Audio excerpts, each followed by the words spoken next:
Babe, can you do me a favor? Can you grab me some Smithicone and some Tylenol?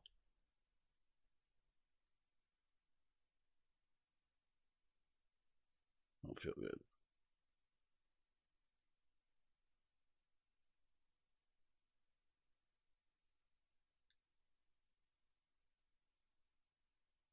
No. I don't know. I'm good.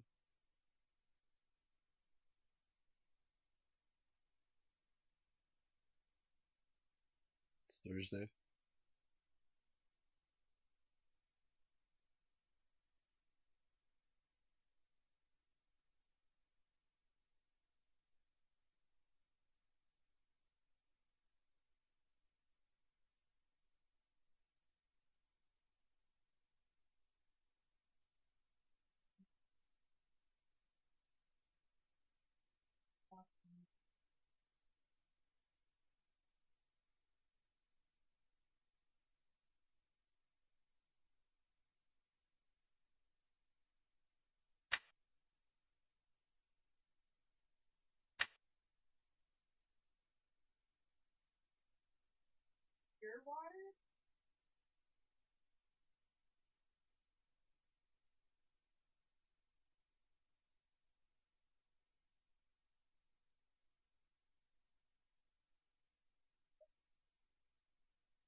Hello.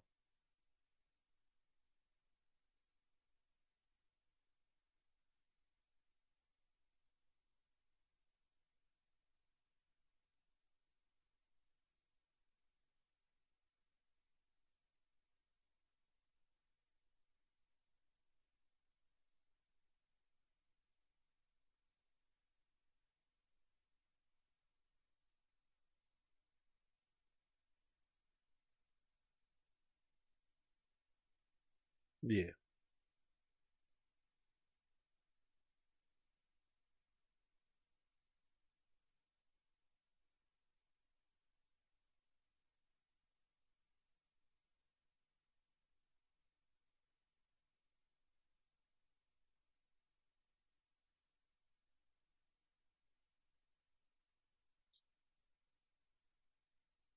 Back five.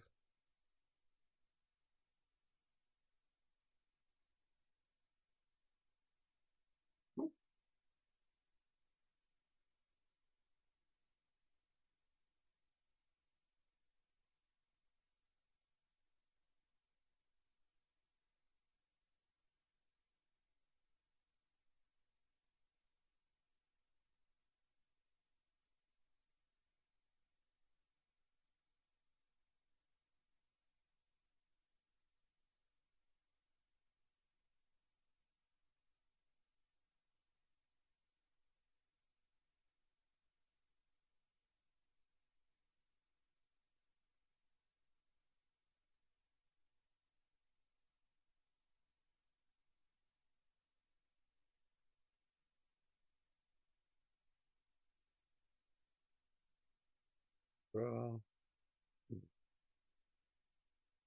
Ink a Madamim Snake. Play a Daisy. And I'll pass.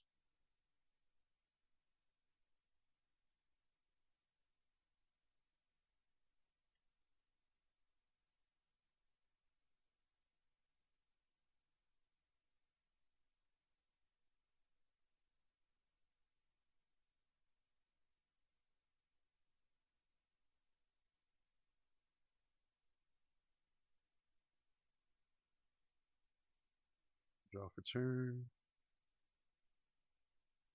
We'll ink a Cogsworth. Play another Daisy. Play a Lilo. Quest for two with Daisy.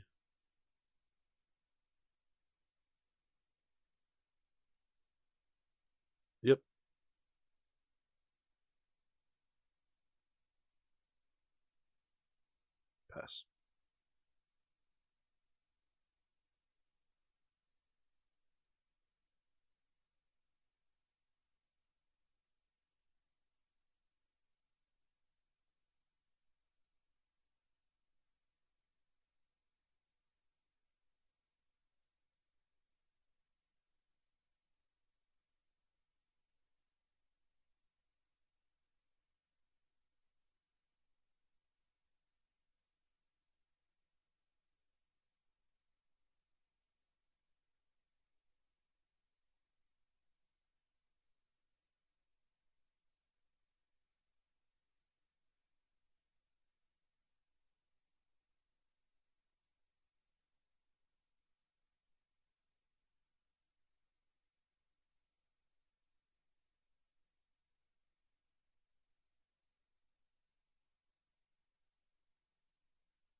I'll draw for turn. I will ink a Chernobog's followers. We'll pay 2 for an Amethyst Chromacon. I tap that. We each may draw a card. Pay 1 for Maleficent. I quest for 2 with Daisy. Okay.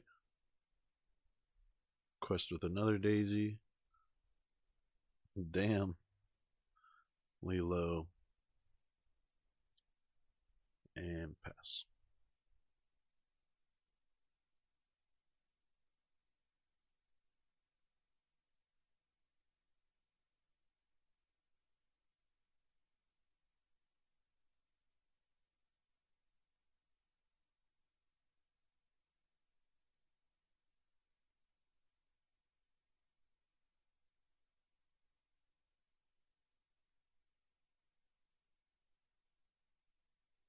Okay.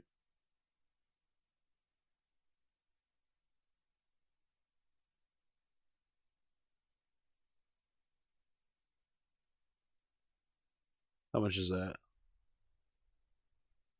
Oh, wow.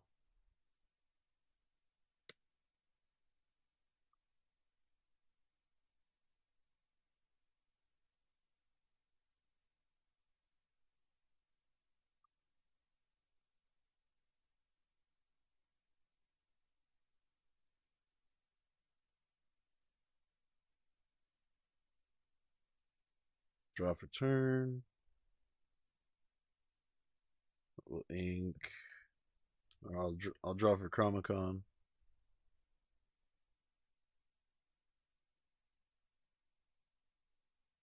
I'll ink a Maleficent. I'll quest for 2.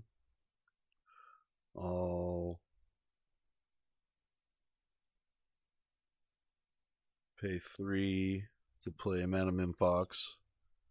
I'll bounce Mal to my hand. Play a Mal.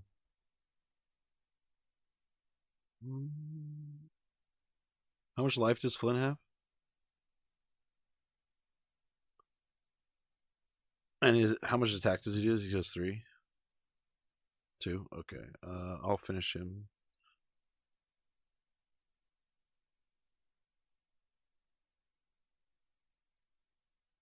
And I'll pass.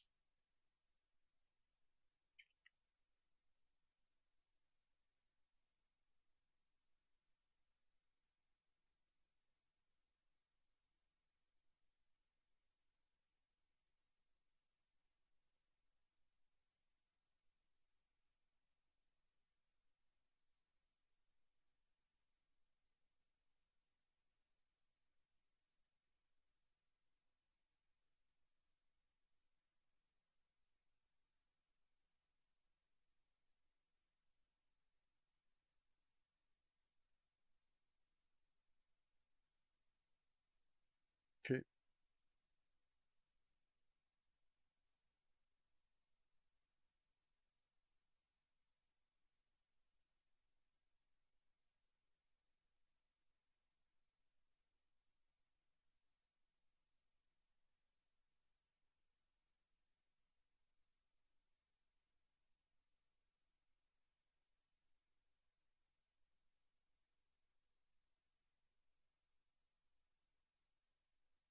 Draw for turn. Draw for Chromacon. We'll ink a Piglet. We'll play a Merlin. One. Play a Mal. And I pass. Is that GG? How many do you have on board? Oh, because you can't ready up that one guy, right? Oh, okay. I forgot Mal you can't quest.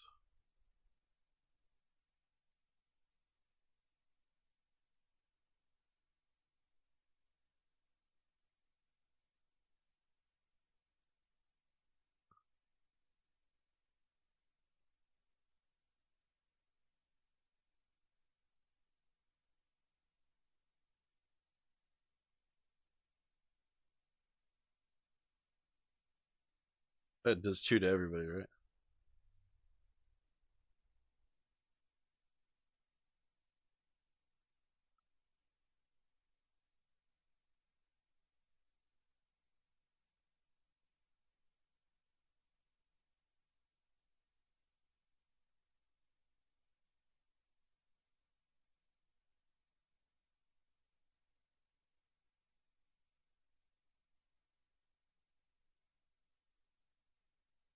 Draw for turn.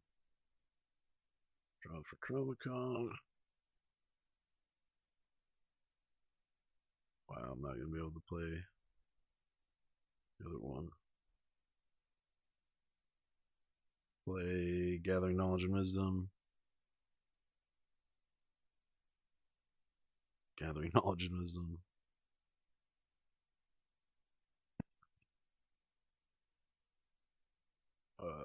How much life does Maui have?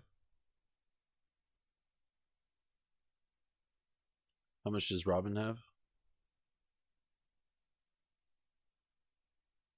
Okay, I'll take out the Robin Hood. I think they trade, right? He does 3. Okay.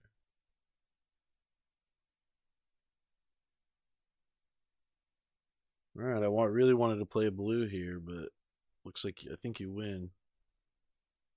Yeah, yeah. GG's. Good game.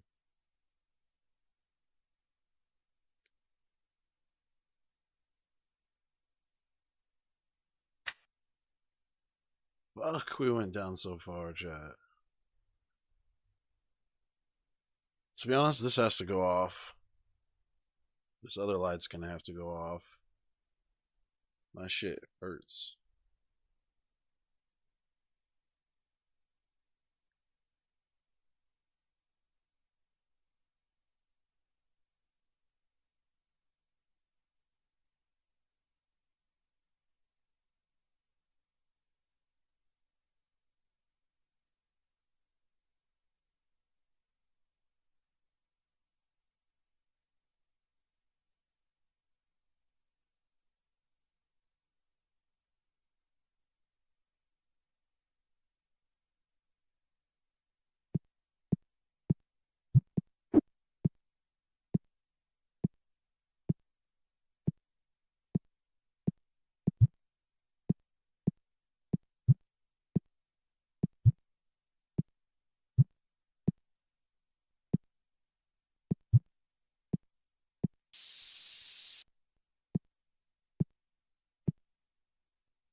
Hello. Good. How are you?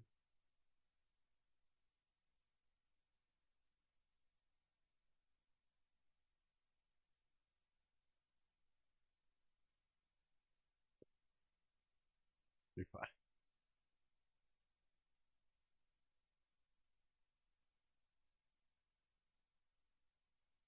This will be my second one. I lost the first one by a long shot, but it's kind of the way it goes with this deck. You either win or you lose. It's, it's not really a pretty much if I go beyond five. Yeah, if I go beyond 5 turns, it's pretty much over for me.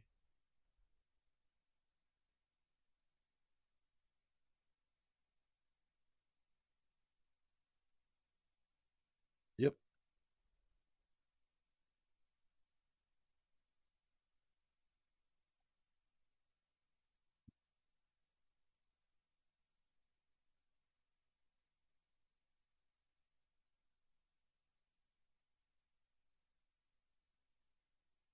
Wow.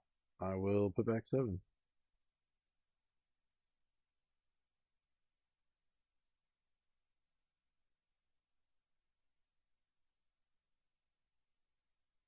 A lot better than the first hand.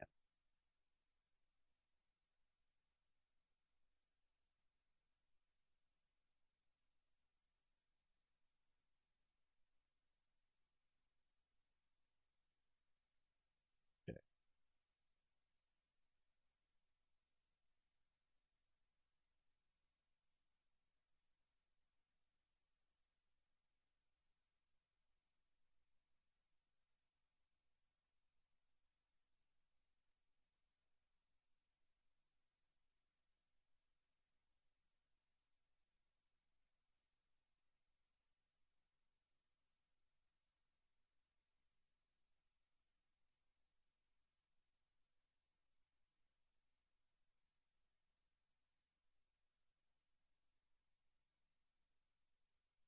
All right. Good luck. I'm gonna play Trinabog's Followers, and I will play Alila, and I'll pass.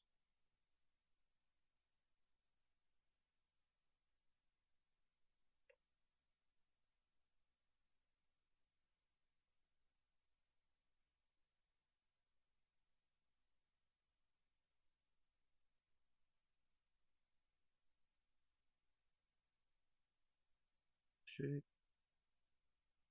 Ready, set, draw. We'll play. Oh, Ink and Amethyst Chromacon. I will pay 1 for another Lilo and 1 for a Maleficent. I'll quest for 2 with Lilo, and I'll pass.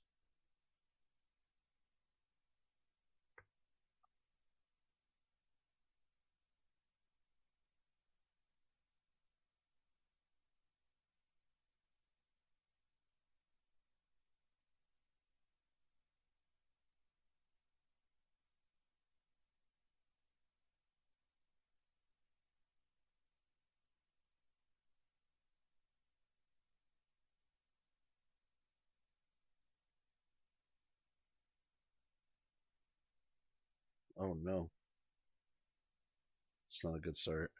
I'll draw. Oh, that's not enough to do. I will. Hmm, okay, I will ink a Donald Duck, which is also not something you want to ink. To play an Amethyst Chromacon, and we both draw. I'll play a Daisy Duck. I'll quest for 6. 6. And then I will pass.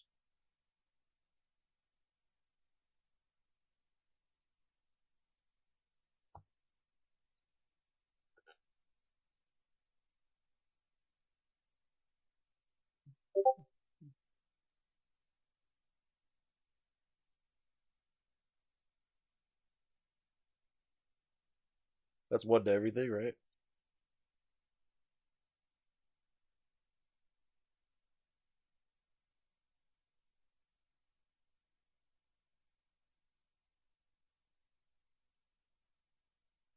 Well played. Okay, ready. Draw. Draw for Chromacon.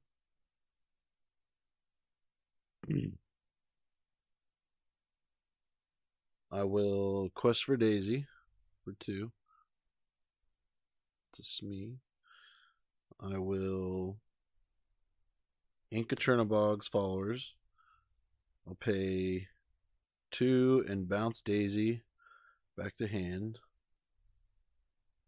Pay 1 to play her. And I will pass. What, puppy? Why are you crying?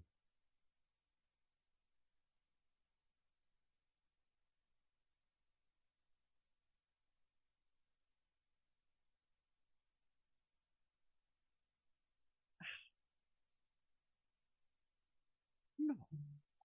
Shh. Puppy, stop. I said shh. Okay.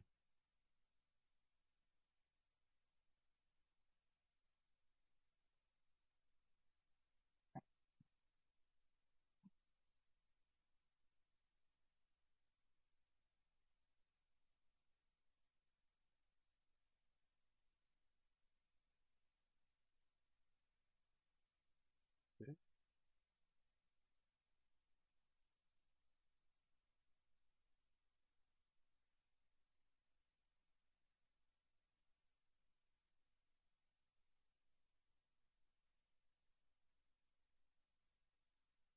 Draw for turn. Draw for Chromacon. I'll pay 3 for a Donald Duck in Bodyguard. Give +1 to Daisy. She'll quest for 3. I think. Luckily there. Pay 1 for another Daisy. I will.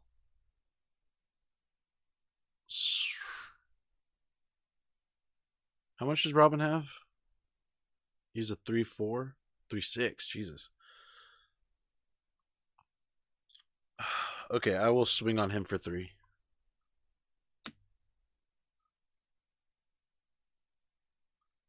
And I pass.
Oop.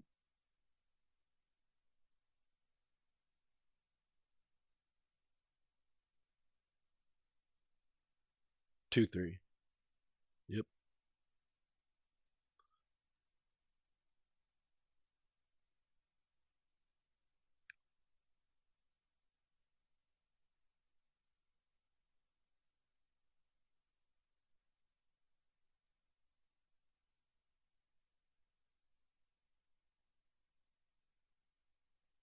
Okay. Okay, played Pete, so no actions. Draw for turn. Draw for Chromacon.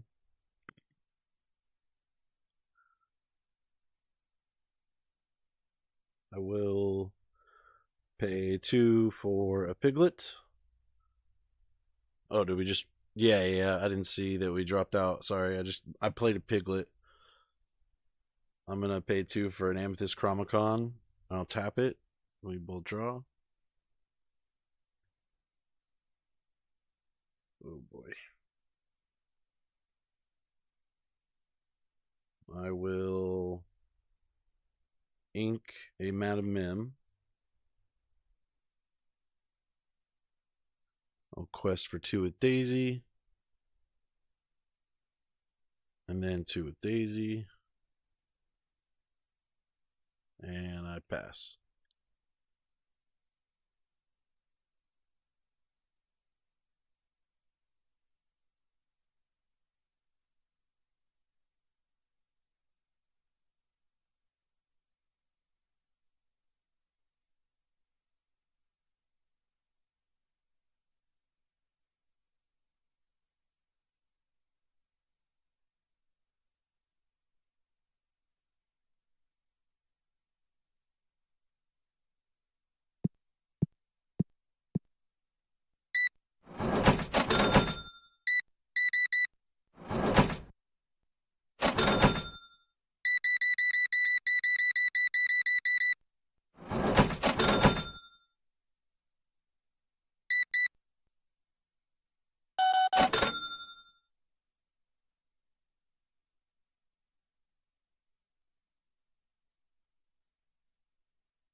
That does 1 damage to everything, right?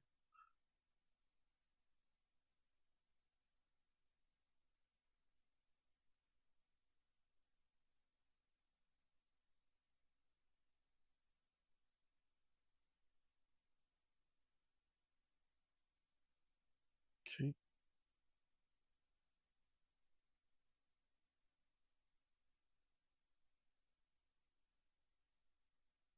Okay.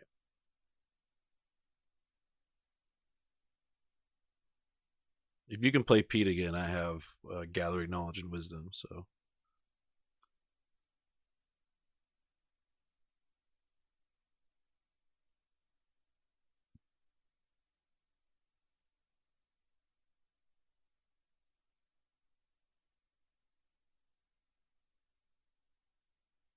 Daisy.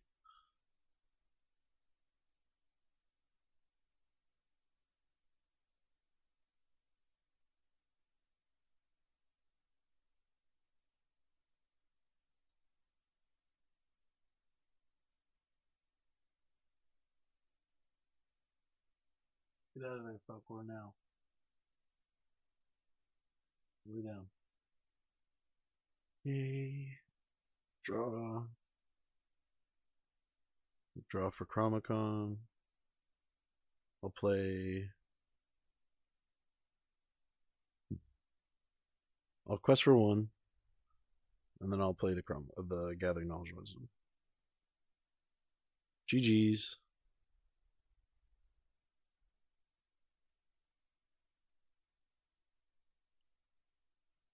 Not really. It's kind of brain dead. There's only one way to win, kind of deal, and like it's it's really bad against like green steel and some of the more popular decks right now. So like I've been getting stomped. It's just because it's like a one trick pony, and it was honestly, it was a good starter deck like for me to learn like more like hands on with. Uh, but I'm already like it just runs out of things to do too quickly. So like if I don't, like I said, it was like that was like the 5th or 6th round. If didn't pull it off there, I probably would have lost because it's like it just takes like not hitting the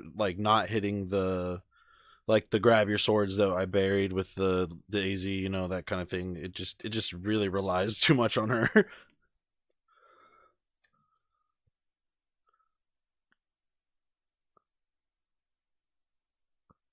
I think it was doing great, especially if I didn't hit the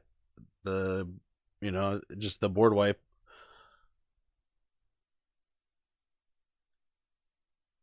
Yeah, GG's. Good luck. Good luck to your husband on Valorant.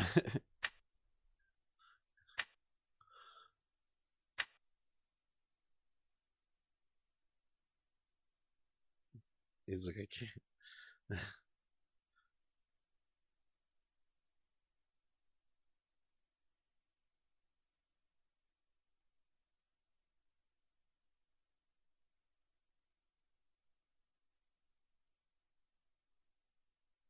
Well, we got a little bit of our stuff back. Why does it feel like it's such a grind, chat?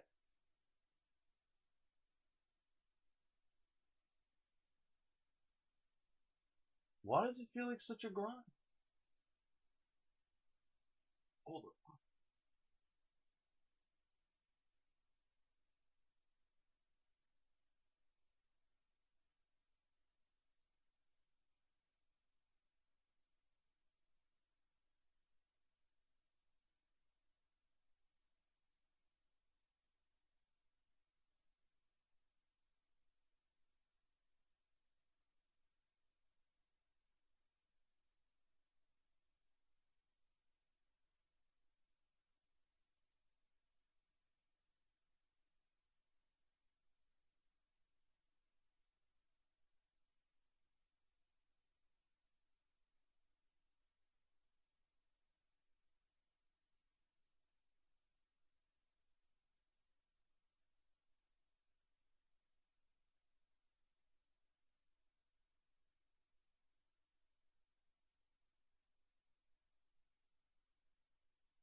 Hello. Yeah, it's fine. Good. Yourself? Hopefully. Hopefully I get to go.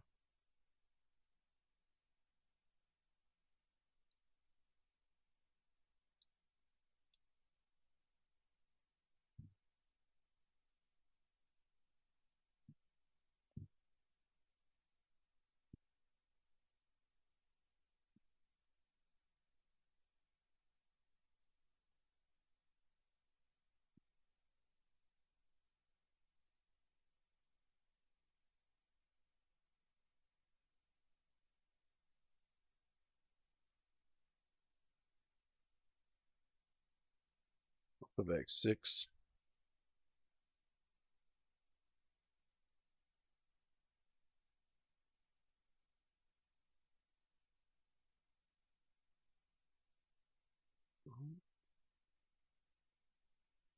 I don't have to do. Good luck.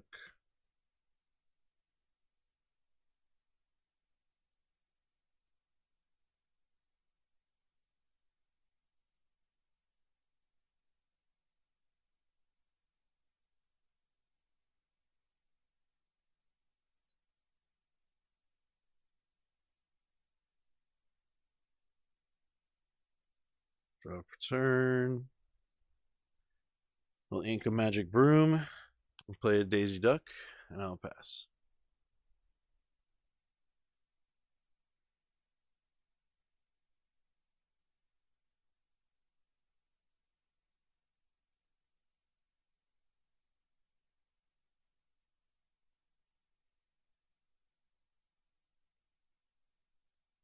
Draw for turn. We'll ink a bosses on a roll.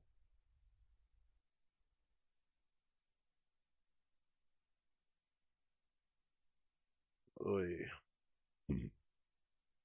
I'll play a piglet. No quest for 2 with Daisy. All right. Here you go.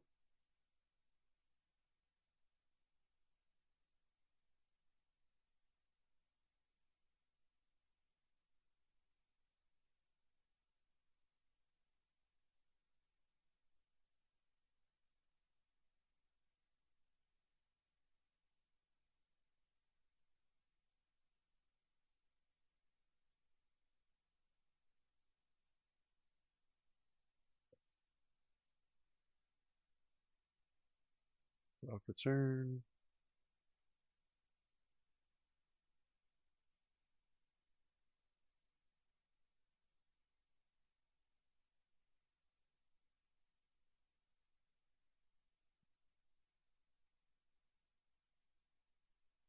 Oh, Inca Maleficent.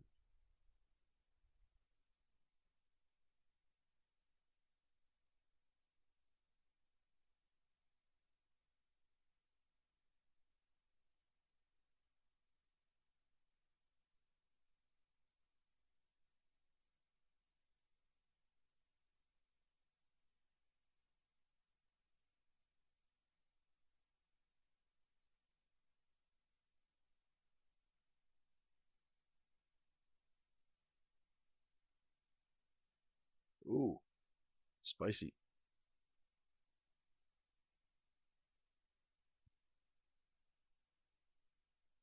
I'll draw for turn. A little Inca Cogsworth. I'll play a Merlin Goat. I will quest for 2 with Lilo, and then 3 with Piglet, and I pass.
Draw for turn. Dang.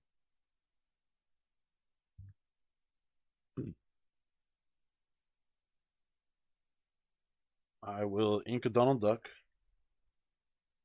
I'll pay 3 for a Baloo in Bodyguard.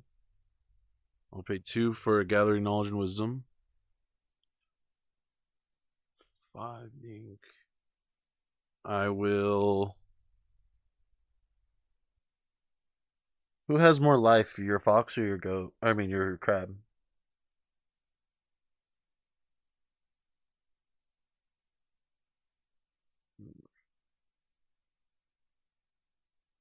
Well, I guess I'll trade with the fox.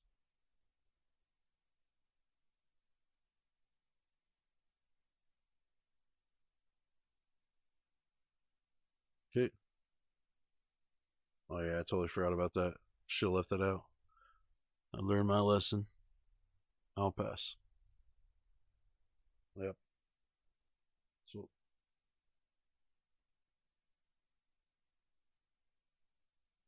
I got greedy. I went for one more there. I could have just inked. I mean, quest. Mhm.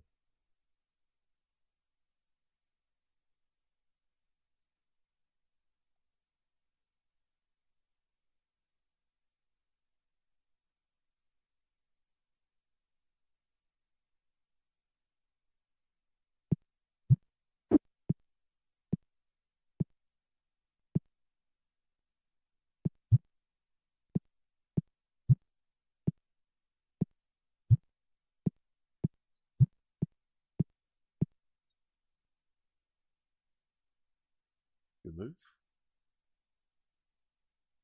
Are you gonna do effect? Okay. Oh yeah, I don't have anything.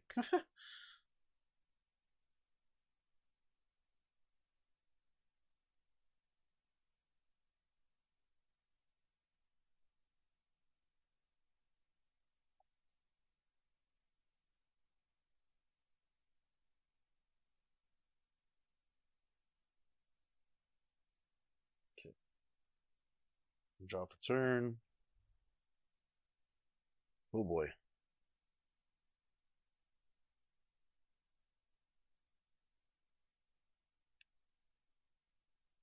Yeah, I'm just not getting draw.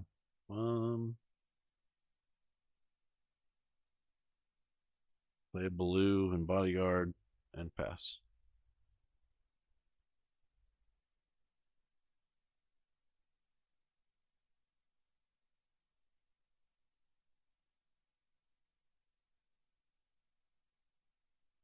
Okay.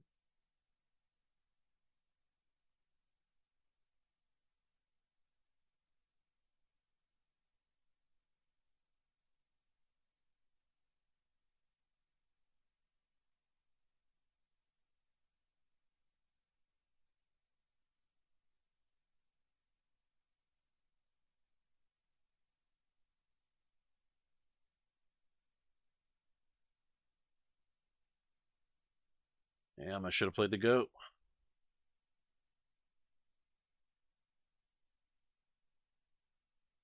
Draw for turn.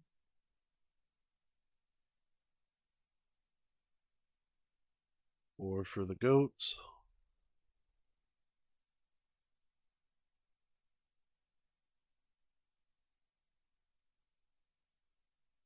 And pass.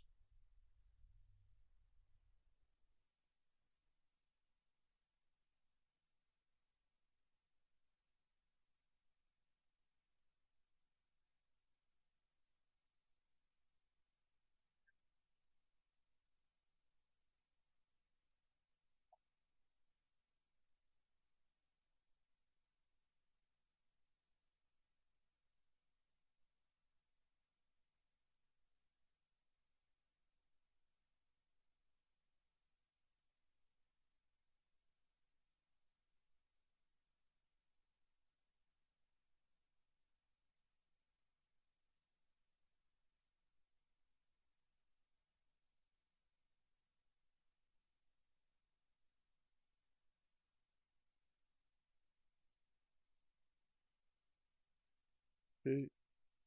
We'll draw. We'll income Turnabog's followers. We'll play a blue and bodyguard. I'll quest for one with the goat. I'll play a fox to bounce the goat back. Let's see who we have here.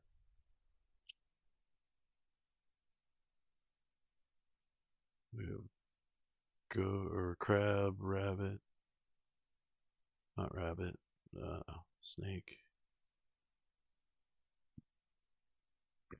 I'll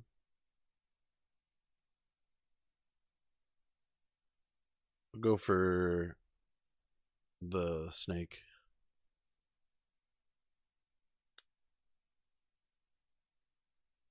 Yeah. Keep forgetting. I didn't learn my lesson. There you go. Should just let it live. I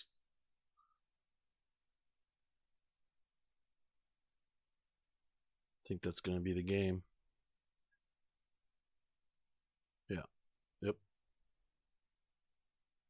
No, I was trying to play green purple. Yeah, exactly. It's very fun. I played it on Tabletop Simulator a bunch. I like it a lot. I like it with like not like the standard toolbox, but more four drops, like four ofs. You know what I mean? Yeah, just a couple more. There's still a couple there. Do you have like do you have Kit Cloud Kicker in there? That's funny.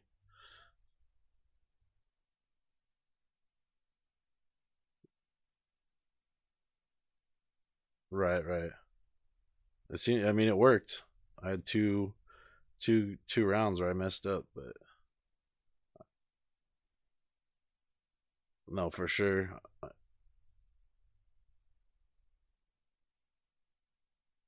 Yeah.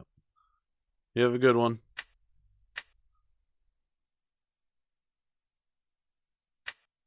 I think we just need to stop caring about the rank chat.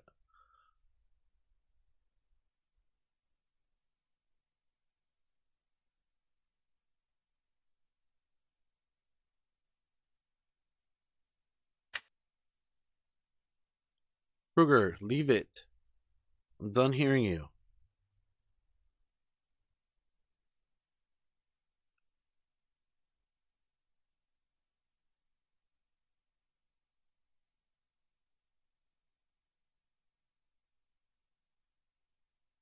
Papa, be done, dude. Oh, Kruger's just fucking being annoying. Sitting here crying. But is that why he's crying?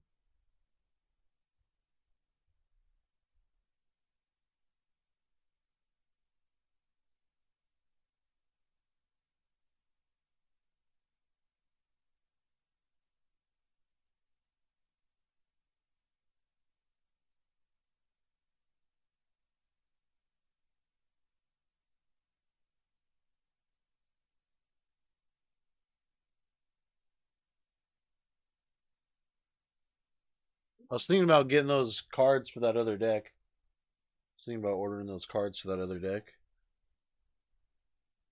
The the Lorcana card. I don't know. It shouldn't be a lot. It's not definitely not as much as this one was. Did I already put them on your burn down? I did, right?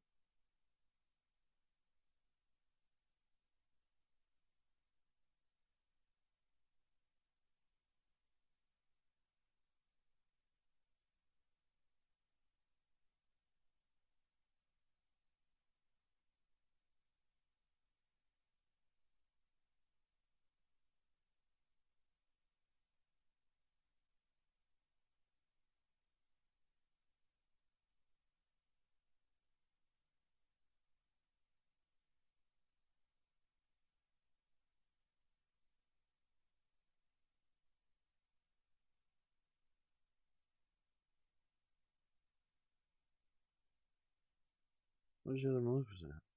It's not the first one I drew. Feels weird.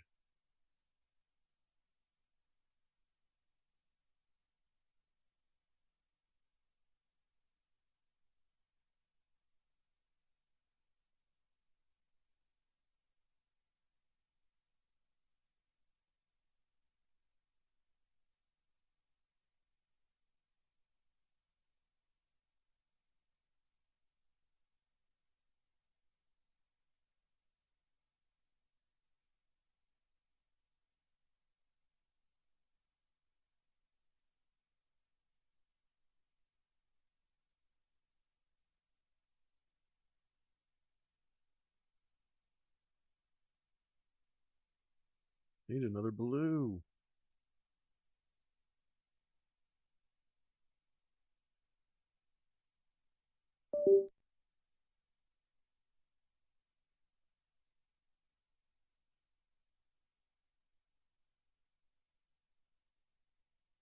We don't need four of these.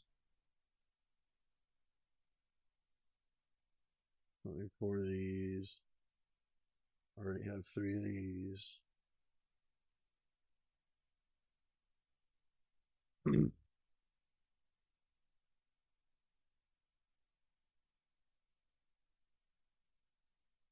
Take these four out. Because Arthur's in there for fun. Boss's honor roll has not been used yet because I don't have four of it, so it just becomes ink. These other two we have 3 others in there.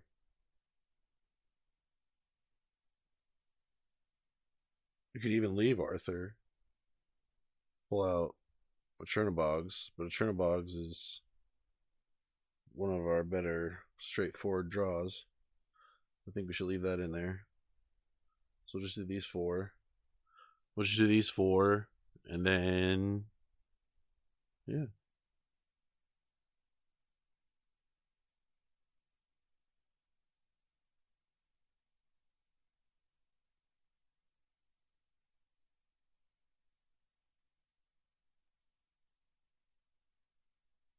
Get it. Crazy dogs.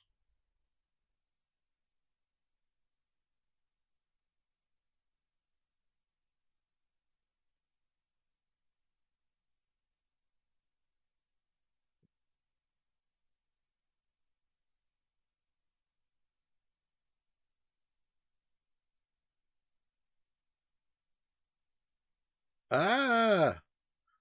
Ah! Why did I do that?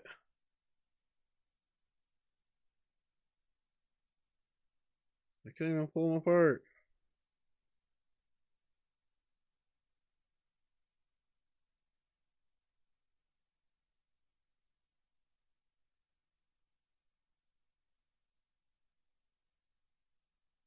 God damn it.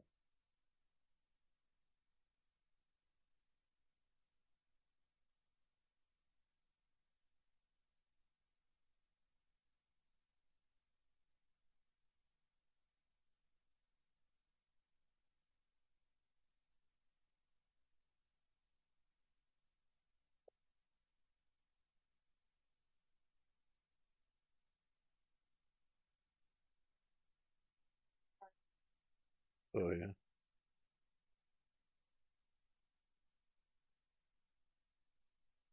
So you let it out?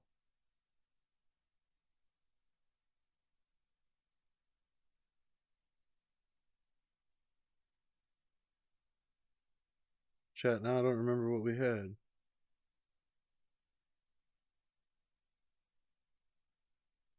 Tragic. Oh, it was these 2 right here. Boom.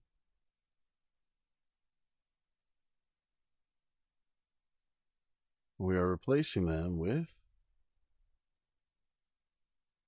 Oh. We have 3 of these? No, we have 4 of these, surely.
I don't want to keep him in here.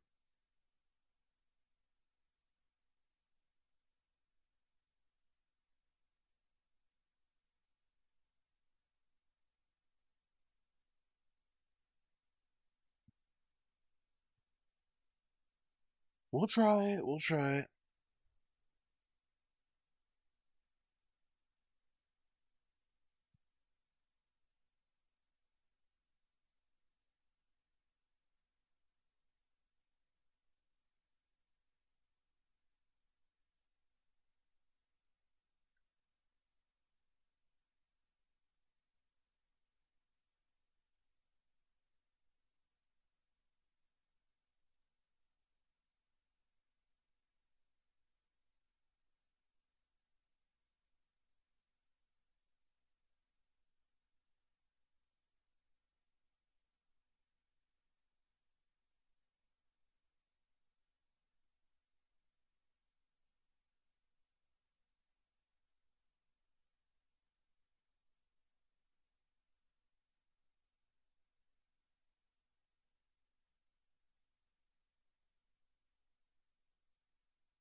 Okay.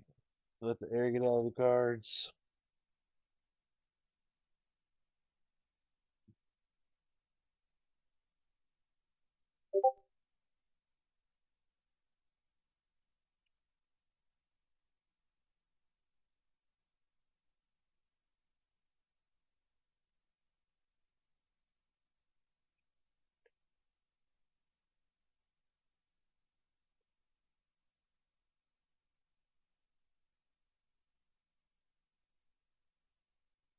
You gotta stop.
zeitgeist for a lot of people. He's possibly speaking Captain Insano. Last sign Captain Insano. Strong words from a strong man. Captain Insano. True story, man. True story. You seem to be sweating quite profusely. Yeah. But he does show no mercy. It shows no mercy, brother. I was wondering if perhaps you might need the services of an experienced water boy. That was a good thing. That famous one day to do that water boy. Oh, you're kidding. 11, 12? I'm 31 years old. I'm saying, so good.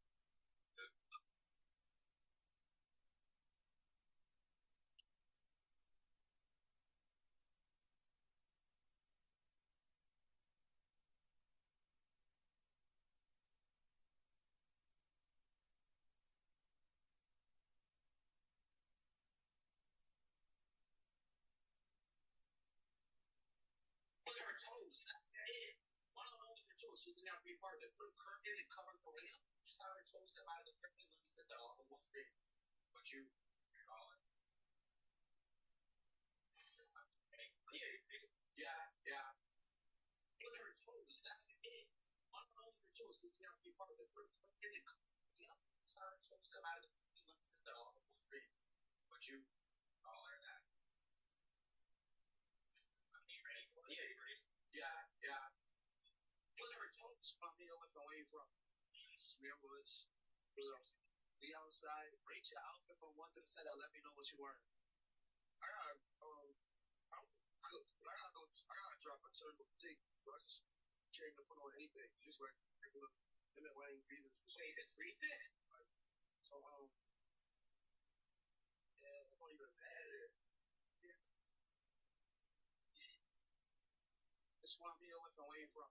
You did little kids. Where are you little kids now? I told you. Don't do that. I'm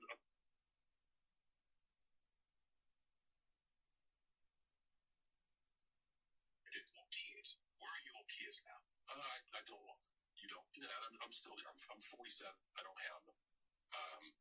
You don't want a little John? So. What you have? That's great, and that's usually what everyone says. And I got to tell you, it's not the easiest out there because a lot of why we're here is to reproduce. I have a certain curiosity about life, and I also know the investment that it takes. And my biggest fear is, as someone who's driven, many times stubborn and selfish, I try to approach the world with kindness and curiosity. I don't think I'm personally ready, nor will I ever be, to invest the time it needs to be a great friend. Because I wanna live life for all it is. And I still have a lot to do. And I still want to do a lot. I have a wonderful partner to do it with. We've had open conversations about this. We share the same values. It's a tough subject to talk about because it immediately puts you in a category. And we can't help but judge. People are human nature, judgmental.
Oh.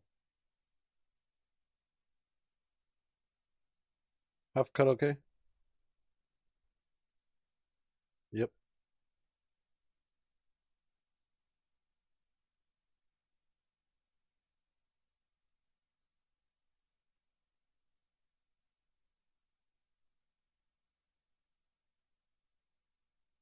Good luck.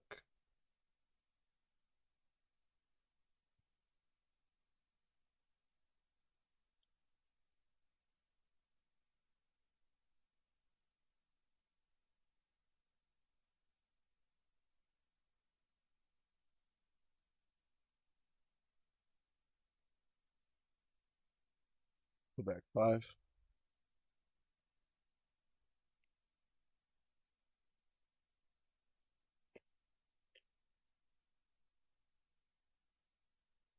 Okay.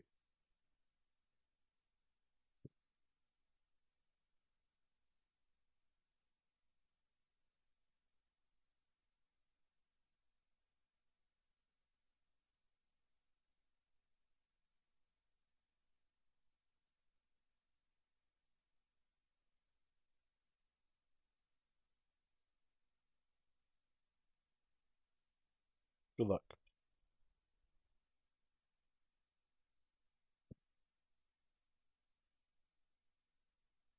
Okay. I will ink a Madam Fox. I will play a Daisy, and I will pass my turn.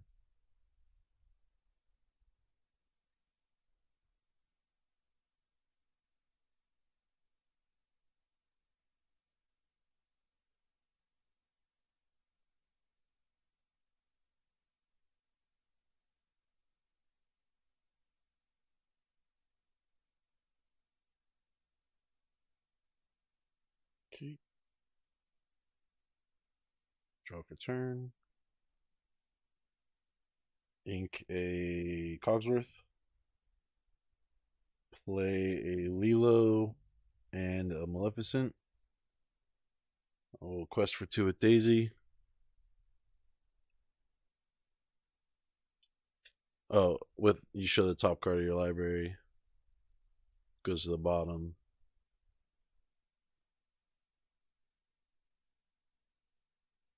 And then I will pass.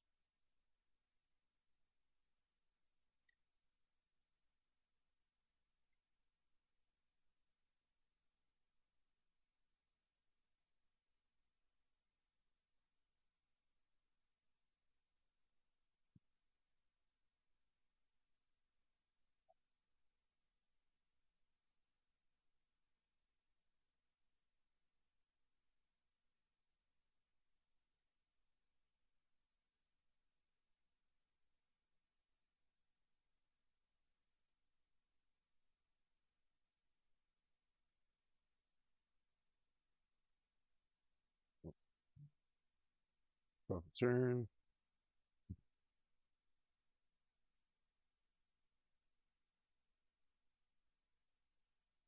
Ink a Piglet.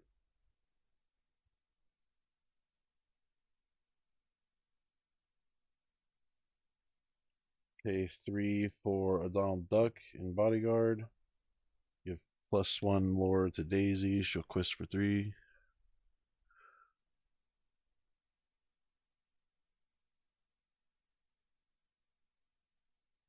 Then Lilo, Maleficent.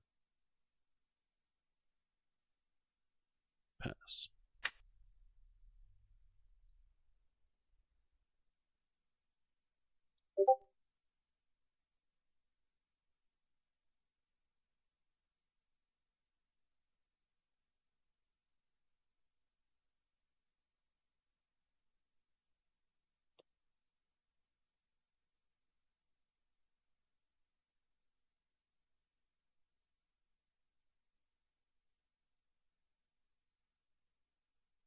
Set draw.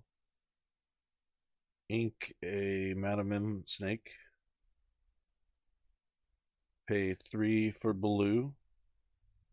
1 for Maleficent. 2 for Mal. 2 for Daisy.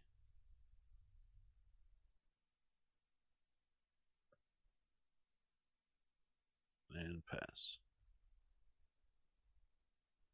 Yes.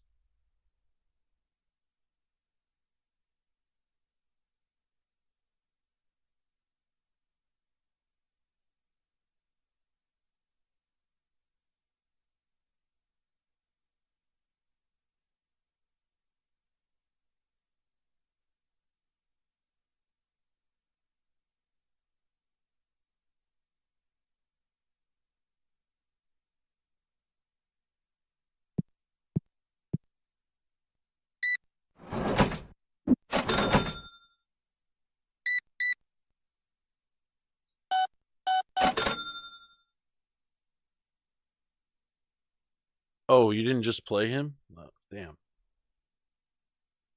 Totally thought you just played Hiram. Sorry, what did you do? Oh, right. I didn't know that.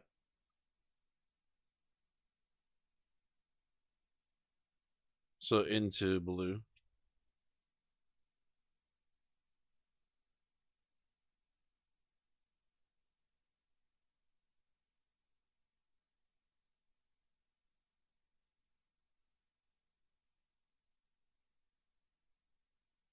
Draw for turn. Oh boy. I will ink a Cogsworth. Quest for Mal. Quest for Daisy. Okay. And pass.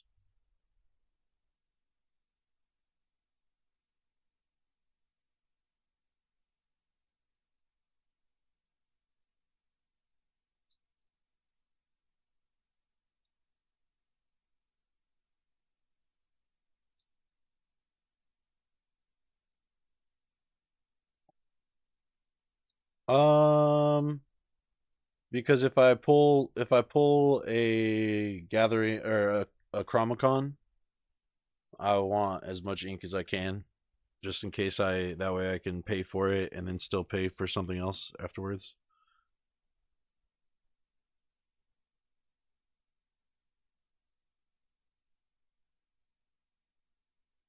Turn, which I am regretting now, but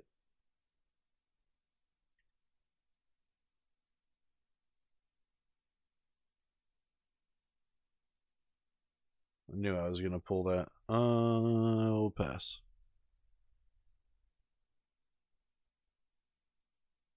Gotta love Madam Mims on an empty board.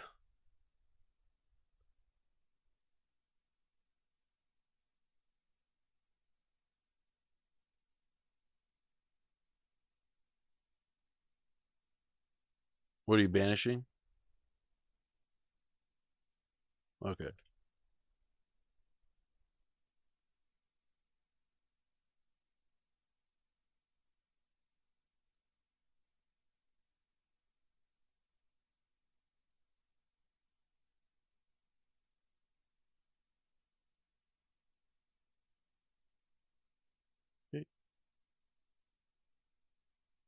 Okay. Draw. I'll play a Maleficent. I'll bounce it back to hand with a Madam Mim. And I'll play it again. And I'll pass.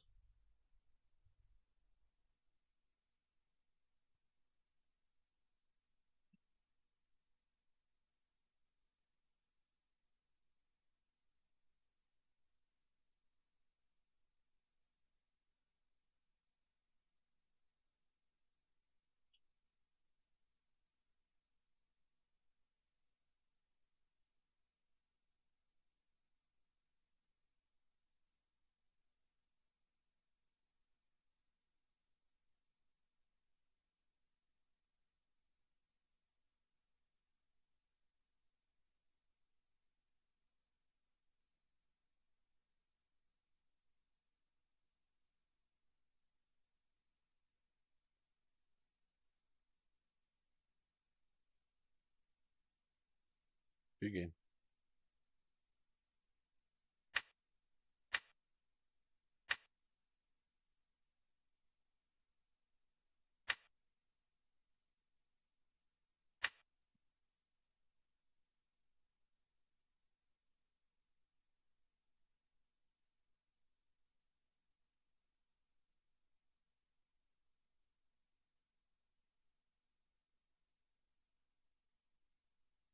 Uh-oh.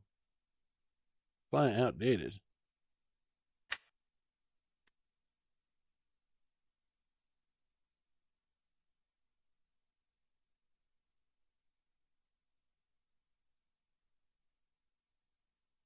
It was actually outdated. It would send me to the page. What the fuck?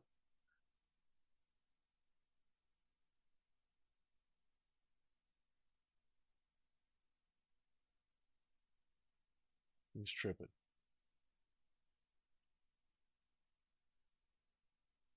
Exactly.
Maybe we are on an outdated client.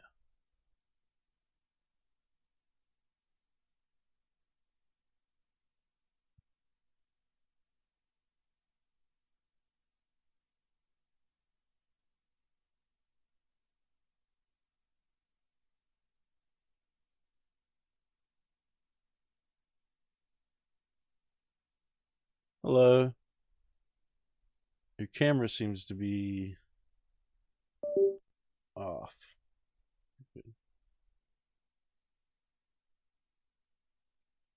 Yep.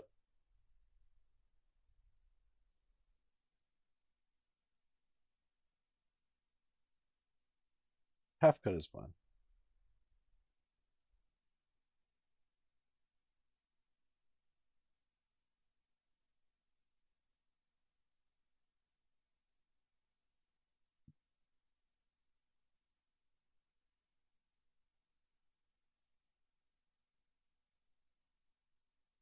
We'll put back 5.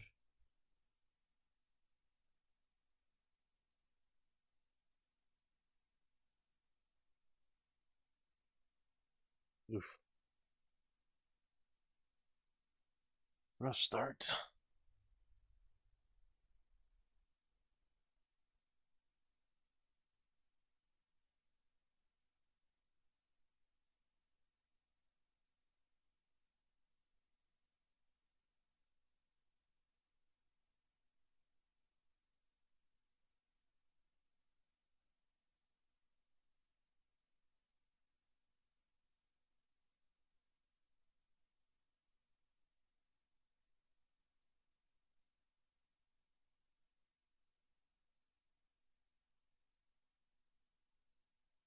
Okay.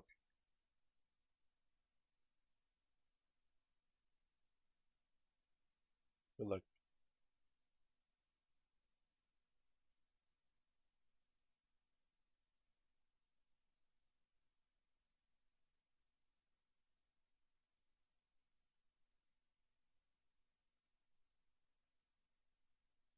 Yeah, I'm here. Sorry.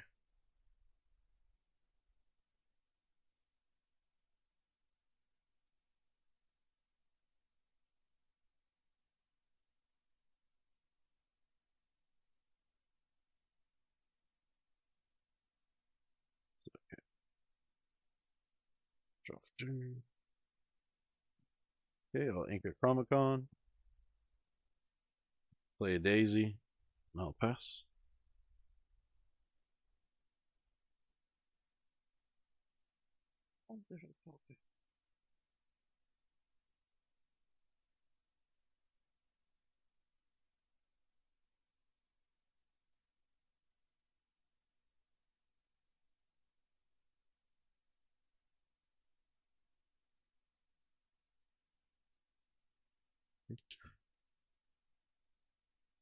Off the turn.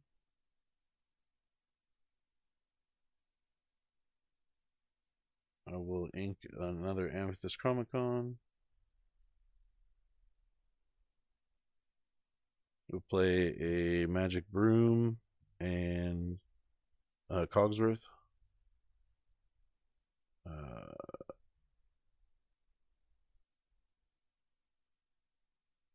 I'll quest for 2 with Daisy. Wait.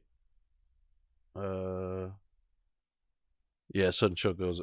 I think I'm one ahead. I think I misclicked. That's the first time I've quested, right? This is second turn? Yeah. I'd only be at 2. Okay.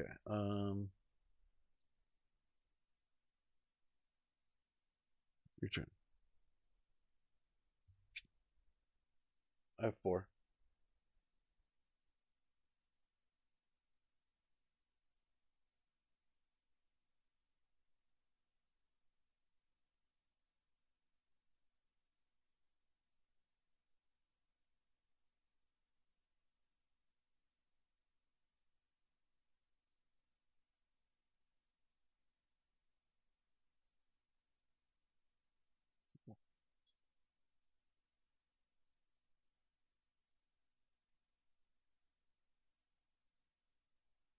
Oh boy.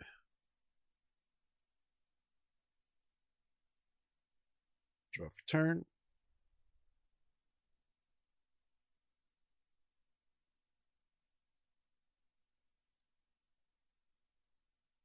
I will ink a Madame M. Fox.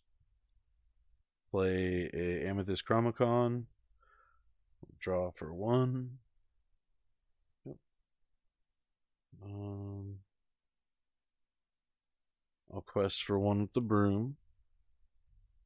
Pay 1 to play Trinabog's Followers, a trigger effect.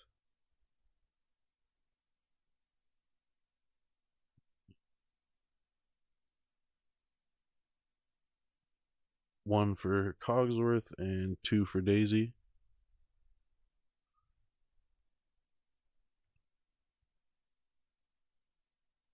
And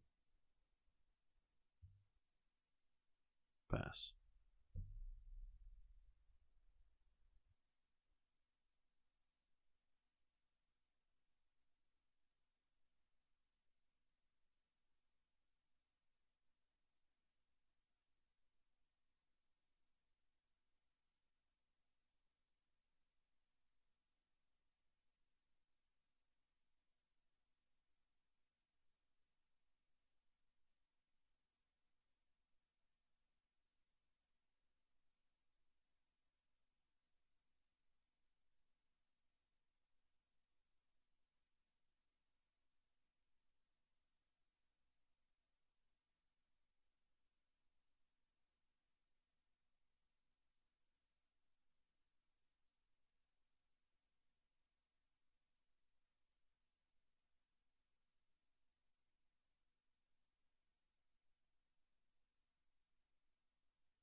Okay.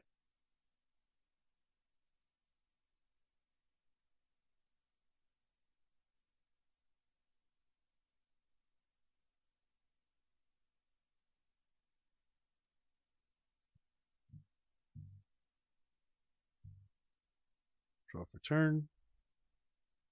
Draw for Chromicon. I will quest for 1 and trigger his effect. Draw for that.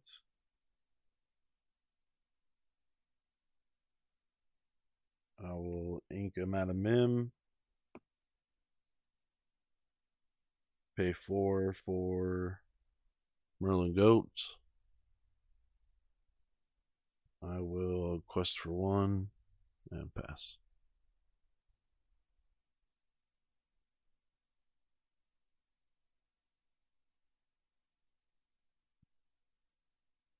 I have 1, 2, 3, 4, 5.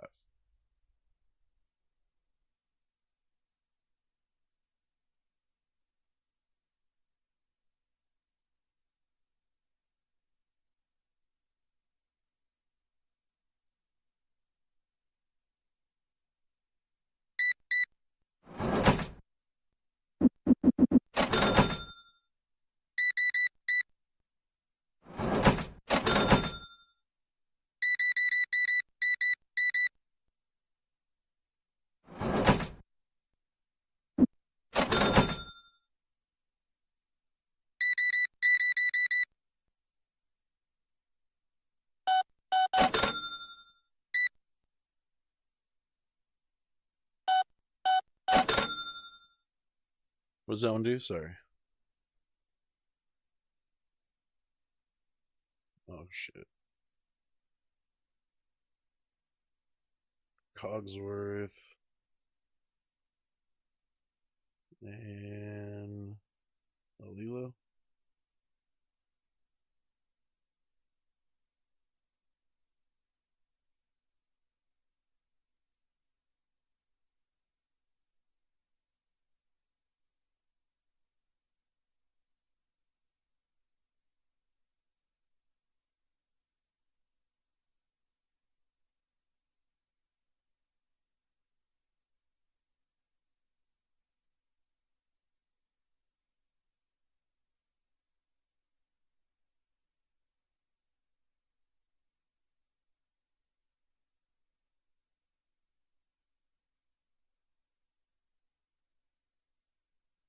Draw for turn.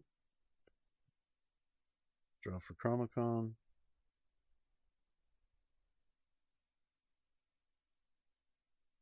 I guess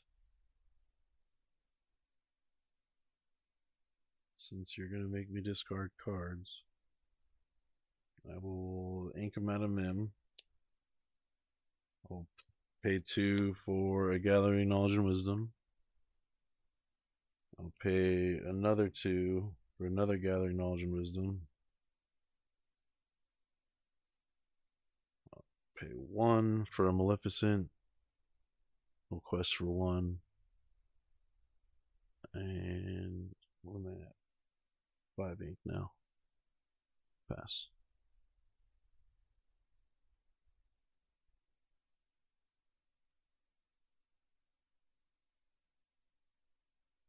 I have 1. Whoa. Chill out.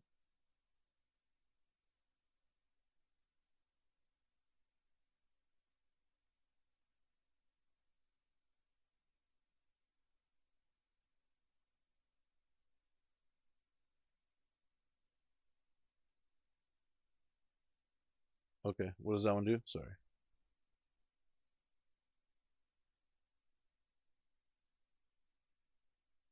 Okay.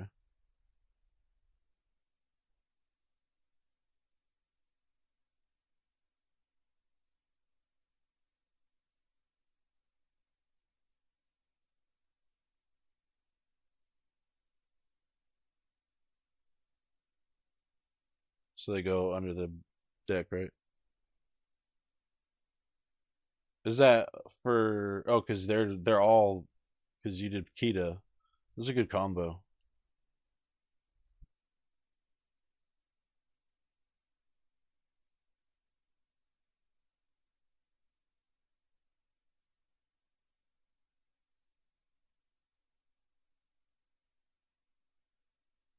Mm-hmm.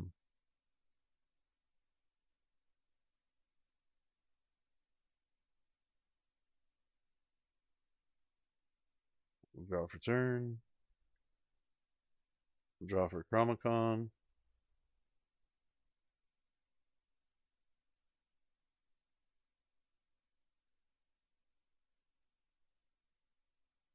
We'll pay 1 for Daisy Duck. 3 for the Fox. 1 for Daisy Duck. I will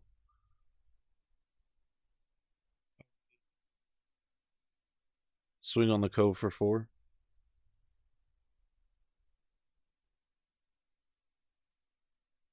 And I pass.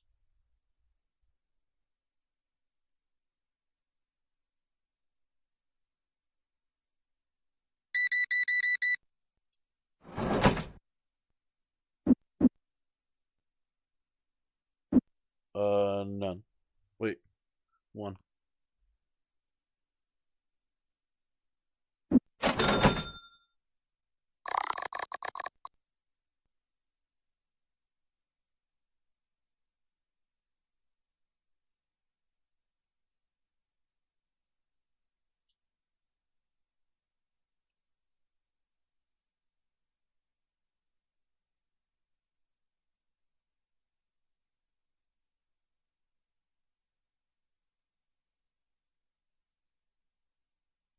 And then I discard a card, or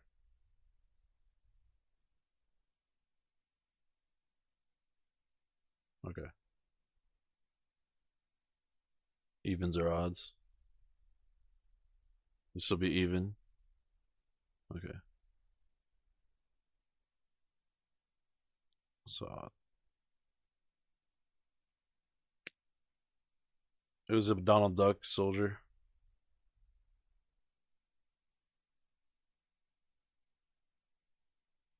Mm-hmm.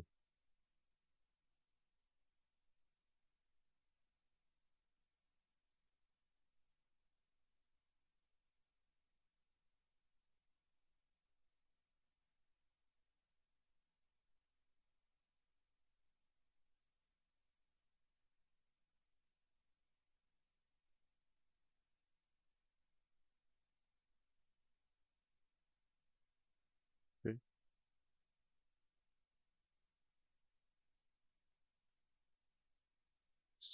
She's a 4. I don't know if there's resist, but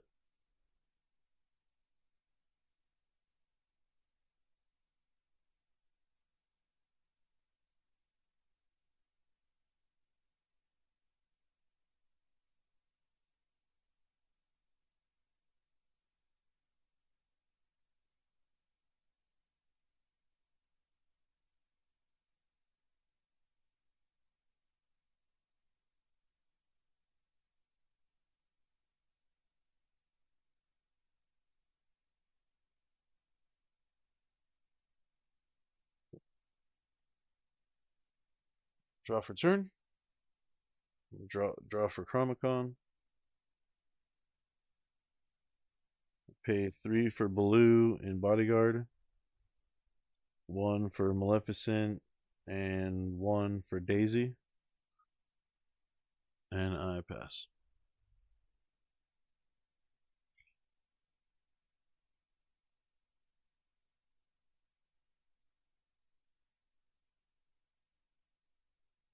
Yep.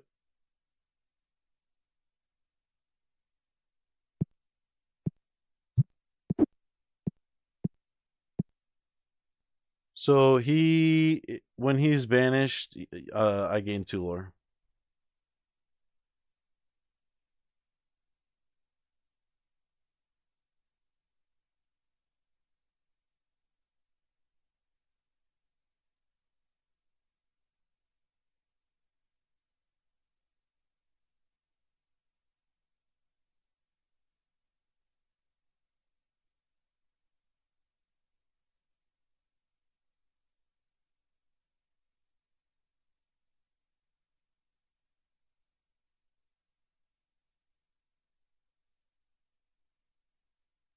Oh, so I shuffle it in, right?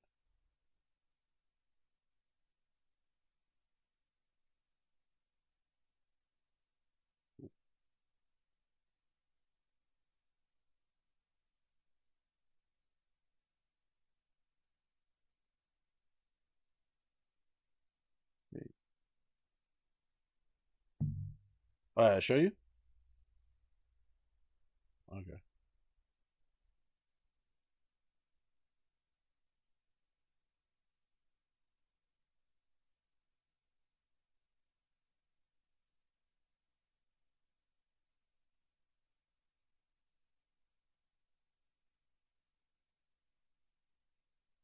Okay. Uh, Remind me again. Both of them. Okay.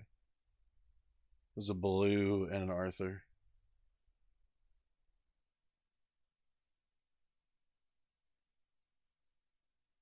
Yep.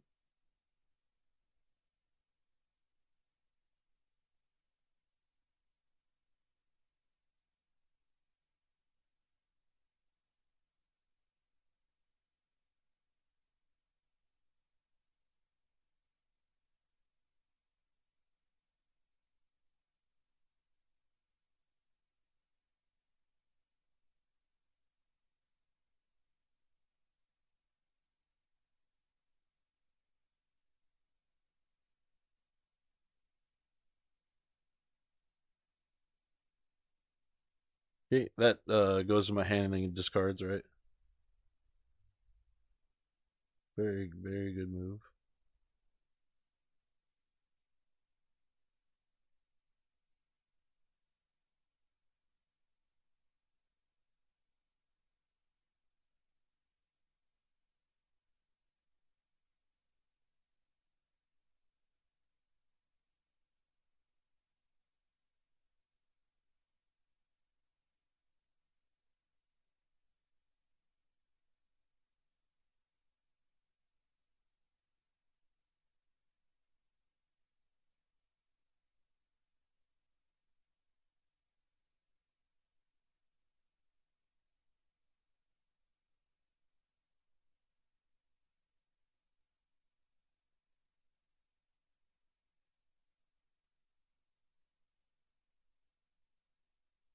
Draw for turn.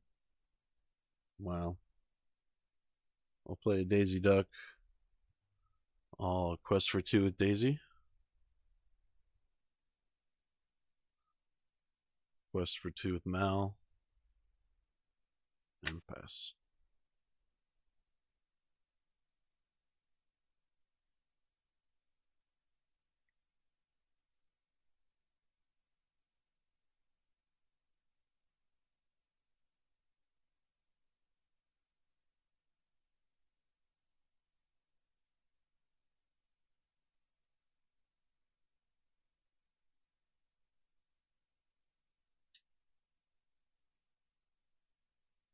Oh no.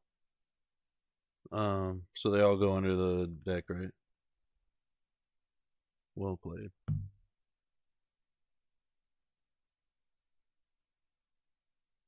Or goat.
Okay.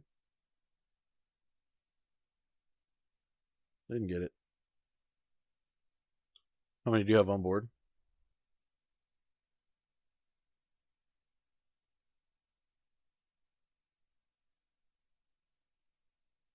Yeah. GG's. No. No. No. It wouldn't have happened. Yeah. Still have some tweaking to do. All right. You have a good one, man. Later. Ugh.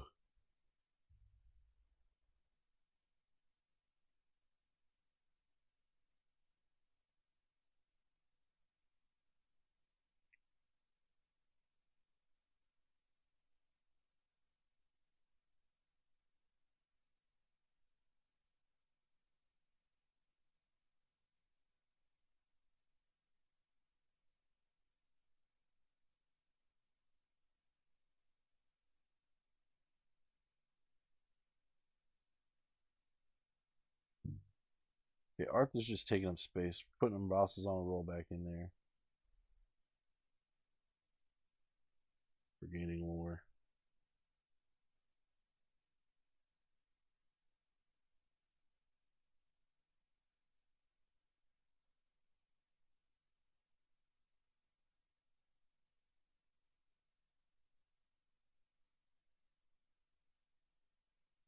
Just let the air get out for a second.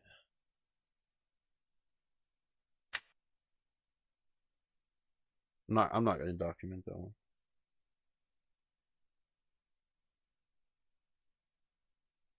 It was a minor change that I should have done in the beginning.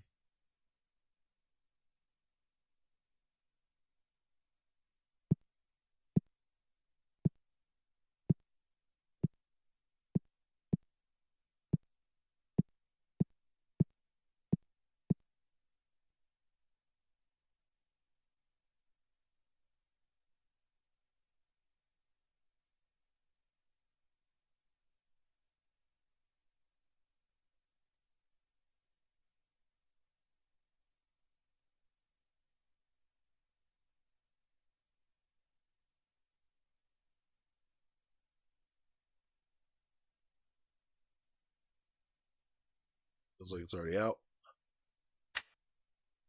On to the next one.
Hi there. Good, good.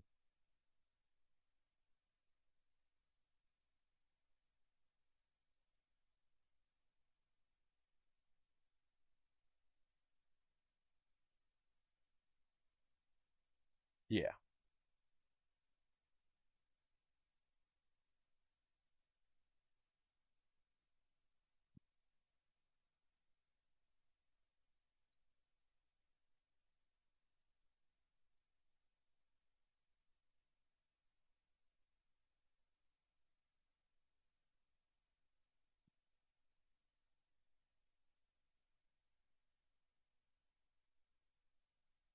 Mm-hmm. I'll do the same.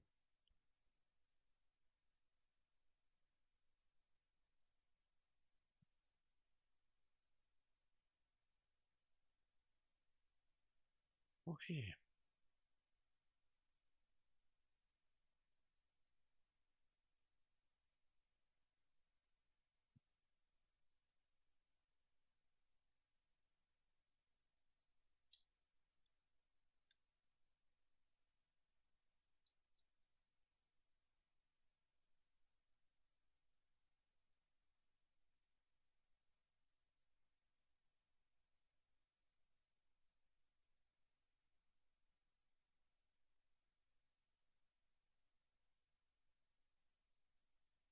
All right.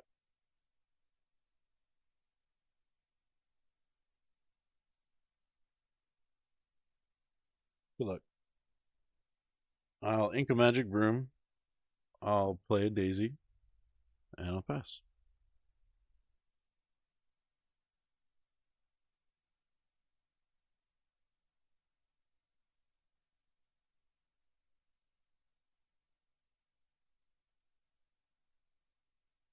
Draw for turn.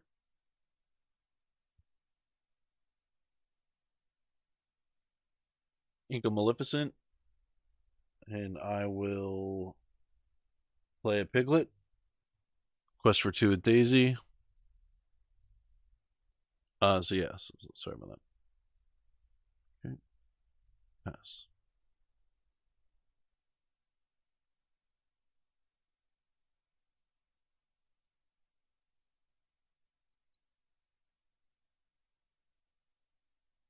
Is that the one where I show you my hand?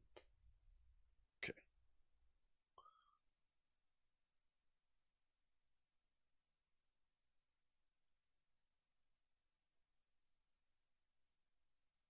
Draw for turn. Oh no. No. Oh.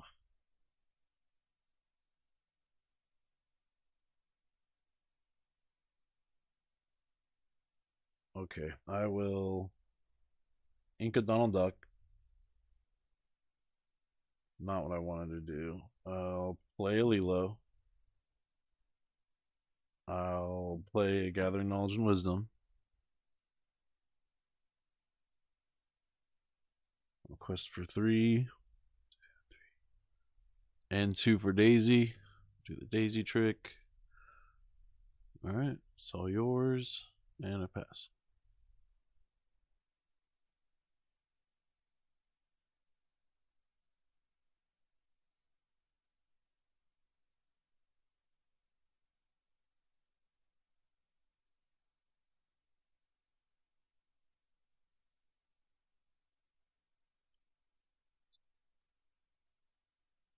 Okay. Draw for turn. Oh man, it's not getting any ink.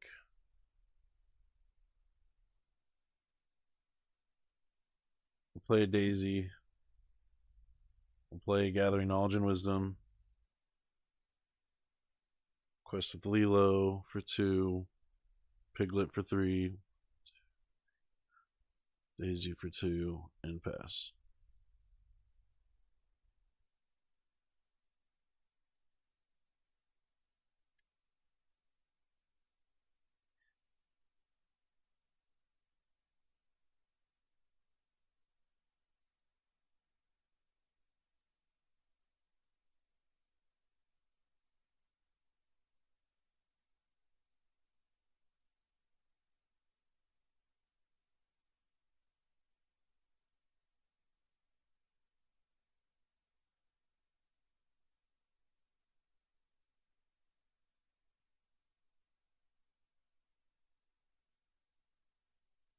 One.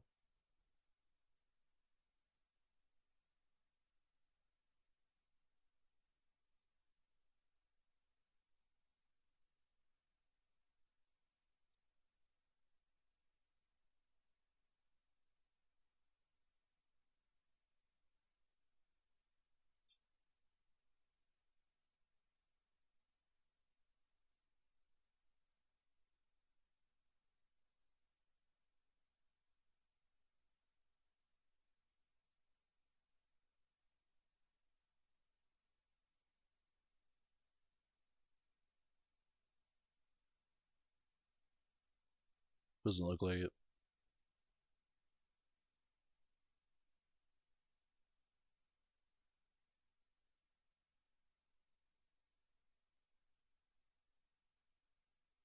Okay. There you go.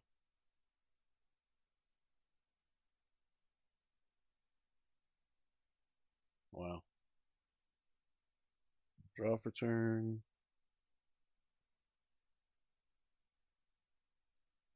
Play an Amethyst Chromacon. I'll draw for Chromacon.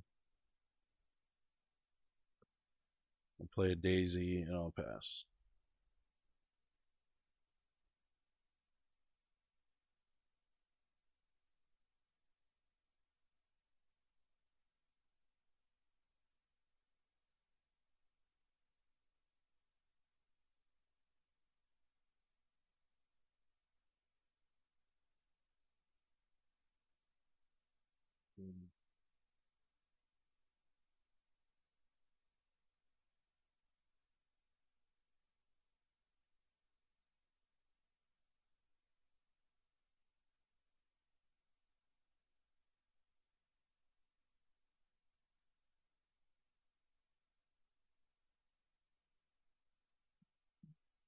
Okay, I'll put the ink.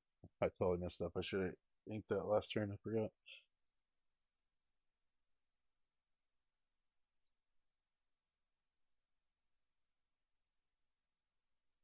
I think you're gonna do it.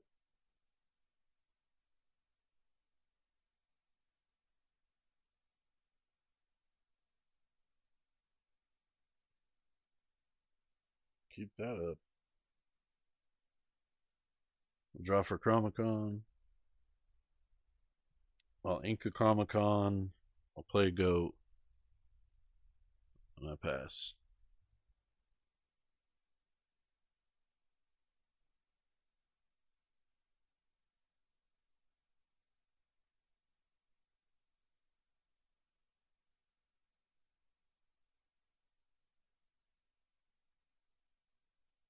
Yeah, when it leaves play.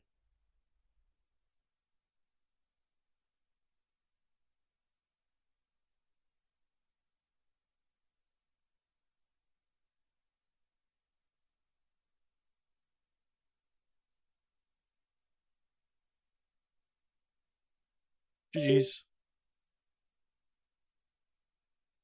Yeah, always. Best card in the game. Have a good one. Let's go. Feel better about that.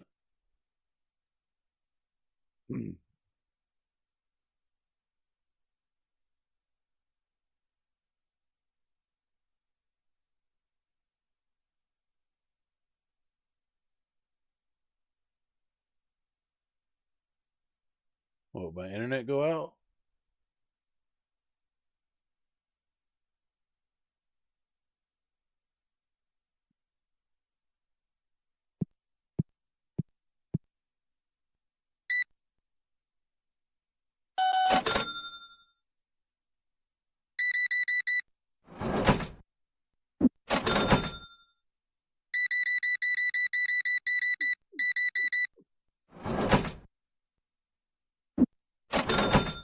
Oh, hello.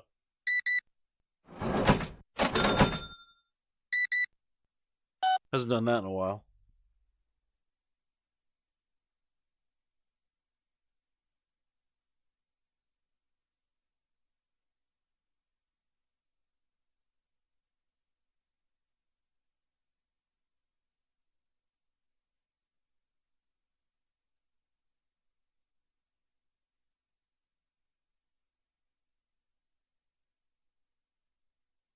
Yeah.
I will take 4.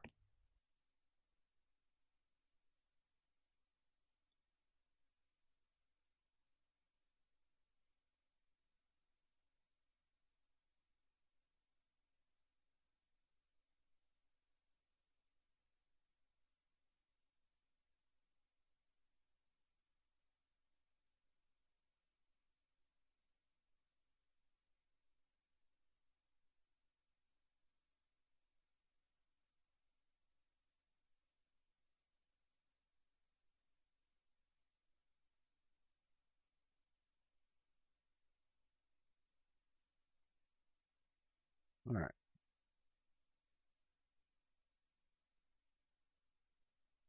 Look.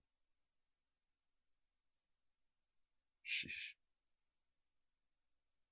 I'll ink a Piglet. I'll play a Maleficent. and I'll pass.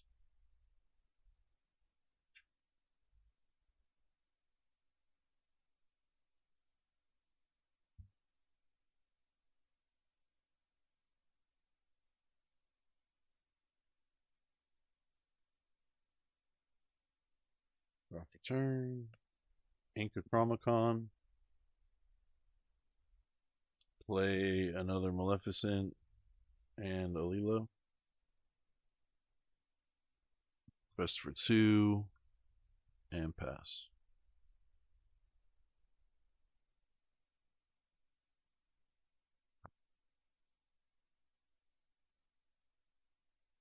Okay.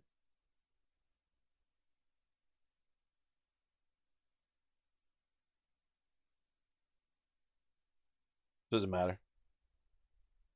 Okay.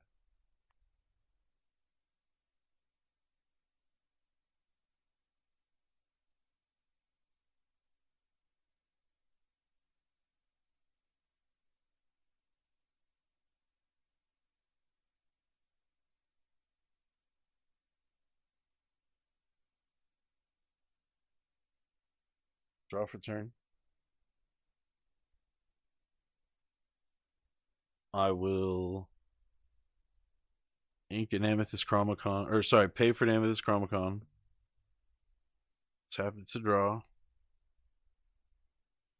I'll play, I'll ink a Maleficent, and then I'll play a Maleficent.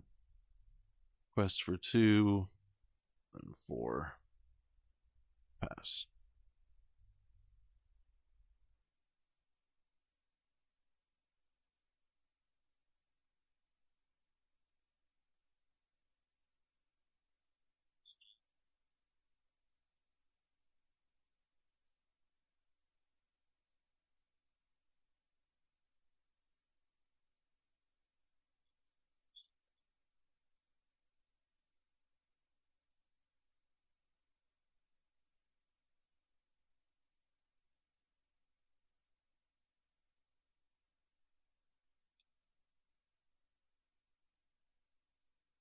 Draw for turn. Draw for Chromacon.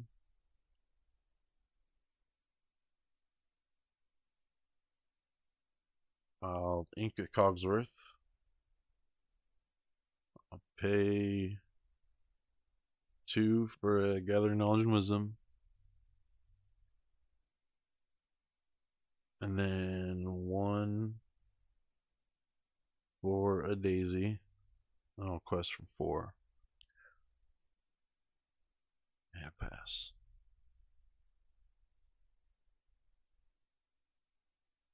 None.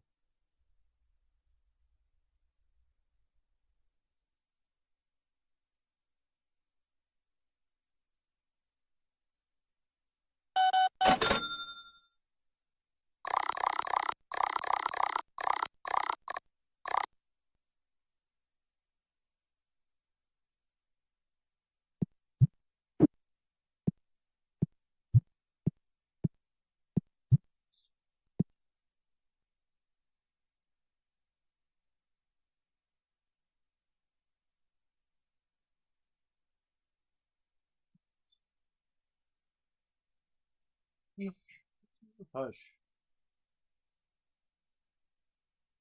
Okay.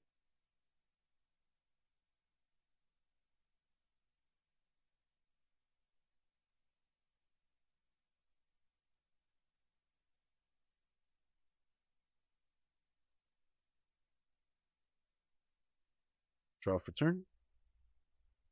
Draw for Chromacon. Pay 3 for a Donald Duck. Give her +1 lore. And play in Bodyguard. Show quest for 3. 1, 2, 3. And then we do the top deck. Okay. And do I ink? I will ink a Manamim Snake and pass my turn. Yeah.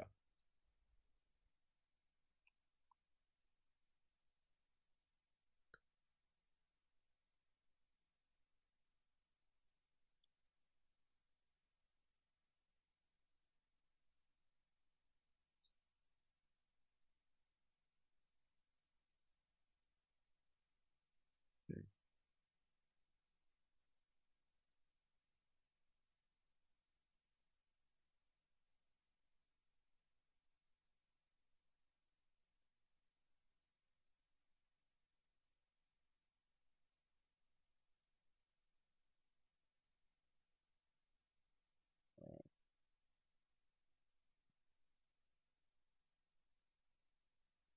Draw for turn. Draw for Chromicon. Pay 4 for a goat. 1 for a Maleficent. And I'll pass my turn.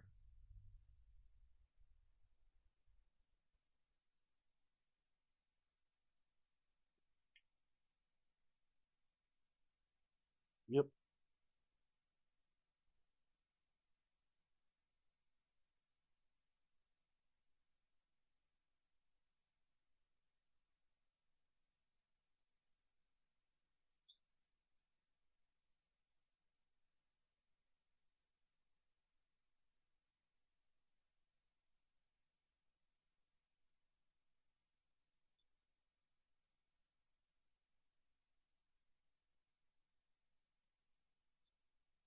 Oh, sorry. This is with my dog.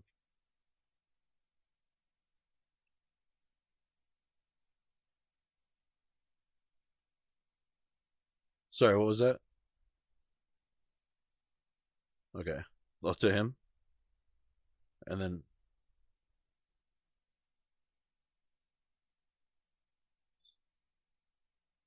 Dude, I need a Chernobyls. Look at this.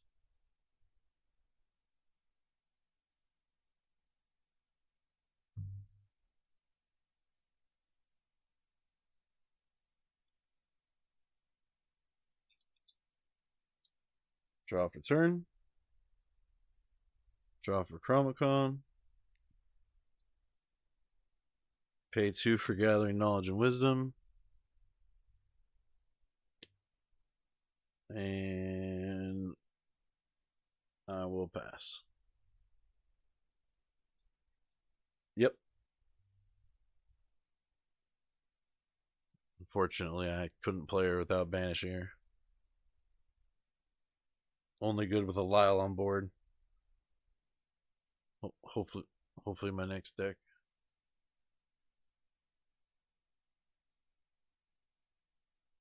Whoa.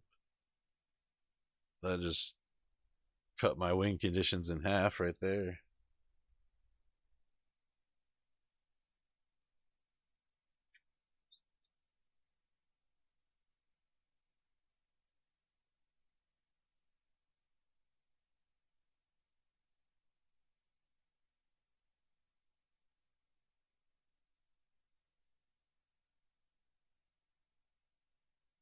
All right, chat.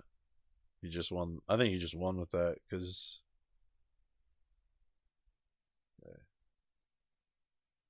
Okay. Draw for turn. Draw for Chromicon. Just couldn't get it. Super unfortunate. I didn't draw a goat.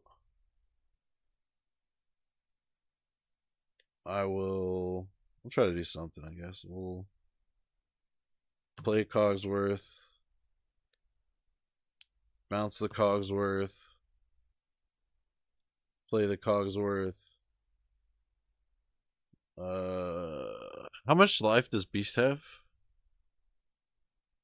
3-5. And Little John has how much left? Or sorry, Little John, but Prince John. Yeah. He has how? All right, I'll swing into him, but I don't think it matters. Oh, he only does one.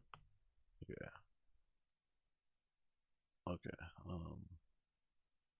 Yeah, and I'll pass. GG's. You got like 6, right?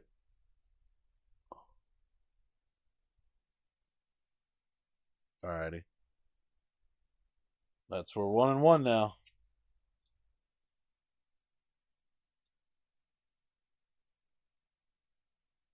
We'll see. You too.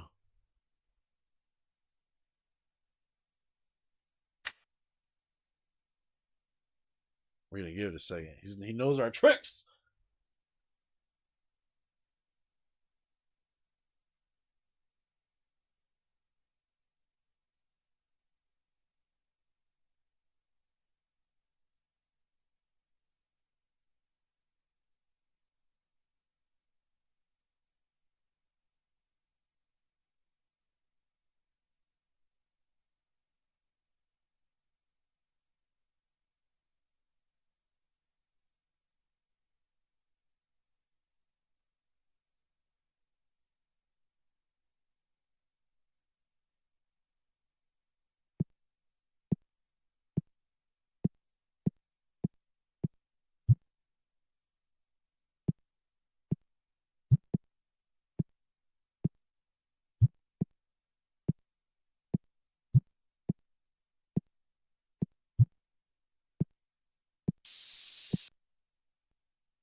All right.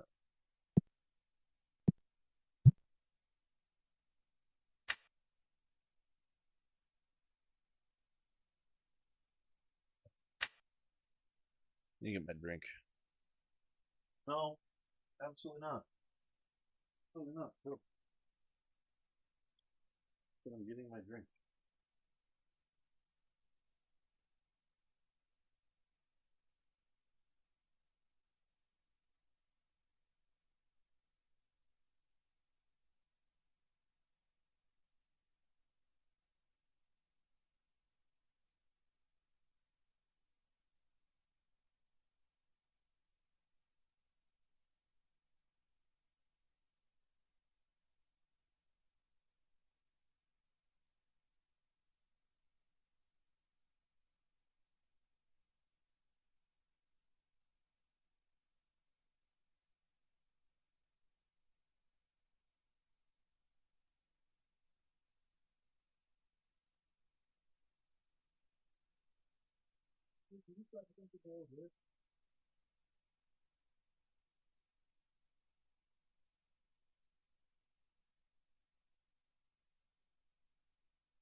He's working overtime.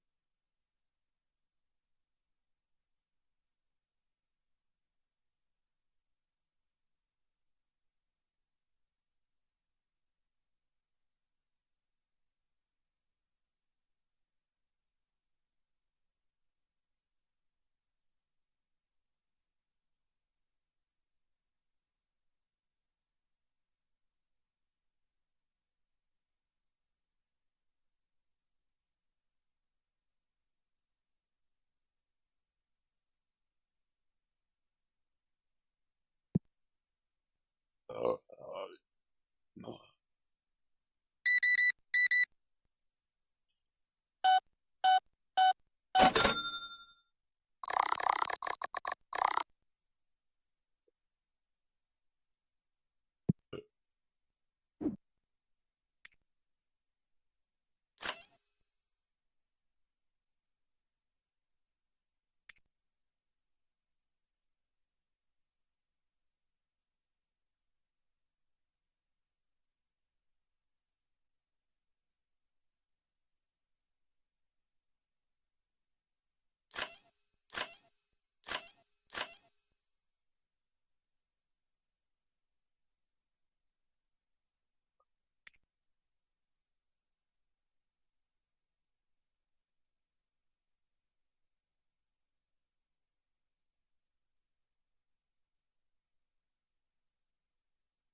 Okay, I'm back to it. Back to it, baby.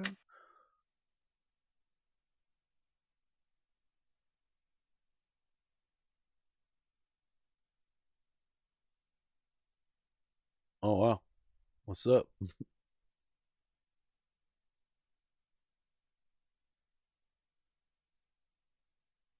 Yeah, once upon a time.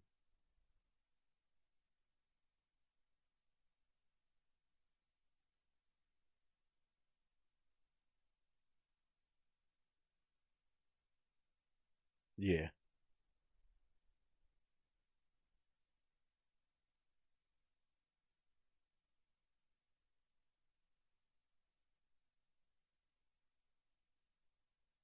same.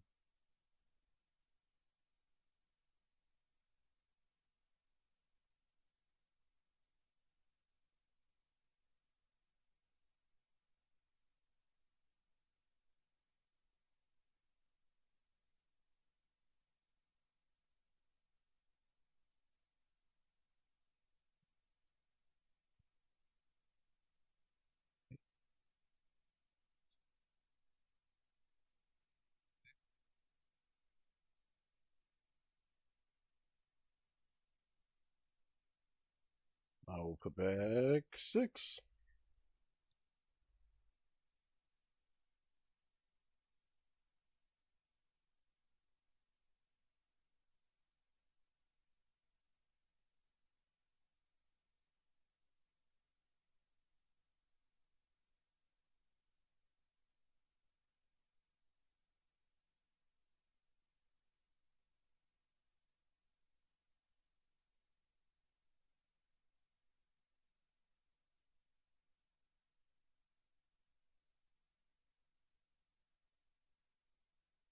You can start. I'm just shuffling.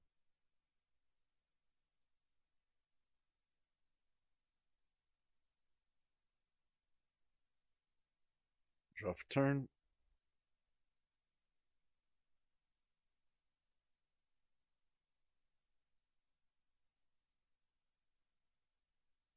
I will ink a Madam Fox. I'll play a Daisy, and I'll pass.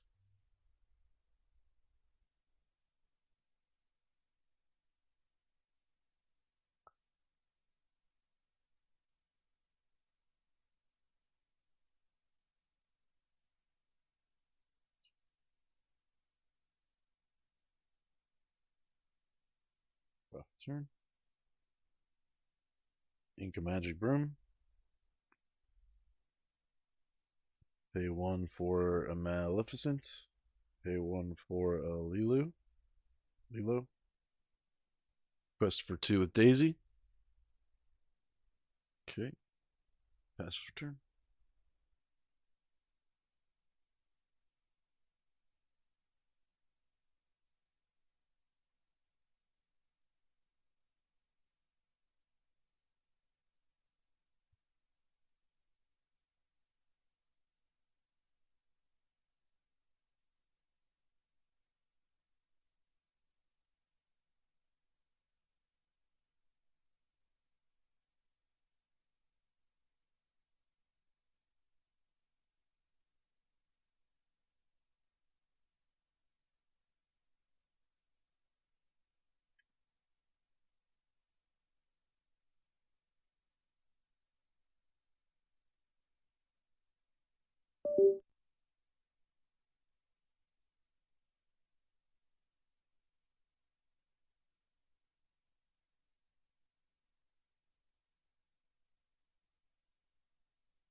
Okay, I will draw.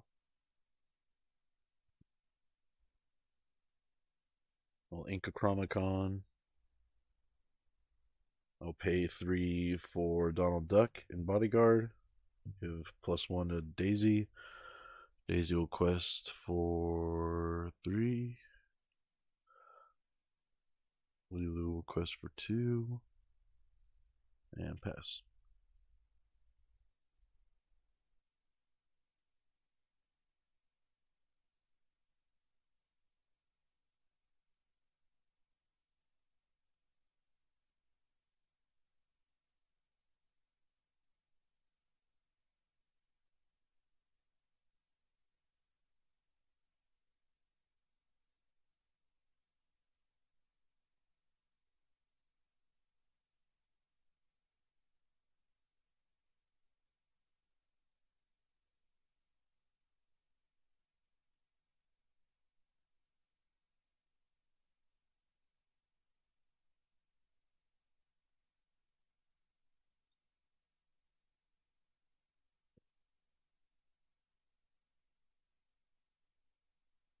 Draw.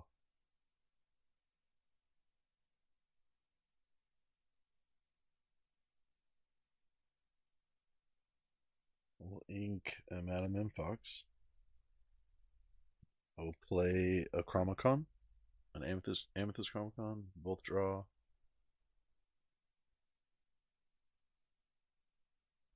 Pay 2 for a Piglet.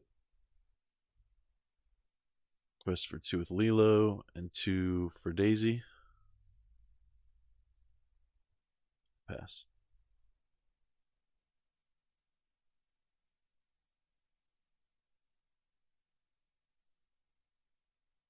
Two.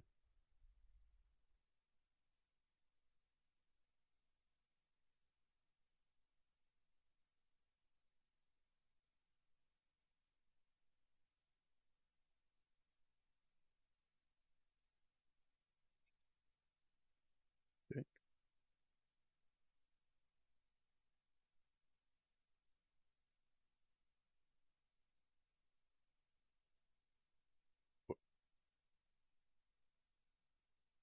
Okay.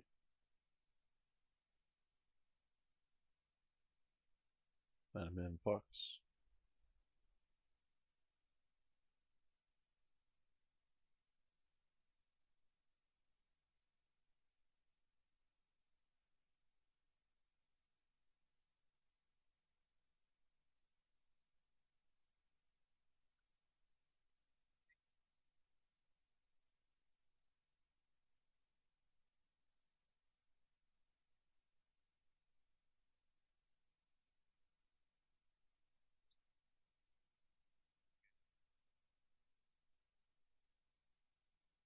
Draw for turn. Draw for Chromacon. Oh man, that sucks. Okay, I will quest for one. Did it go? Let me see. Yeah, I think it went.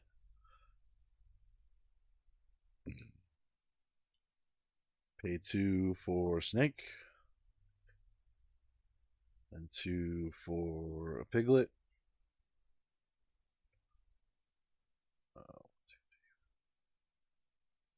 And pass.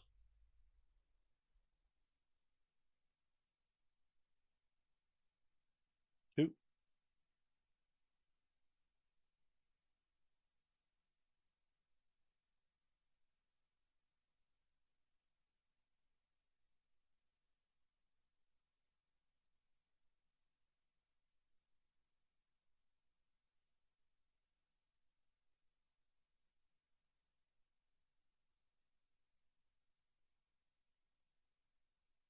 Ooh, she does 1 to everything, right?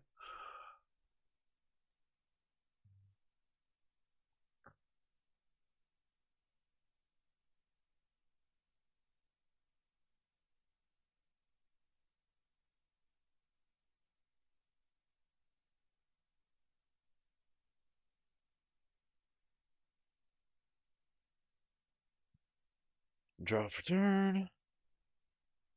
Draw for Chromacon.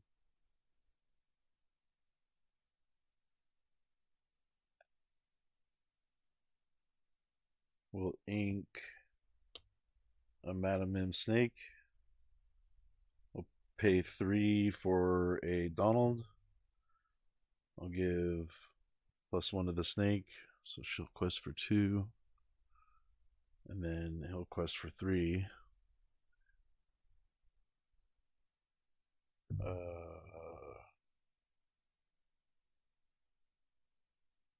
I'll leave him. It's not worth protecting these other guys who are already hurt. I'll pay 2 for gathering knowledge and wisdom. And I will pass.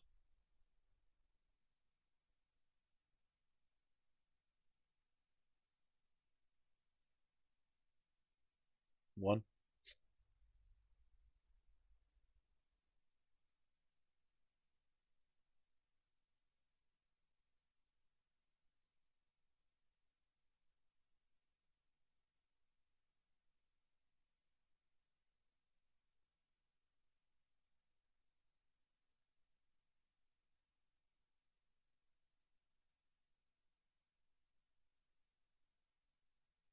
You draw a card and I discard, right? Okay.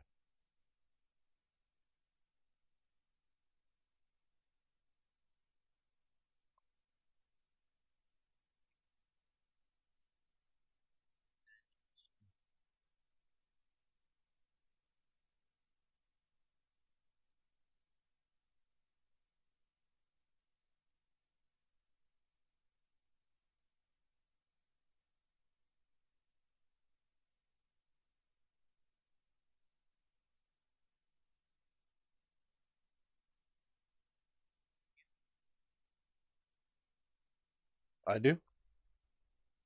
Oh, you do. Right, right.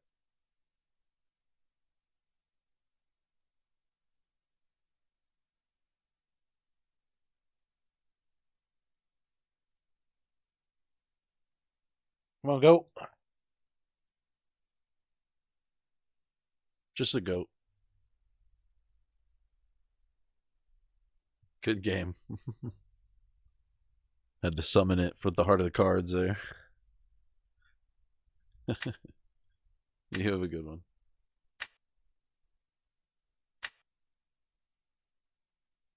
Ooh.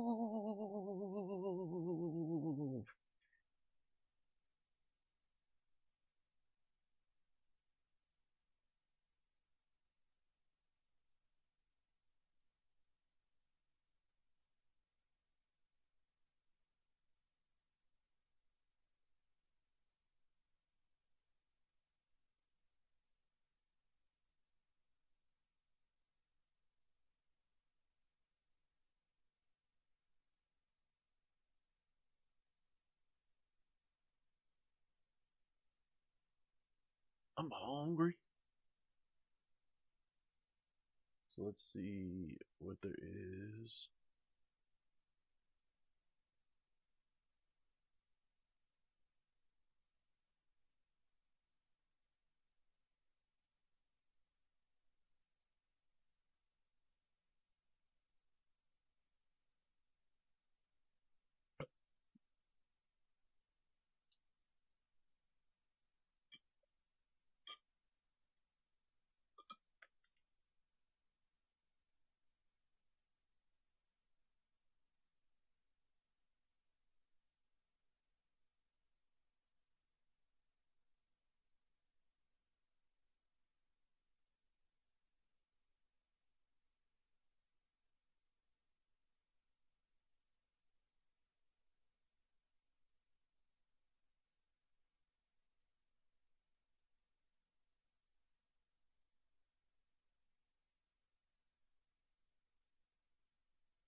"41 minutes long, baby."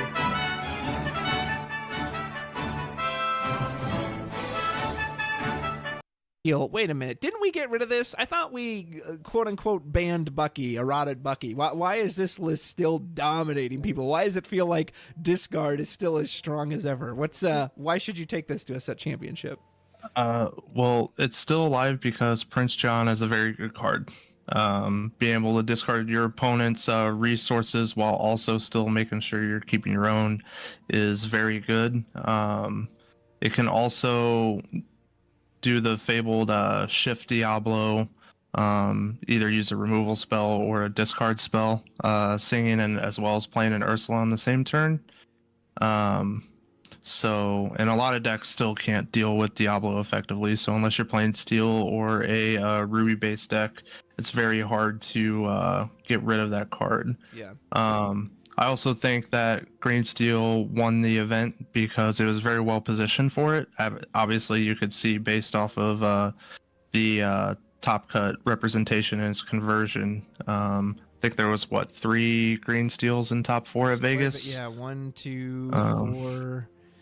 Yeah, there's quite a bit. There's one down in 13. Yeah. Yep. Yeah, I know I played one in top 64, although he was on more of like a mid-range version that didn't really focus on the discarding stuff, so it really wasn't too incredibly difficult. But this version, if it opens the nut draw just like it did last format, it can feel pretty unbeatable. Yeah, so I felt that at locals. I've had to face this a couple times at locals, and when it's just they just see everything perfectly. Diablo turn 1, and I was kind of talking to Justin about this beforehand. If they shift Diablo turn 2, they don't have to pay ink for him, so you get 3 ink there. Then they have him sing something like Storm Rage on, kill your only character. That's another 3 ink, and then they still play an Ursula and rip something out of your hand. So they get 8 ink on turn 2 instead of 2. Like it's so insane. Yeah, the nut draw is insane, and then if you're able to follow it up with like a Prince John or an Ursula the next turn and have another removal spell, it can get pretty far away from you pretty quickly. Yeah. Now another thing too that was really powerful with this is that the 2-drop slot last format was filled by Bucky, which was obviously a very good card for this deck. However, it pretty much just slotted in Morph for Bucky, which allows for shifting in Beast on turn 3. Yeah. Which doing a Beast on turn 3 means that you're pretty much avoiding every potential removal spell that it normally gets hit at if you were to cast it for 5. Yes. However, the only time that like shifting it in you could get punished by is if you're on the draw against red blue, and then they have ice block plus brawl. But outside of that, just a turn 3 beast drawing additional cards every turn, as well as having Diablo drawing you additional cards every turn. You're pretty much seeing uh like 20 or so cards extra every game. So it's almost, I want to say it's more consistent than red blue, but like once its engines get going, it feels at that level. Yeah. And you know what's interesting is that the shifted version of Beast, you didn't see a whole lot in the past. Usually people would put this out on 5, and by 5, I usually had a card to deal with it. But when this comes in on 3, like, even if you mim Fox into it, you'll stop the card draw, but the Beast still lives and you lose the Fox. So, like, there's just nothing, like you said, outside that ice block scenario that efficiently trades with this card when it comes down that early. Yeah, exactly. Now, one thing about the green steel deck is that there are a lot of times where your opening 7 is awkward and you have to decide whether you want to mulligan for a Diablo opening or keep a Prince John line. Whenever you draw like a mixture of both, it's just like, okay, well, I don't have any discard spells, but I have Prince John, but I have all these discard spells, and I have Diablo and no Prince John. So it's like, what exactly do I want to accomplish with the game? I do think this deck takes quite a bit of skill to pilot the most optimally. You can't just, just for free, just throw out Floodborns every turn like it could last format and just not have to worry about things. So, and then having access to Pete is just a complete dagger. It's a complete dagger for Amber Steel as well as Blue Steel as well, because you can even play this on turn 3 and against Blue Steel, and then they can't answer your Diablo, or they can't sing Whole New World, and then you end up discarding it from their hand, and then they just run out of gas. Yeah, the amount of times it's like, well, I have Grab Your Sword in hand, so I could clean up your Johns, but Pete says I can't. Like, when they get ahead, Pete just essentially assures they stay ahead. It's so brutal. Yeah, I'm not sure how much of the format Green Steel will take a hold of. If it does end up seeing a lot more representation, I could see this deck implementing a couple copies of Grab Your Sword in order to help mitigate the mirror match. Yeah. But generally, even with a list like this, if you were to play the exact same 60 against someone, the better players should win outside of small variants. So we've been singing its praises. It's very clear how strong this deck is, as it still is from last set. Is there any deck it fears? Is there any reason you shouldn't take it to a set championship? So it has a good matchup and a bad matchup in the blue-red, just like last format. Whenever your engines are competing tick for tack, blue-red can generally come out ahead just because of how powerful Hiram Flaversham is to shut off the discard mechanic. Just because you're getting 3 new cards every turn, including the card that you draw for turn. Obviously, whenever you have a Diablo on board, you're able to like benefit just from, help. that card draw. Yeah, you're able to benefit from it. But if they're able to answer your Diablo early, it can kind of get a little out of hand. I know I played against Ed Chu in round 9, and he was on green steel and went pretty easily for me. Just because I had the answers and everything. Then the moment a big Sisu comes down and just wipes your whole board, it's just game over. Yeah, Sisu is, and they can't pull that out with like an Ursula or a Bare Necessities if they're playing yellow, so. Yeah. Very good. Well, I think that's pretty good on green steel, old emerald steel. So let's move on to our next deck. I have to admit, this is kind of my pet deck, and I struggled with it so much at the start of the format. I was surprised to see it get as high as it did at Vegas. And if you look at this, I mean, this is really similar to the deck that it was last set. I mean, I think the only new card here is Elsa, right? Like, Ruby Amethyst, we know it's been strong in the past. I thought it fell off a bit. At least in Vegas it didn't. Justin, why should you bring Ruby Amethyst to a set championship? So if you want something that is consistent at what it's doing, then Ruby Amethyst is probably that deck. Is it the most powerful deck in the room? No. Is it the most consistent deck in the room? Probably. Just every turn you just have, or every game rather, you just have a solid game plan of going one drop, whether that's like Chernobog's Followers, Magic Broom, or if you're playing the 1/3s in Olaf and Mini, and then followed up on 2 with either a Snake or a Flynn Rider, and then go Sisu Castle afterwards. Really good card that this deck got to help with the green matchups though is for sure the Elsa Fifth Spirit card from Shimmering Skies. Just being able to tap something and then go into Diablo is very powerful. And survive, to not lose the body to it too. That's huge. Yeah, it being able to survive is very good. A 2/5 is actually very difficult to get rid of a lot of the times. Obviously, in the red matchups, it's very easy for them to get rid of. But outside of having a crackback spell, it'll generally sit on the board and get at least another card before it leaves, which is good. I noticed in this particular list they kind of come down on Maui, which may seem kind of crazy, but on other times I understand it because there's sometimes I just top deck Maui at the wrong time, and I'm like, I need like something else, not this card right now. Is there a reason? So obviously it's pretty consistent. That's kind of always been one of Ruby Amethyst's big strengths. Again, the only real new card here is Elsa. So with Chicken only nuggets, one I'm new hungry. card, why would you not bring this to a set championship? What are the matchups you're scared of? Oh, really? Well, the matchup I'm scared of the most with this deck is for sure the green purple deck. I feel like green purple and even green yellow, it's just completely not in your favor for those matchups. Just for the way that they play out. The green purple deck, it can keep up with your draw package since they also play all the purple cards. But then also the moment that a Clarabelle comes down when they're behind and you have something like 4 or 5 cards in hand and they have none and they just refuel it, it can get carried away pretty easily. Which Clarabelle is an insane card, but if you know how to play around it effectively, you can mitigate its impact. But you always have to be mindful of it whenever you're playing against any kind of green deck that you think could have it.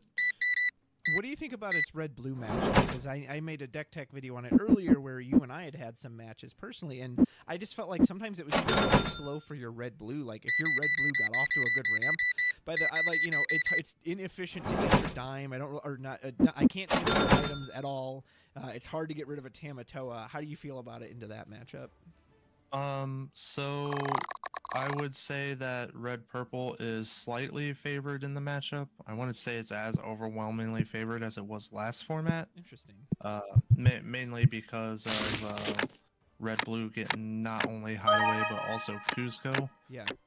But being able to have the curve of Flynn, Sisu Castle against red blue is pretty much your game plan. You're just trying to get that early lore and get to the point where you're at 12, 13 lore and just squeaking in with 1-2 lore turn and just using goat and then bounce in order to close out the game. However, there are a lot of red blue decks that are going to Scar in the deck as well as Vitalosphere again. Which means that your whole game plan of going Flynn's Sisu Castle can get completely ruined pretty quickly. Yeah. That was some good advice about red purple. We're going to move on to a deck you should be very familiar with because, hey, you built it and you took it. Right. So this is Ruby Sapphire. This is pretty much uncontested the ultimate late game deck of Lorcana currently, and without some major changes to the design, I don't really see that going away anytime soon. So this is your deck. Tell me all about it. Why should you bring the deck that you took to Vegas to a set championship? If you want the deck that is the most powerful in the room, then red blue is that deck. So there is the variance of just running cold and not drawing your item package or ramp package early and just getting blown out. But if you know how to mulligan correctly with the deck, then you can completely mitigate that chance. the addition of Tipo in the deck was completely huge for this deck. You used to have to rely on the One jump. uninkable one jump ahead, yeah, in order to get that turn 2 ramp, which made you very vulnerable to stuff like Bare Necessities or Ursula Deceiver to rip it from your hand, especially going second. But with Tipo now, you always guarantee yourself that turn 2 ramp because it can't be discarded from your hand. So I know a lot of people, when it was revealed, were pretty skeptical about Tipo just because it pulled a card from your hand, whereas one jump took it from the top of your deck. But Tipo is just absolutely insane, in my opinion. He's inkable too. Yeah, the fact that it's inkable is also huge because after you do that turn 2 ramp, you don't ever need the other copies anymore. Whereas, like, with the one jump aheads in the last format, once you did your ramp on turn 2, you're like, okay, I hope I don't see any other one jumps, or I hope I have Fishbone so I can ink it if I would draw another. This deck pretty much has a solid package of, I would say, anywhere between 40 and 45 cards, and then the last portion of the deck is pretty much just tech choices that you could want to play, or altering ratios. I know I personally play King Candy for Vegas, but that was solely just to have what is a functional Grandma Tala or Hiram in the mirror match, just be able to put out a 2-lord threat on turn 5 if I had to, in order to draw 2, and then also ship something back to the bottom. I know a lot of people probably prefer Gaston over it, the 6-drop Gaston Intellectual Powerhouse, but I valued the fact that this costed 1 mana less. But every time I casted it and put it into play, it actually performed very well for me, so I enjoyed it. I think what works really well with him too is that you draw 2 just straight out, and then from your entire hand you get to put 1 to the bottom, so it's not like you have to put one of the 2 you draw. And like you said, sometimes it's like, oh well, I have an extra 1 jump that I don't really want right now. Oh good, let me get this uninkable out of my hand. I was pleasantly surprised testing him how well he performed as well. Yeah, is it something that I'm going to play going forward? I'm not entirely too certain yet. Formats evolve, which means your deck has to evolve with it. Now, I think having multiple hideaways in the deck is also really good, just because not only is it item and location removal, but it can act as conditional ramp on turn 2 if necessary. So it's like you're effectively playing 8 ramp spells, even though you really only have 6 in the deck for turn 2. Yeah, you can. Not ideal, but I've seen you do it before, where if you have to, sometimes if you play Ice Block or Popsicle turn 1 and you see you'll just hide away your own item to yourself up on turn 2. Yeah, and then the Sisu Ice Block package in this deck can just be completely backbreaking for a lot of decks, like Amber Steel, for instance. You can also blow out Green Steel with this, too, and it's very hard for them to recover. I know that when I played against Green Steel in round 9, I just played a Sisu and wiped 5 characters from the board, including a beast that I had shrunk down with an Ice Block. So, yeah, so after that happened, the game was over. No, that's huge, man. I'm trying to look at all the new cards. So do you have a thought, since you have Cusco and Hideaway, I know you and I have talked about this before, but for the video, is there one you kind of prefer over the other? How do you feel? Because they both have a similar role. How do you feel about these 2? I definitely prefer Hideaway over Cusco. The fact that Hideaway is just 2 ink compared to the 6 that Cusco is. There are a lot of times where, even when you're playing against red-purple, if you tap out on 6 for this, just to get rid of their castle, and that's all you're doing for your turn, and then they crack back with a Bendusa in order to clear it, it kind of feels a net negative in that scenario. Whereas you could just hide away the location and then either play a Grandma Tala or Hiram, and even if they Medusa in those scenarios, you still at least replaced the cards, so it's not like you went down on any kind of advantage or anything. Yeah, that's fair. Thoughts on, so Be Prepared has obviously always been a card that's very prevalent in any red deck since set 1. You were only running 2. Sisu kind of helps fill that role. How many B Preps do you think is right now? Do you think 2 is a good number, or why only 2 instead of 4 or 3? We're probably getting to the point that you'll need at least 3 or 4 B prep in the deck, even with Pete in the format.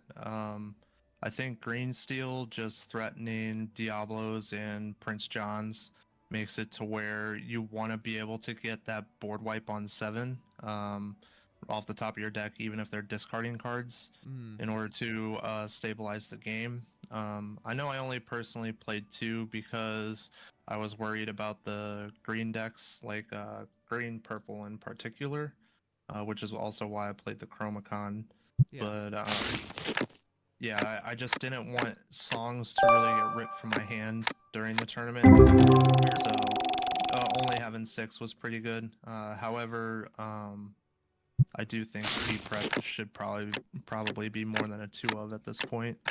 You heard it here first. So obviously this game, like you said, I do think pound for pound, it's probably the most powerful deck in the format. Why wouldn't you want to take the most powerful deck to a set championship? So you wouldn't want to take this deck because it's also the most targeted deck, which means that you could have people playing more aggro-based strategies in order to pretty much choke out red-blue from the tournament. If that's the case, then stuff like the Sisu Daring Visitor could probably get a lot better, which I personally didn't like for this event. But if you're worried about aggro, then I wouldn't take red-blue. I'd probably take some sort of steel-based strategy in order to help mitigate that. Gotcha. Well said. Well, sir, we'll shy away from your favorite deck here for a moment, and then we will jump on to the Steel Song deck, which got a great brand new legend that has really shown its worth in the new Naveen. Yeah, similar to to Emerald Steel, man, if this deck has its nuts opening, there are some, it often feels like, oh, okay, there's literally nothing I can do. Like, no matter what card I play, it's just going to die. And when you see that, wait, they're only on 5 ink, how did they play like 7 cards that turn? It's because singing is just that darn strong. Justin, why would you want to bring Steel Song to a set championship? This deck completely preys on any kind of early game aggro-based strategy. I know it can have a favorable matchup into green purple. Yeah, green purple. Just because the fact that Let the Storm Rage On and also Strike the Raging Fire deal with green purple's early aggression really well and can get rid of the early Clarabelles to prevent the shift line. Also be able to just dump out your hand and then refuel with a Whole New World has always been a very powerful thing. Probably one of the most powerful things you can do in the game of Lorcana. It's a solid deck for sure. But it does take some skill in order to pilot correctly, as well as knowing how to mulligan correctly. But if also Rapunzel and Naveen are just powerhouse cards, because even if you do not see the Whole New World, Rapunzel can keep the advantage. And if you don't see Ariel, at least you can do Naveen on 4 in order to sing a Whole New World in order to reset your hand. Yeah, Naveen, man, it's like, I don't remember if it was DeCandio or someone described it. I think it might have been DeCandio, where he's like, imagine turn 4, you want to tap out, you want to play 4 ink and use Along Came Zeus. Now imagine it comes with a 3/3 body that also quests for 2. Yeah, exactly. So Naveen's a very good card, and it probably will only get better over time as long as they keep printing new good songs. Well, and so like the Emerald Steel matchup, this deck also gets to take advantage of Pete. So essentially says, hey, I get to do all my singing, but you're actually going to do none on your turn. Yeah, I mean, Pete is just like a totally fair card. Not really, but it's just like a feels bad card for the opponent. Yeah. Just being able to like shut off at least a third of most decks, third if not half of decks. So just being able to protect your board in this deck was really important.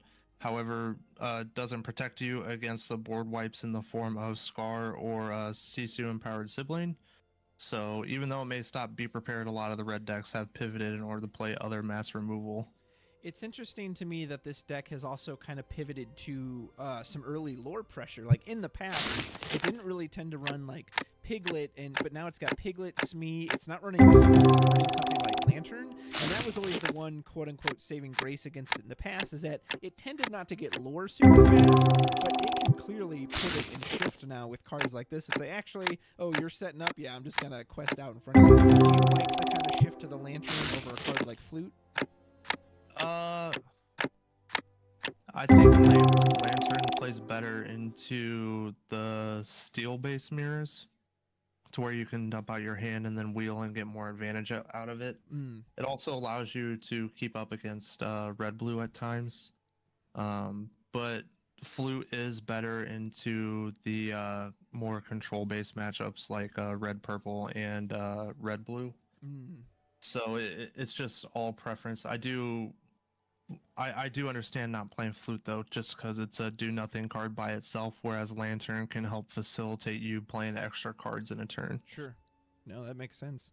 Well, we know how strong this deck can be. What is a reason you wouldn't want to take it to a set championship?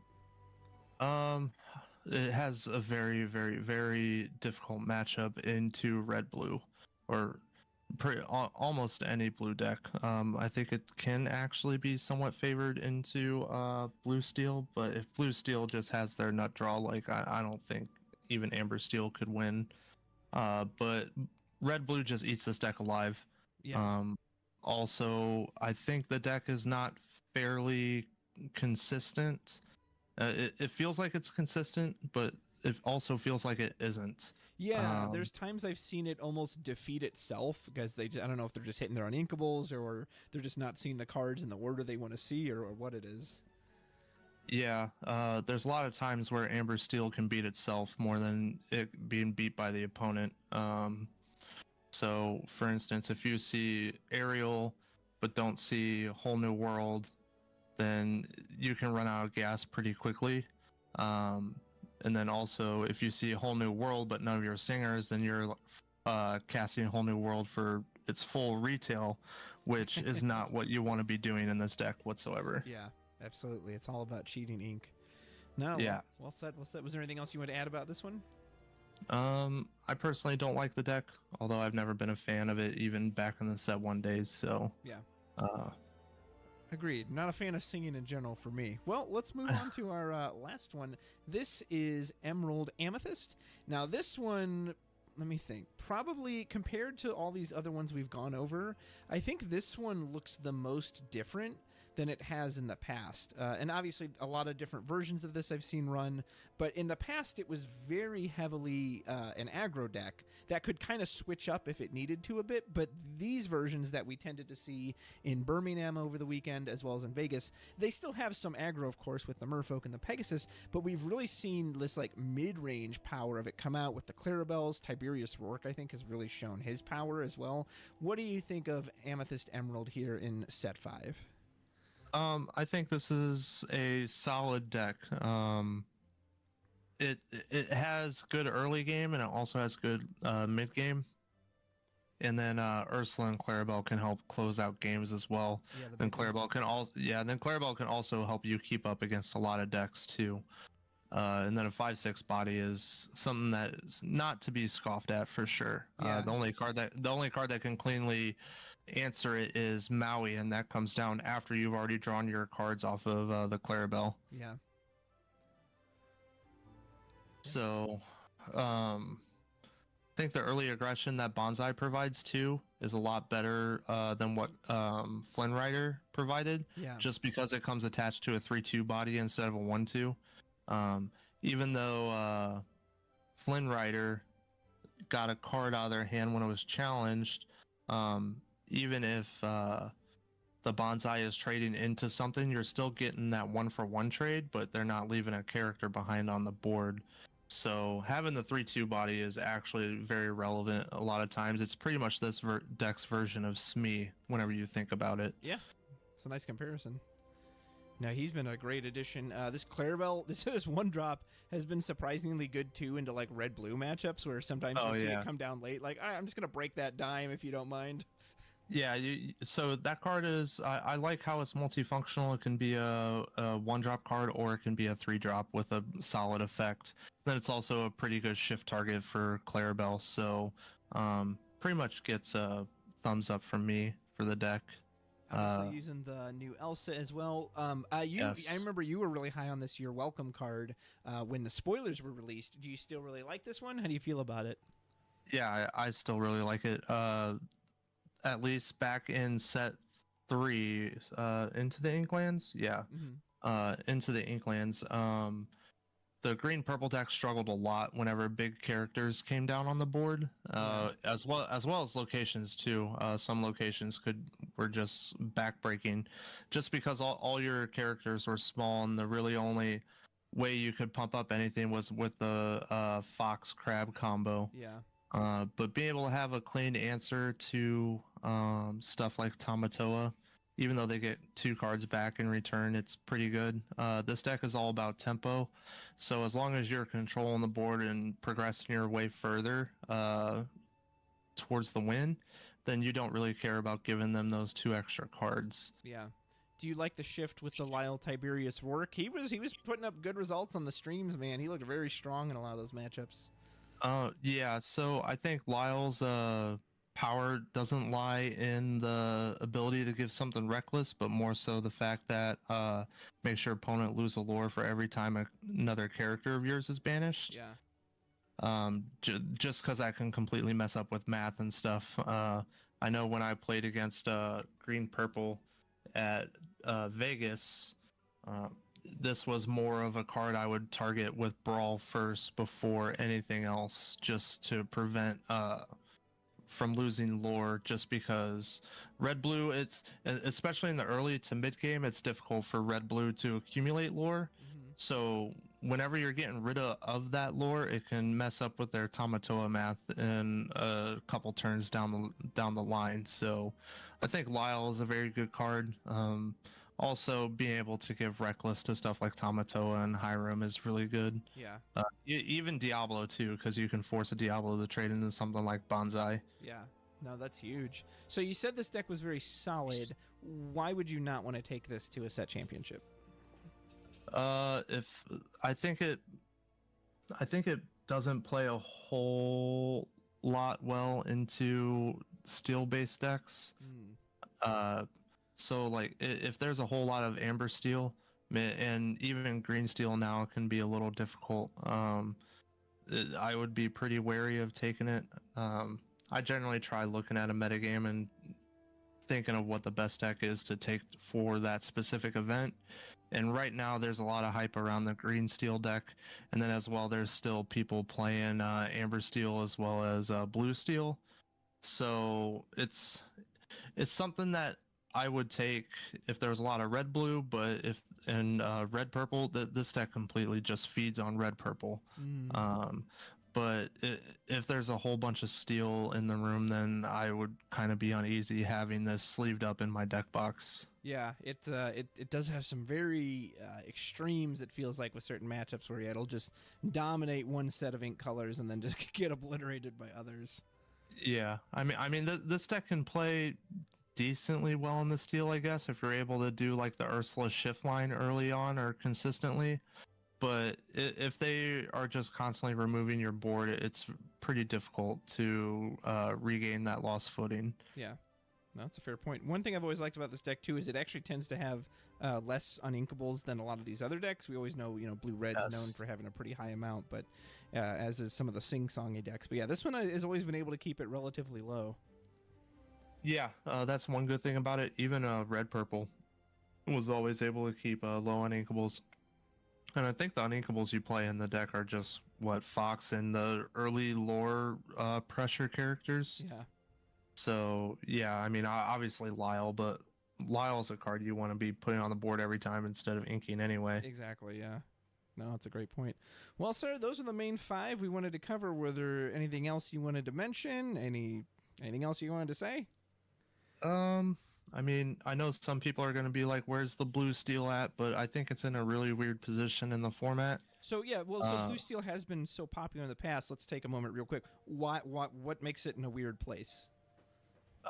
So as you can see here with Jonathan Lamb's deck, he pivoted his blue steel deck to focus more on aerial, which helps him play better into red blue since it doesn't get hit by Sisu. and a lot of red-blue decks were cutting Be Prepared down to either anywhere from 0 to 2 copies only in the deck. So being able to have something that can't be answered unless it's specifically Be Prepared is really good for that matchup. However, it being uninkable, it's a very uneasy thing for me. It means you have to build your deck around it, and you have to choose your uninkable choices pretty wisely. But yeah, it's red blue matchup. It's pretty uneasy. Sisu can completely wreck your day. Their Tamatoas are generally more, well, they're about the same, but I feel like when I'm playing red blue, my Tamatoas are more powerful, despite blue steel having 4 extra cantrips Yeah. for the items. Well, and they basically they need to run something like Let It Go to get rid of Tamatoa, whereas you have Be Prepared and Dragonfire. Like you don't want to have to Yeah. burn, like 2 Along Came Zeus on a Tamatoa. Yeah. Another thing too is that Visions of the Future completely elevated red blue to a whole nother level, which I don't think blue steel can utilize a Vision of the Future as effectively, just because the cards you need to play in the blue steel deck are more of a priority before playing Visions. Whereas red blue, it was able to just pretty much slot it in the place of Develop Your Brain. Yeah. No, that's huge. Well, and I highlighted Cogsworth a little earlier. Like, this card is so good into the steel matchups where you can just lock out decks like the Steel Song or the Green Steel. But, man, the Sisu just, like, gobbles it up. It's like, yep, no worries. I'll just go ahead and remove it without targeting it. Yeah, like having that removed as well as your Hiram removed at the same time can be backbreaking. So you could play stuff like Chenpo to also stop like Maui and all that, but I don't know if I really want to be playing a 4/7 bodyguard in my deck right now. Yeah, no, that's a fair point. No, good thoughts, sir. Well, that's kind of what we have for your set championships coming up in Shimmering Skies. I hope you'll take Justin's advice to heart. He's always very thoughtful about his decks and how he looks at them, and hopefully you've heard the strengths and weaknesses here. Was there a deck that we forgot to mention? Please let me know in the comments below. It means surprisingly good too into like red-blue matchups where sometimes you see it come down late. Like, I'm just going to break that dime if you don't mind. Yeah, so that card is, I like how it's multifunctional. It can be a 1-drop card, or it can be a 3-drop with a solid effect. Then it's also a pretty good shift target for Clarabelle, so pretty much gets a thumbs up from me for the deck. Obviously using the new Elsa as well. Yes. I remember you were really high on this Your Welcome card when the spoilers were released. Do you still really like this one? How do you feel about it? Yeah, I still really like it. Than it has in the past. And obviously a lot of different versions of this I've seen run, but in the past it was very heavily an aggro deck that could kind of switch up if it needed to a bit, but these versions that we tended to see in Birmingham over the weekend as well as in Vegas, they still have some aggro, of course, with the Merfolk and the Pegasus, but we've really seen this like mid-range power of it come out with the Clarabelles. Tiberius Rourke, I think, has really shown his power as well. What do you think of Amethyst Emerald here in set 5? I think this is a solid deck. It has good early game, and it also has good mid game. And then Ursula and Clarabelle can help close out games as well. Yeah, then Clarabelle can also help you keep up against a lot of decks too. And then a 5/6 body is something that is not to be scoffed at for sure. Yeah. The only card that can cleanly answer it is Maui, and that comes down after you've already drawn your cards off of the Clarabelle. Yeah. So, I think the early aggression that Bonsai provides too is a lot better than what Flynn Rider provided. Yeah. Just because it comes attached to a 3/2 body instead of a 1/2. Even though Flynn Rider got a card out of their hand when it was challenged, even if the Bonsai is trading into something, you're still getting that 1-for-1 trade, but they're not leaving a character behind on the board. So having the 3/2 body is actually very relevant. A lot of times it's pretty much this deck's version of Smee whenever you think about it. Yeah, it's a nice comparison. No, he's been a great addition. This Clarabelle, this one drop has been surprisingly good too into like red-blue matchups where sometimes Oh you'll see yeah. it come down late. Like, all right, I'm just gonna break that dime if you don't mind. Yeah, so that card is I like how it's multifunctional. It can be a one drop card or it can be a 3-drop with a solid effect. Then it's also a pretty good shift target for Clarabelle. So pretty much gets a thumbs up from me for the deck. Obviously using the new Elsa as well. I Yes. remember you were really high on this Your Welcome card when the spoilers were released. Do you still really like this one? How do you feel about it? Yeah, I still really like it. At least back in set 3, Into the Inklands. Yeah. Into the Inklands. The green purple deck struggled a lot whenever big characters came down on the board, as well as locations too. Some locations were just backbreaking, just because all your characters were small, and the really only way you could pump up anything was with the fox crab combo. Yeah. But being able to have a clean answer to stuff like Tamatoa, even though they get 2 cards back in return, it's pretty good. This deck is all about tempo, so as long as you're controlling the board and progressing your way further towards the win, then you don't really care about giving them those 2 extra cards. Yeah. Do you like the shift with the Lyle Tiberius work? He was putting up good results on the streams, man. He looked very strong in a lot of those matchups. Yeah, so I think Lyle's power doesn't lie in the ability to give something reckless, but more so the fact that makes your opponent lose a lore for every time another character of yours is banished. Yeah. Just because I can completely mess up with math and stuff. I know when I played against green purple at Vegas, this was more of a card I would target with Brawl first before anything else, just to prevent from losing lore, just because red blue, it's especially in the early to mid game, it's difficult for red blue to accumulate lore. So whenever you're getting rid of that lore, it can mess up with their Tamatoa math in a couple turns down the line. So I think Lyle is a very good card. Also, being able to give reckless to stuff like Tamatoa and Hiram is really good. Yeah. Even Diablo too, because you can force a Diablo to trade into something like Bonsai. Yeah. No, that's huge. So you said this deck was very solid. Why would you not want to take this to a set championship? If I think it doesn't play a whole lot well into steel-based decks. So like if there's a whole lot of amber steel, and even green steel now can be a little difficult, I would be pretty wary of taking it.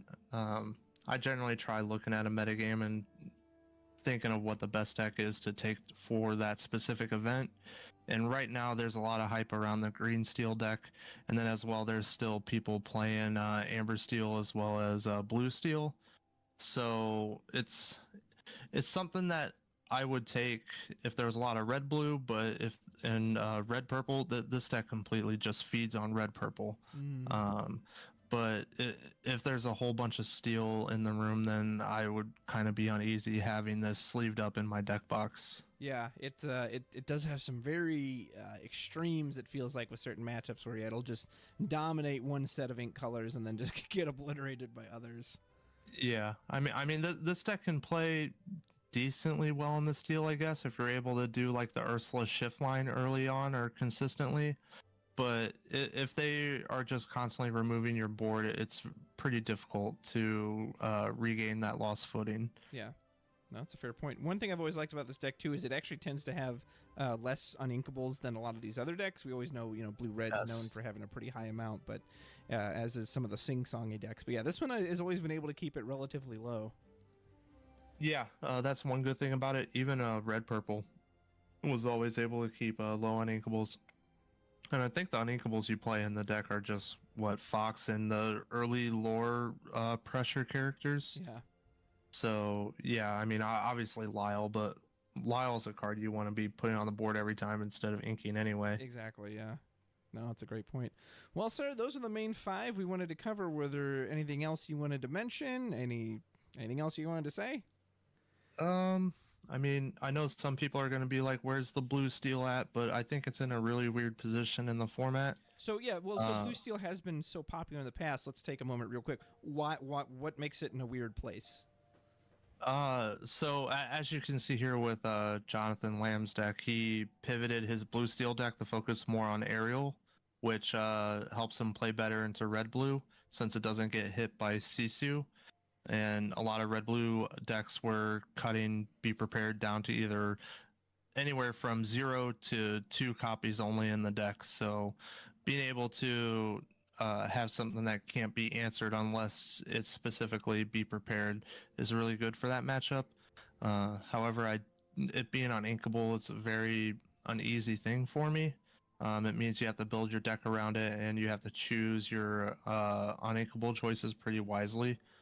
Um, but yeah, it's red blue matchup. It's pretty uneasy. Sisu can completely wreck your day.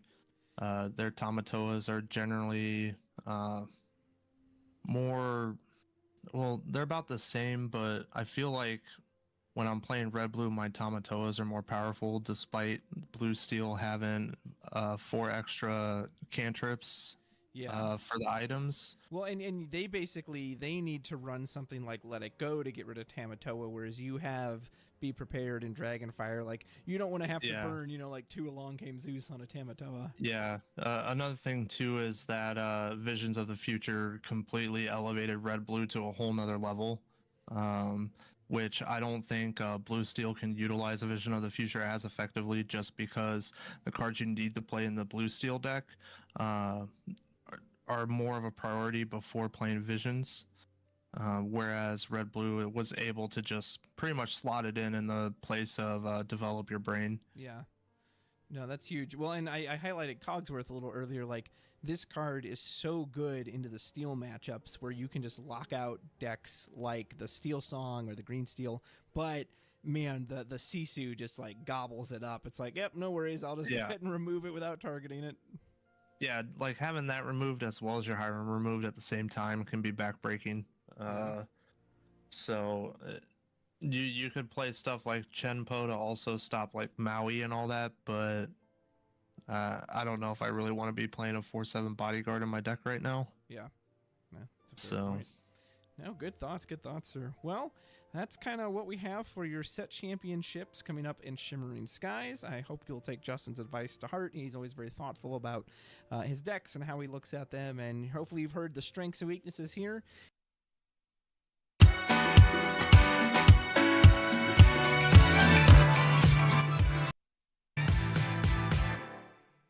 Wow.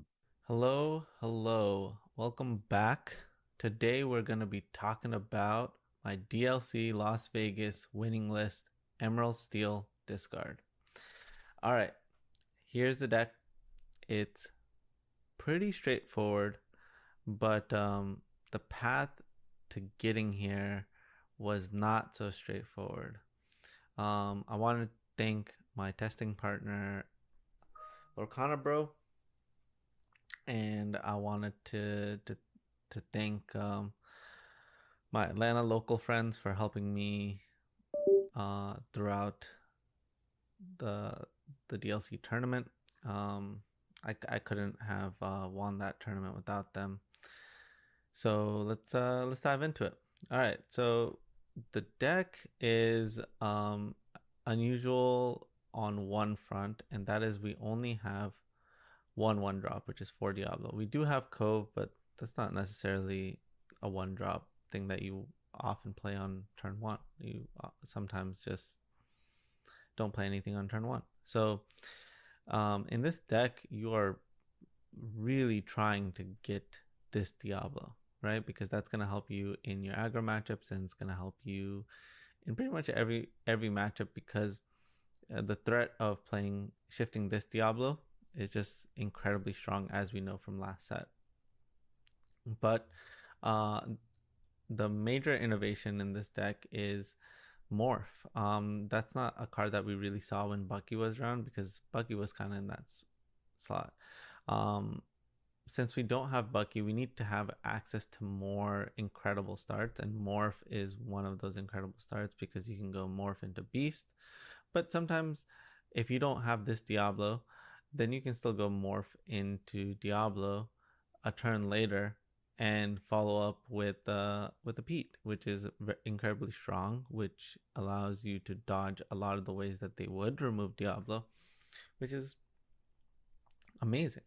So the premise of this deck starts actually with Prince John.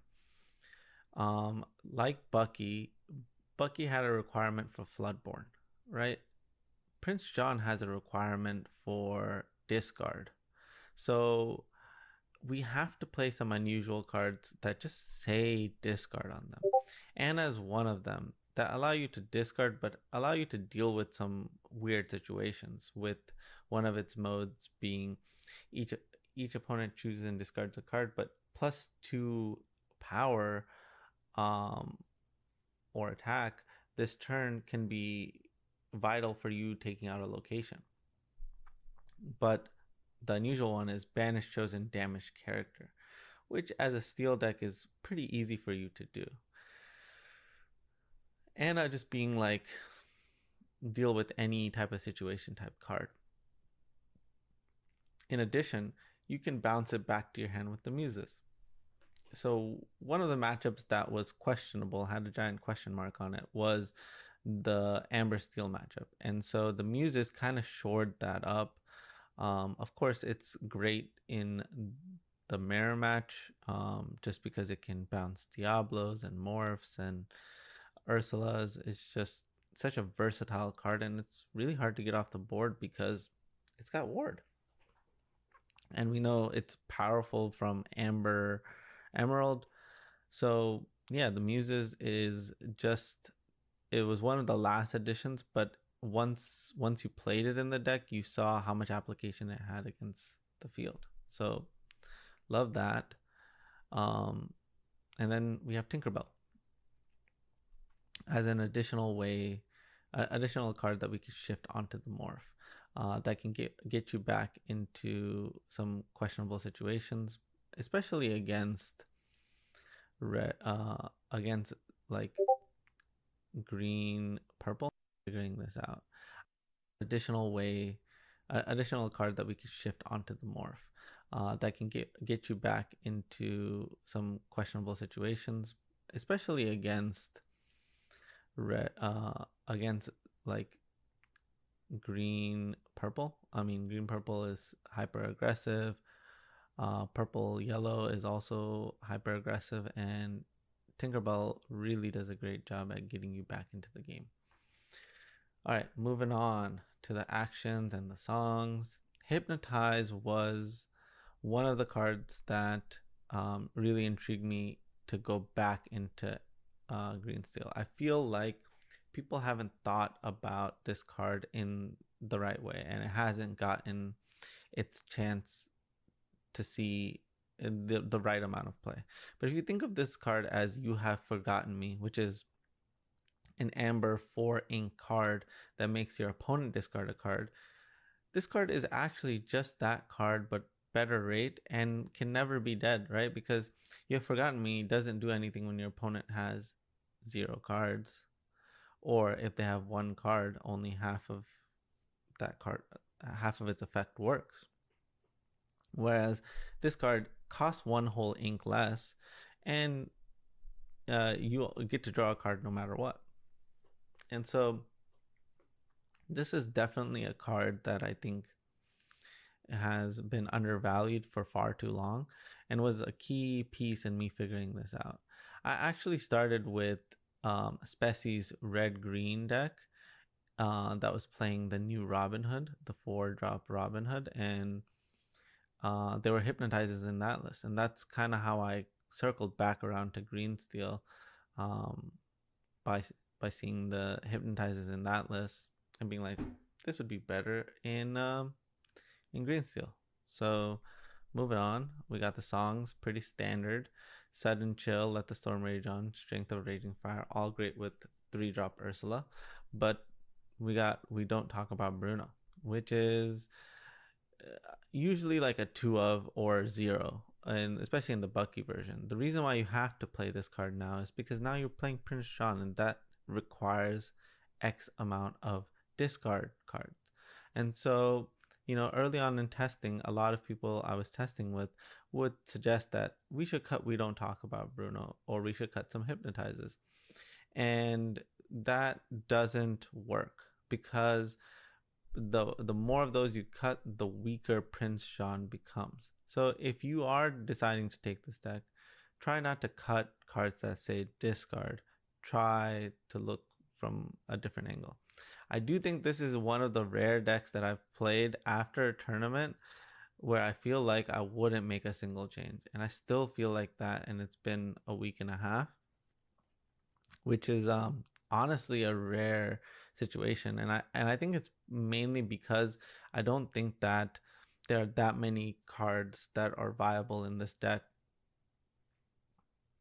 Like the card pool is kind of small, and I think that with set 6 maybe that will change. Most likely it will, but for right now I'm pretty certain this is the list. For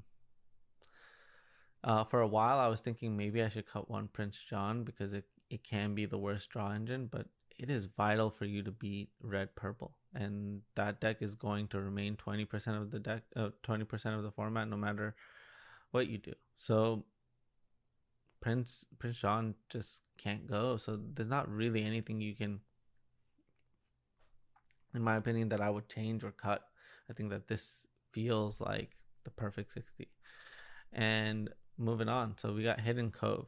Why is this card still in the deck? It creates the most anomalies in the game, in the sense that people never play around it. And so people not playing around it just and most of the time they shouldn't play around it. The Hidden Cove just catches people off guard. Like, a common play pattern is you play your Diablo and your opponent quests with like a 1-drop Robin Hood, and then you just play a Hidden Cove and take it out, and all of a sudden they don't have a 1-drop, but you still have your 1-drop, and it becomes even more difficult if you're able to shift a Diablo and it just gets out of hand, right? And the other thing about Hidden Cove is it allows you to dodge things like Brawl, which is, a lot of the format is red, so you want to be able to deal with those things. So that's my justification on the list. Let's move on to mulligans. All right, but before we move on to mulligans, I'm gonna tell you about a mulligan guide that I made that's going to be in the description of this video, available to everybody. And I just want to give you a quick breakdown. So uh, the the cards that are bold, those are the cards that you're always trying to mulligan in any matchup, every single time. And you can see that I have a 1, a 2, a 3, and a 4, right? You're trying to get Diablo, or Morph Diablo, or Morph Beast, some combination of those. And, you really want just one of them to link up. Or if you have both of them, that's incredible. If you're able to go Diablo, shift the Diablo, Morph, shift the Beast, that's like your best draw. That is just your absolute bonkers best draw. So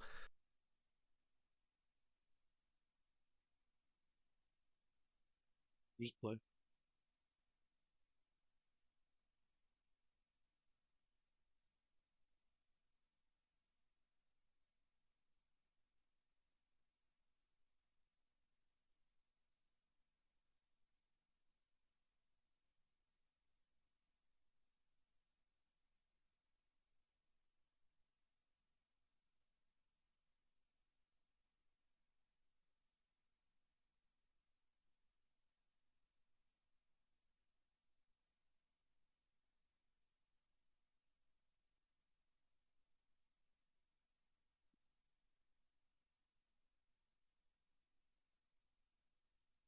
No.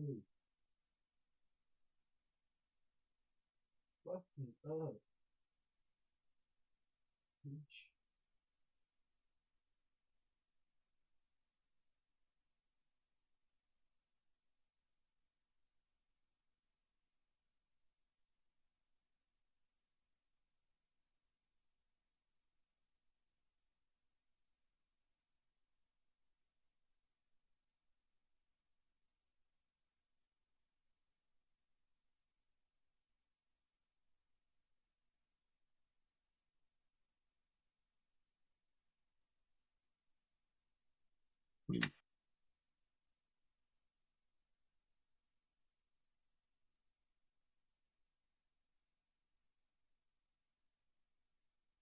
there.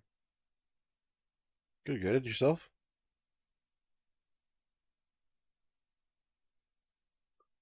I don't care. Yeah. What are they?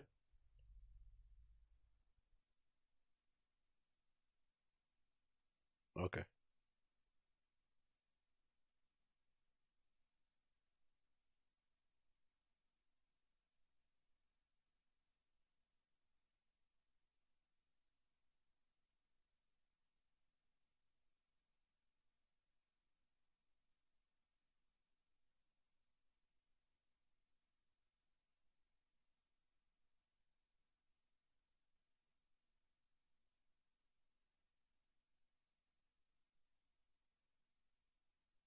D6.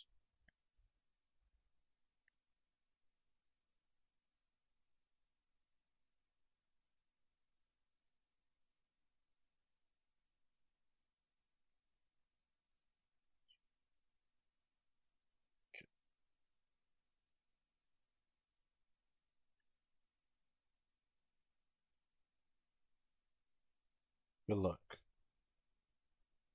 Just finish shuffling here.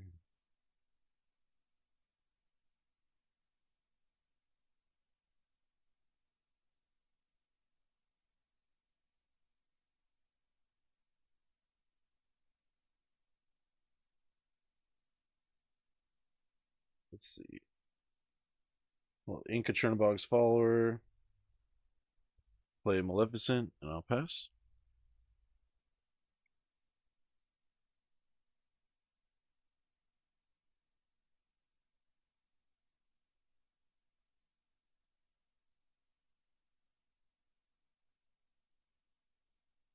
Uh-oh. The beer batch.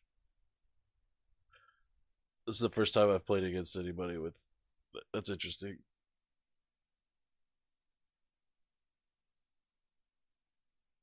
Draw.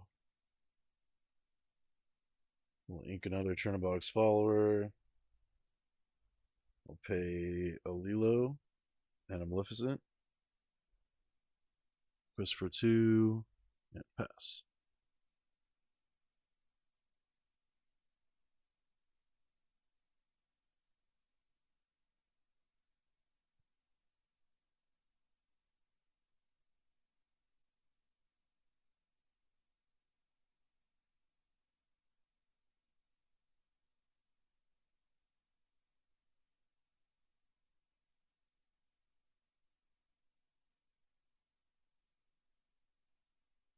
Okay. Draw for turn. I will ink a Donald Duck. I will play a Donald Duck. And Bodyguard, give +1 to Lilo. She'll quest for 3. 1, 2, 3. Maleficent quest for 2. 1, 2. Got 3 ink and pass.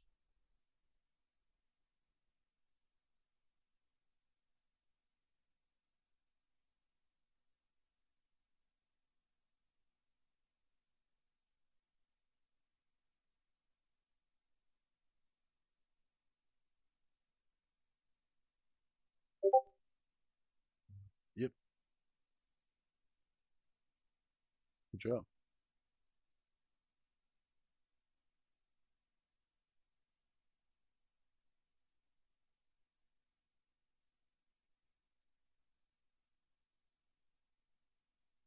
Okay.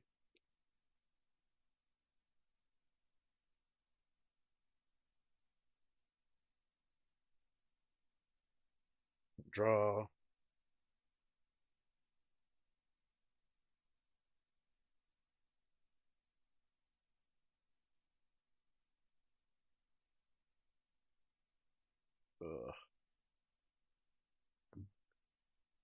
Well, Inca Piglet. Pay 4 for a goat. Quest for 2 with Lilo. And pass.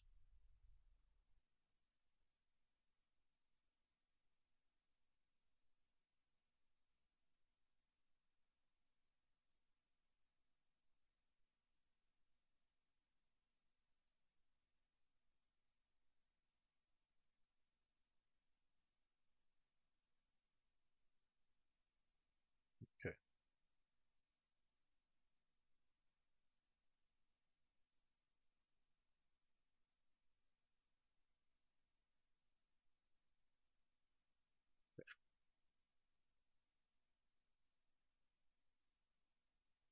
Draw for turn.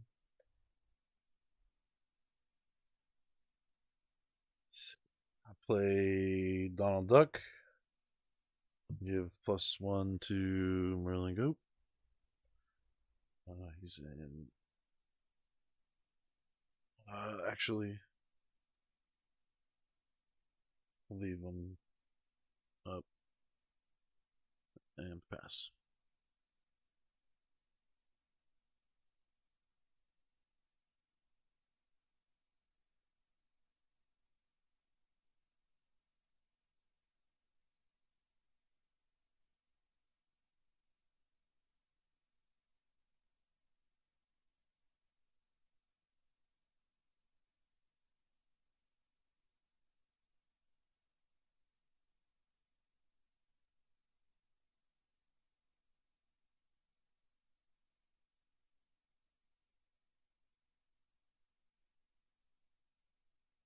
Oh, yeah, yep. Not used to being the one that has to do that. I'm gonna draw for turn.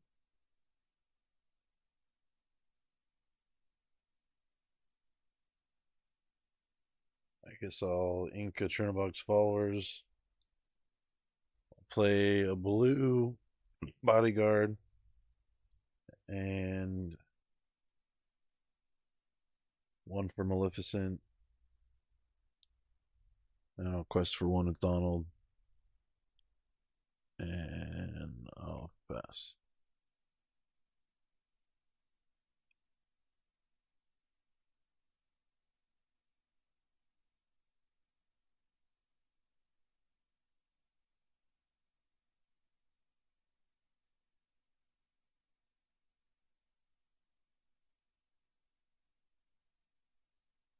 None.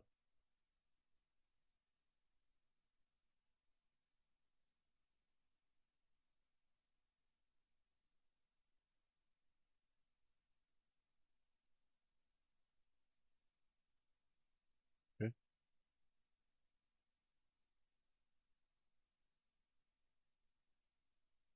Okay.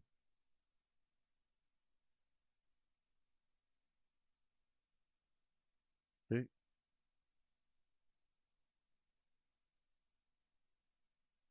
Okay. Well played. Let's see. Go for turn. Play a piglet and pass.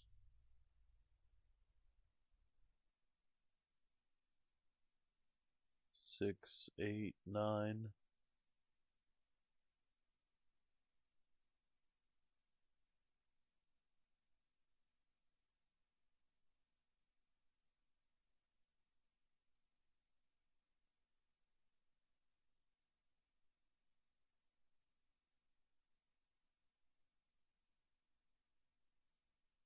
Yep.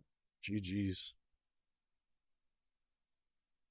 It's so close. Let's see where it is. There's the goat. Got a goat. Nah, nothing. I was looking for a couple of these.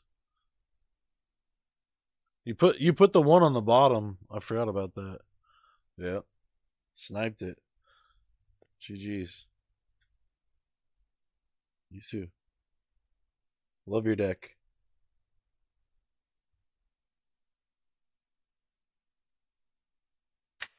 Chat, he just beat us with a crazy cool deck.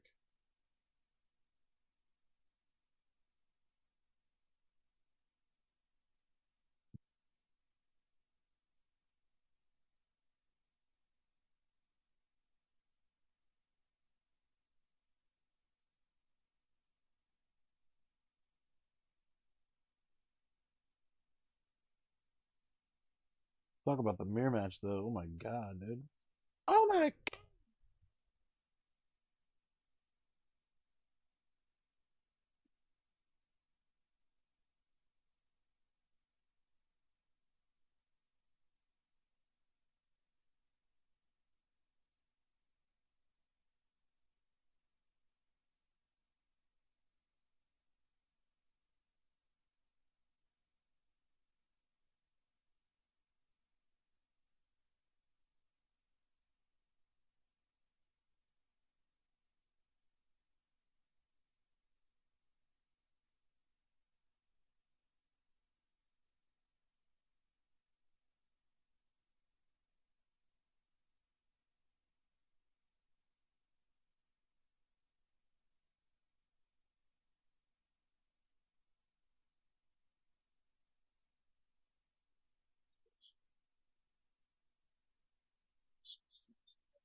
Hello.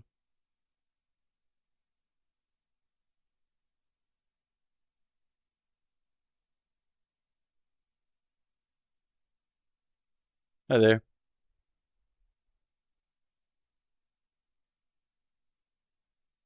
Half cut okay?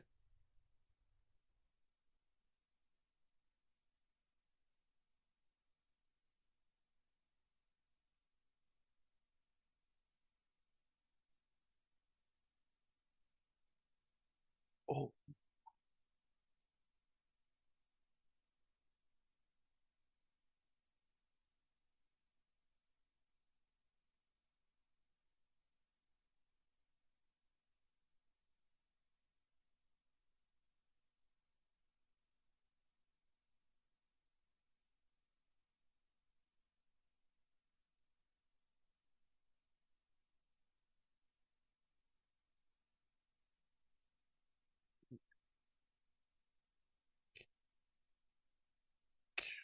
I'll put back 4.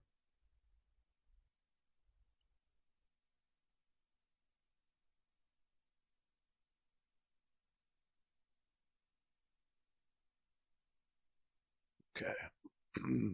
Good luck.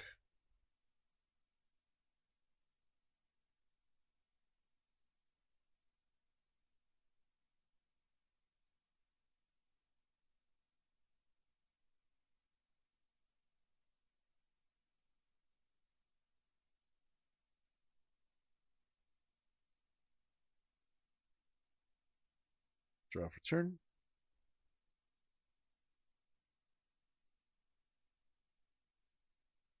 Inca Cogsworth. Play a Daisy. Pass.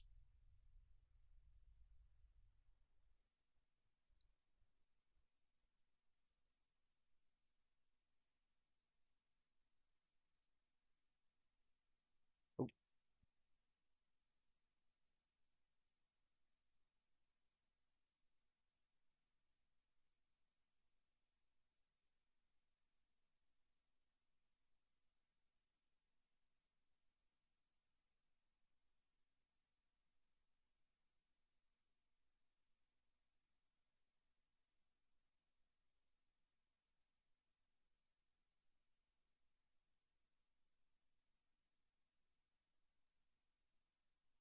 I'll ink a Madam Fox.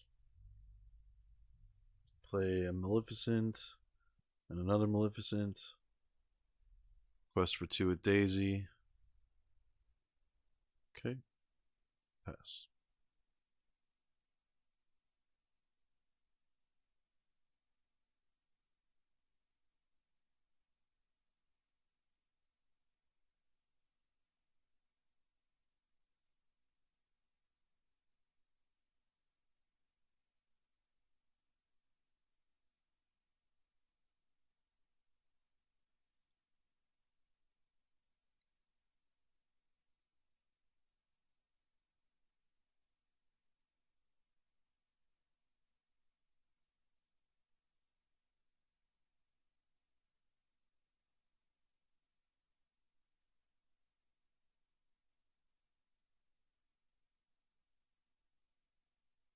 For 4? 6? Okay.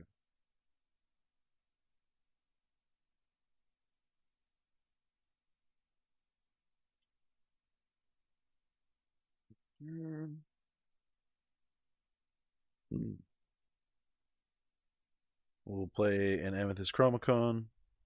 I will draw. We'll ink a Piglet. What is that? I'll play a Lilo. I'll quest for 4, 2, 3, and pass.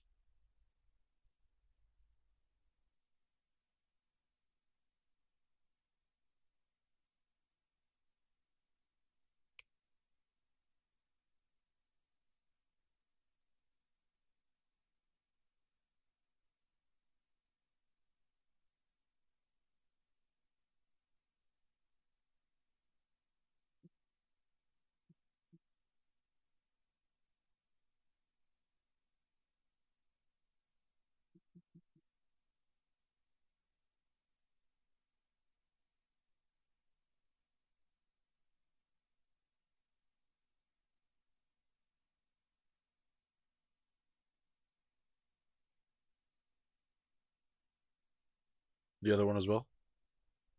Okay.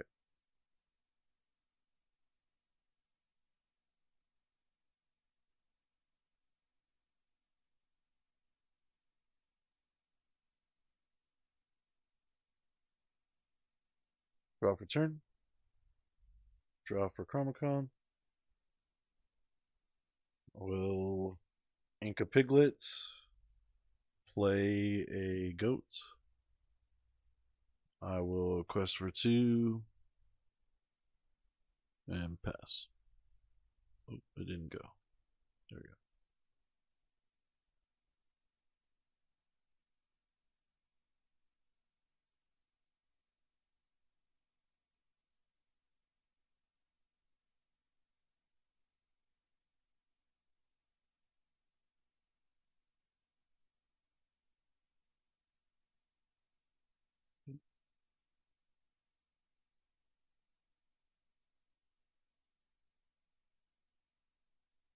Does that add a damage to him, or did you already add it? Did you already add a damage to Robin?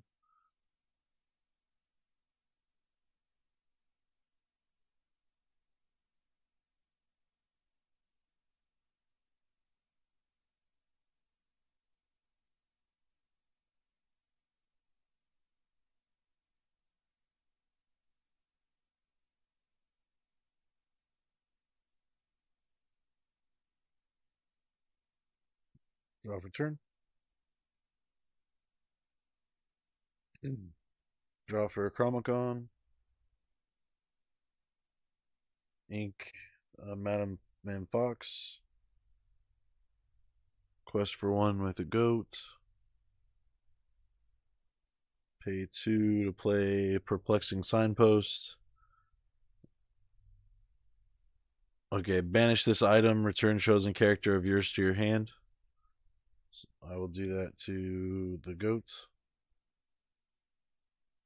I will pay 2 for Gathering Knowledge and Wisdom, and 1 for Maleficent.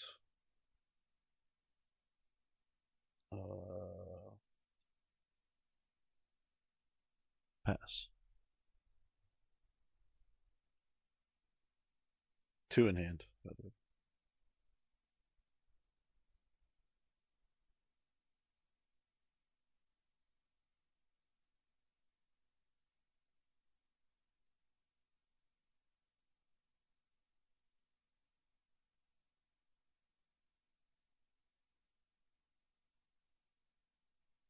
Oh, sorry.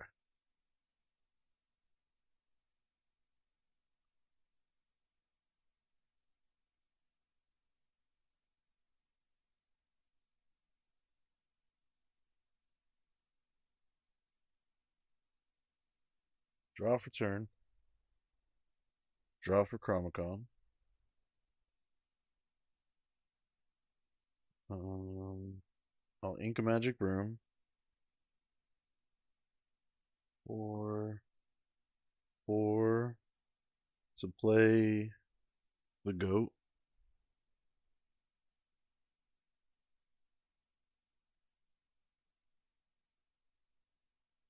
Two to play a piglet. And I'll pass.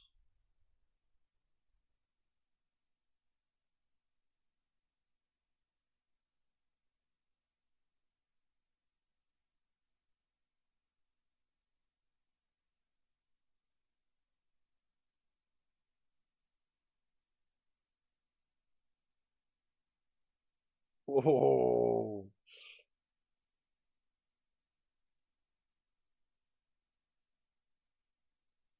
Okay. Probably just won the game. Good old Pete.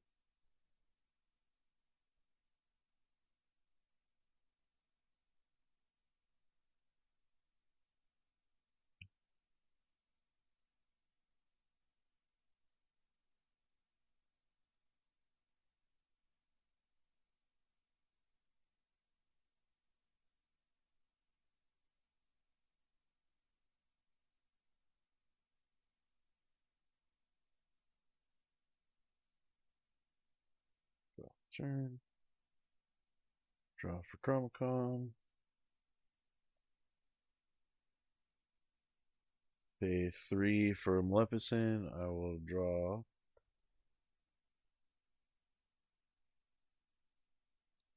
Pay 3 for Donald Duck. I'll give +1 to the goat. Quest for 2. And I think that's GG. You did it with that yeah, I was gonna play my Gathering Knowledge and Wisdom. So good. Frickin' Pete, man. You too, you have good games.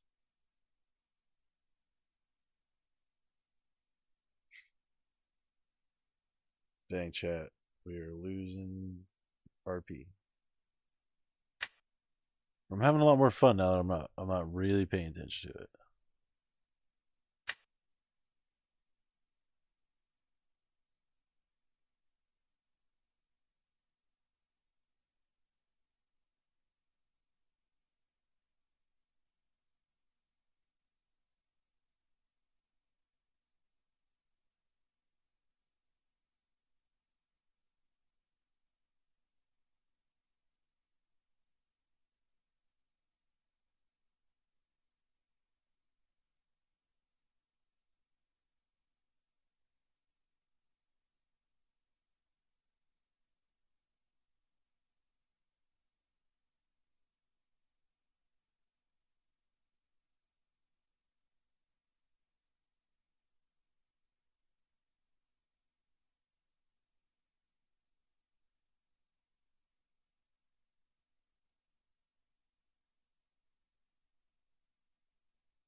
Hello.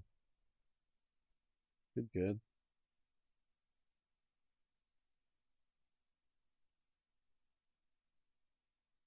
Half cut? Yeah.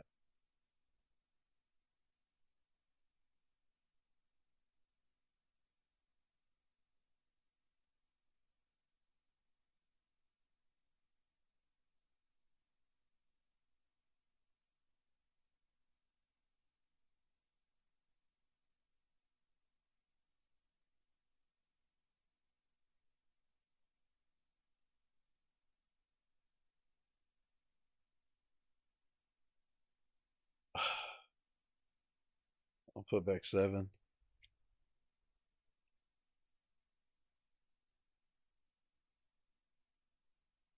It must be here, right? No, but it's fine.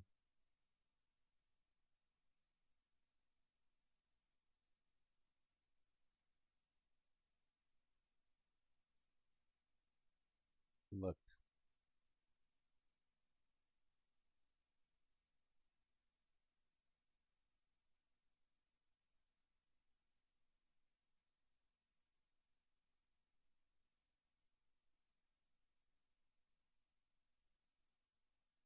Draw for turn. We'll ink a Cogsworth. Play a Lilo. And I'll pass.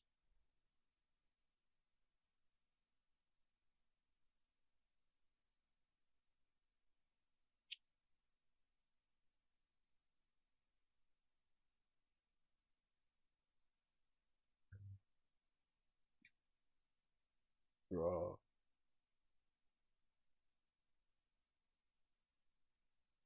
Ink a Magic Broom. I'm gonna regret that.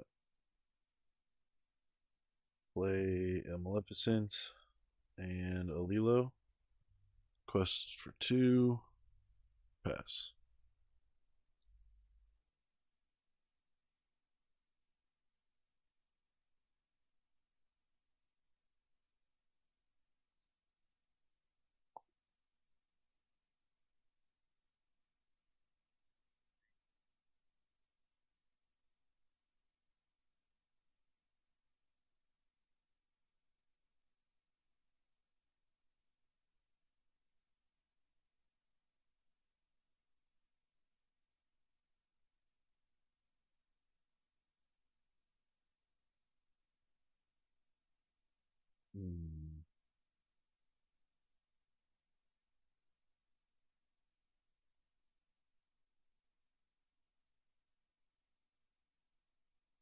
I will ink a Maleficent. I'll play a blue and Bodyguard. Quest for 2. Quest for 2. Pass.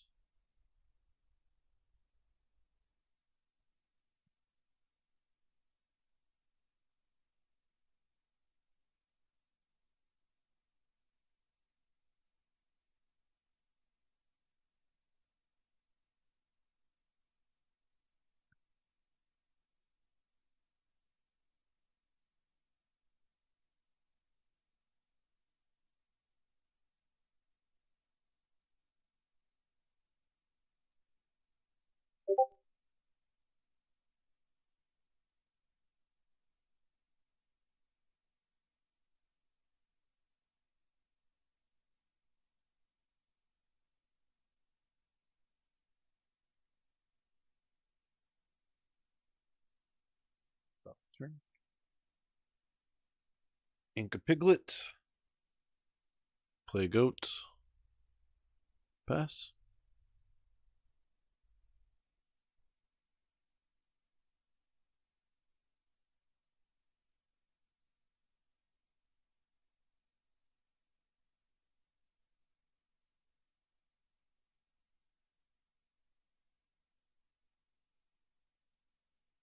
Draw.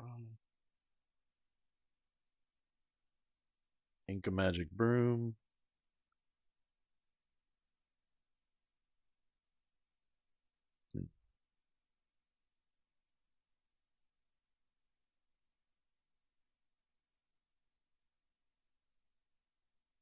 Play another Goat and a Daisy. I'll go into your Daisy with the Goat.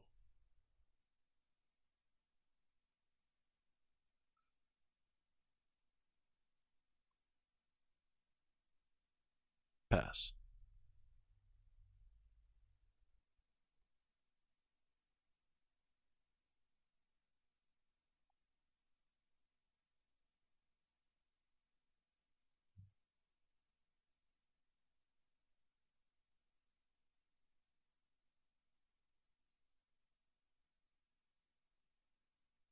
Don't think I got it.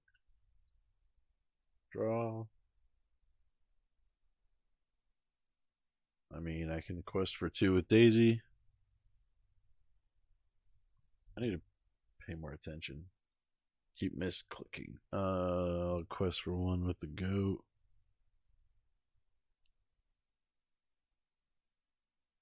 Maleficent. I'll bounce the Goat. Play the Goat. And GG. The deck is fast. Yeah, I like it a lot. Yeah, those are good ones. GG.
Fuck, everything's 25 cents.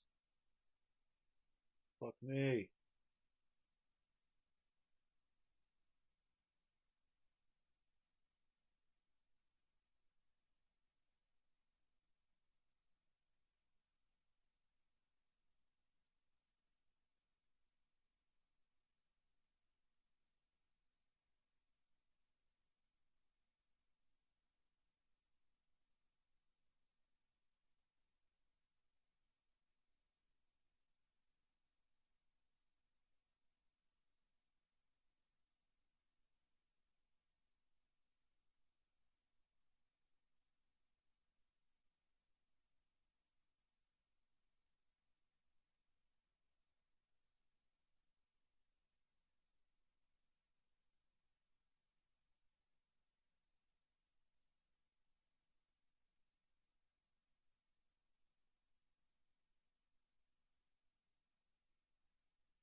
really want this fucking Pinocchio.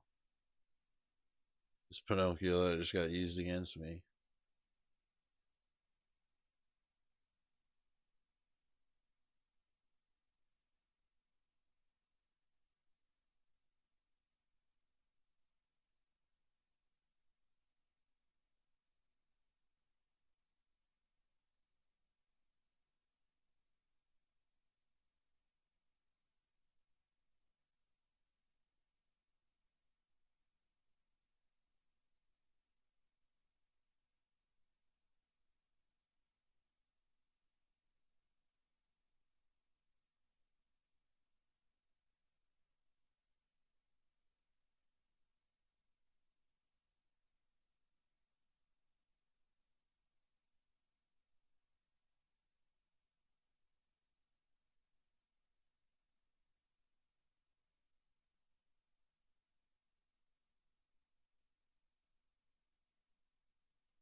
All right.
Hello again.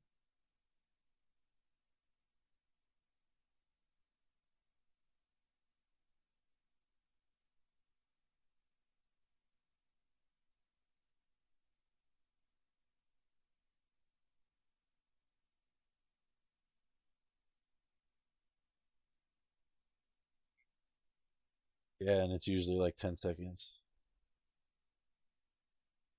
So it's not bad. Even when you do have to wait for 2 minutes, it's not really taking too much.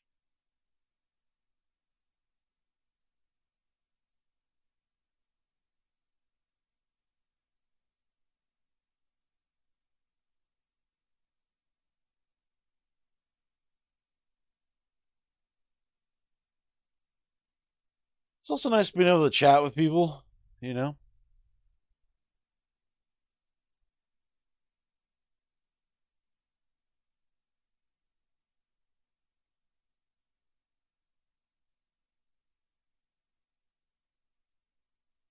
Cut.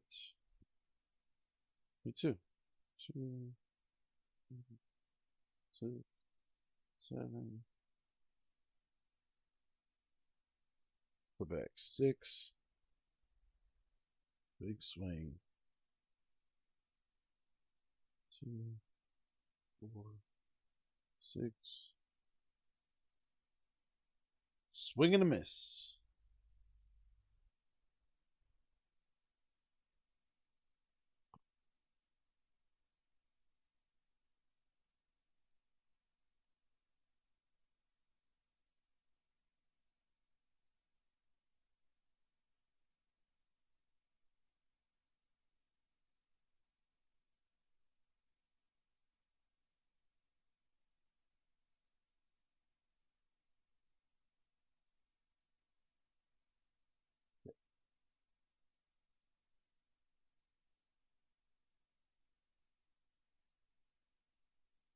All right.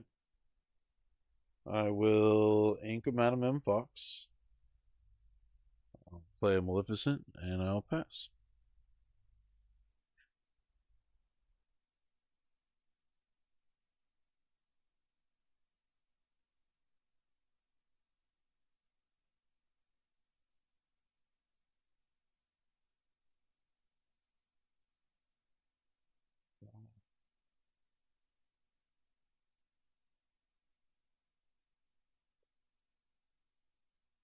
Okay, I will ink a bosses on a roll.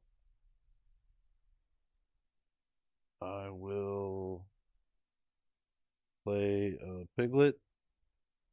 Quest for 2. And I will pass.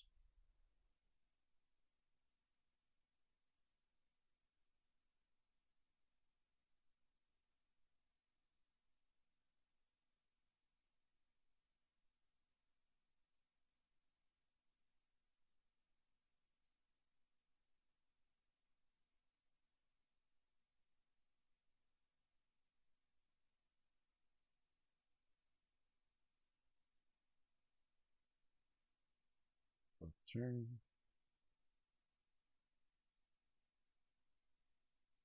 I will pay 2 for an Amethyst Chromacon.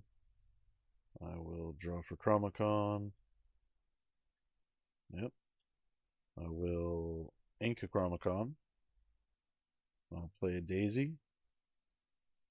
Quest for 2 and pass.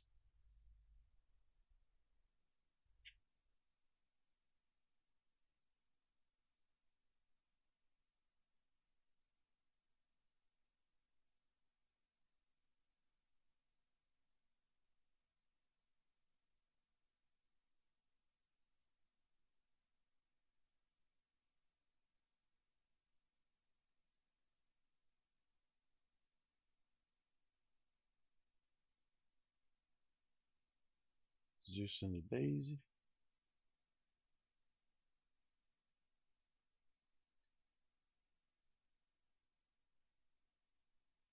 Draw for turn. Draw for Chromacon.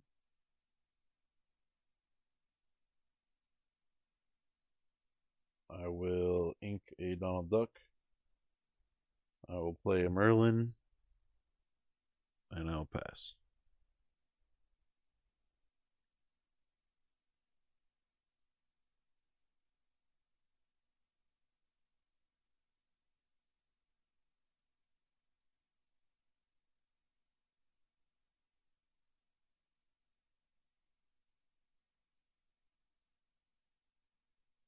Oof.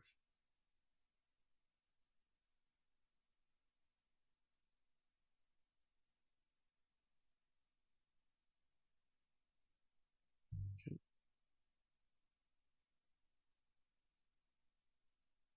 Right. Draw for turn. Draw for Chromacon. Oh, man.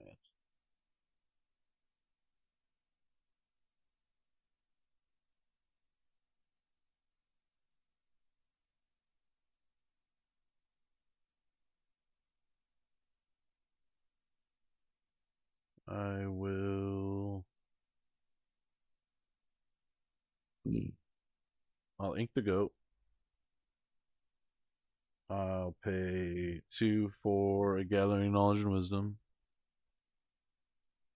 I'll pay another 2 for another Gathering Knowledge and Wisdom.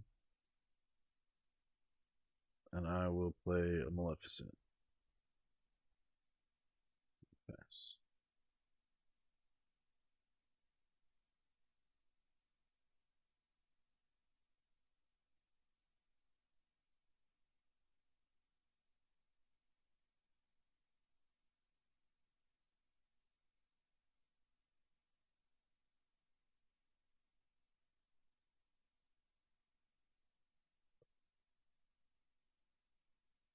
Oh, just a sec.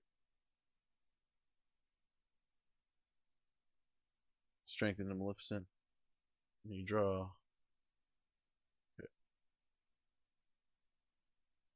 Draw for turn.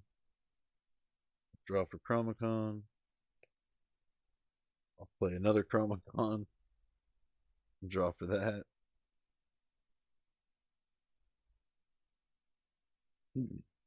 I'll play another Gathering Knowledge and Wisdom. And Alilo. And I'll pass.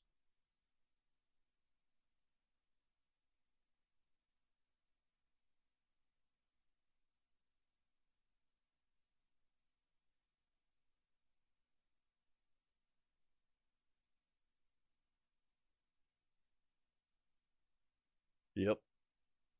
Your deck went off.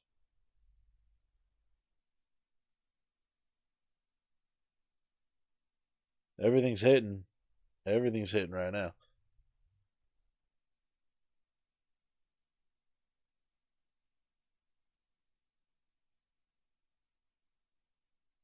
Oh, it's mine. It's my bad. Okay, draw for turn. I'll draw for Chromacon. Oh my god. I'll draw for another Chromacon. I will play a Chernobog's. Oh, that's not what I meant to do. I meant to play a Magic Broom. I will play a Chernobog's and trigger Magic Broom. Wow. Okay. Another Chernobog's. Yep. And GG's. Yeah, you done did it.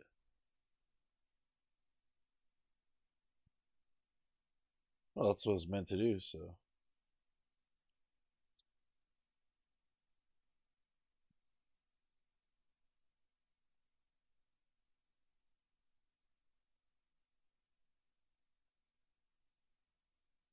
Yeah. Or if the Lilos hit. Or the daisies.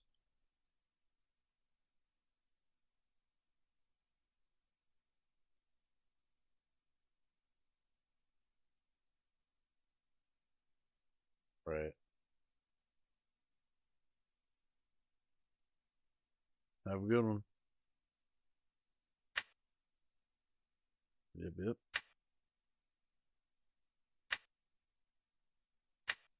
Defeat. Defeat.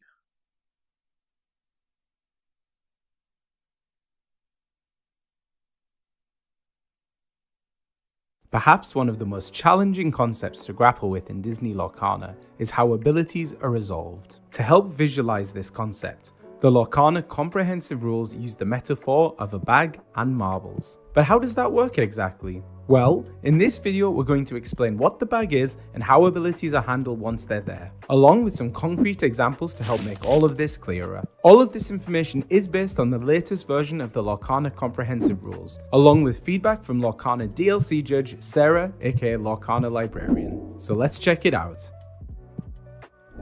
In Disney Lorcana, when an ability is triggered, this ability is added to the bag. The bag is not a physical zone, but rather is a way to help players picture the process for resolving abilities. Triggered abilities start with when, whenever, at the start of, or at the end of, and describe the game state that causes the abilities to trigger and the effect of those abilities. Once added to the bag, each triggered ability can be thought of as a marble, and the bag is a place to put them until they're resolved. Every marble is separate from every other marble, and a player can look through the bag and choose which marble they want to resolve first. And it's possible for both the active player, the player whose turn it is, and their opponent or opponents to add triggered abilities to the bag at the same time. But the active player's triggered abilities are always resolved first, and then their opponent. Triggered abilities are different from activated abilities. Activated abilities are not added to the bag. Activated abilities are those abilities that a player chooses to use and are normally written as cost, effect. For example, Robin Hood Capable Fighter's skirmish ability states, exert, the cost, deal 1 damage to chosen character, the effect. However, any abilities triggered as part of an activated ability are added to the bag and wait for the activated ability to resolve first before they themselves being resolved. An example of this would be Grandma Tala Storyteller's I Will Be With You ability, which states, when this character is banished, you may put this card into your inkwell face down and exerted. Remember, an ability that says when is an example of a triggered ability. So if you use Robin's activated ability to deal 1 damage to Grandma Tala, following the resolution of Robin's ability, if there are no more triggers for the active player, she will be banished and her ability will trigger and be added to the bag. Grandma Tala's trigger will then resolve, and she may be put into your opponent's inkwell. Actions are also not added to the bag, but 2 may trigger other abilities. The action Royal Tantrum states, banish any number of your items, then draw a card for each item banished this way. So if you have 2 popsicles in play, Royal Tantrum will fully resolve, banishing the number of items you choose and drawing a card for each one banished. But let's say you play Royal Tantrum with Tinkerbell Very Clever Fairy in play. She has the I Can Use That ability. Whenever one of your items is banished, you may put that card into your inkwell face down and exerted. So as you're resolving Royal Tantrum, each item that is banished will trigger Tinkerbell's ability. These are then added to the bag. Once Royal Tantrum has finished resolving, you then resolve the abilities in the bag. Each trigger is unique, so you may choose to put one item into your inkwell or both. And once you've decided the outcome of both triggers, the bag is empty and you can move on to the next phase of the game. Now let's make it a little bit more interesting and say you also have Grandma Tala, Spirit of the Ocean in play. She has the ability, Do You Know Who You Are? Whenever a card is put into your inkwell, gain 1 lore. So now, Royal Tantrum would trigger Tinkerbell's ability, and as you resolve the triggers for Tinkerbell's ability, they will also trigger Grandma Tala's ability, adding more abilities to the bag. And remember, you choose the order that these resolve in.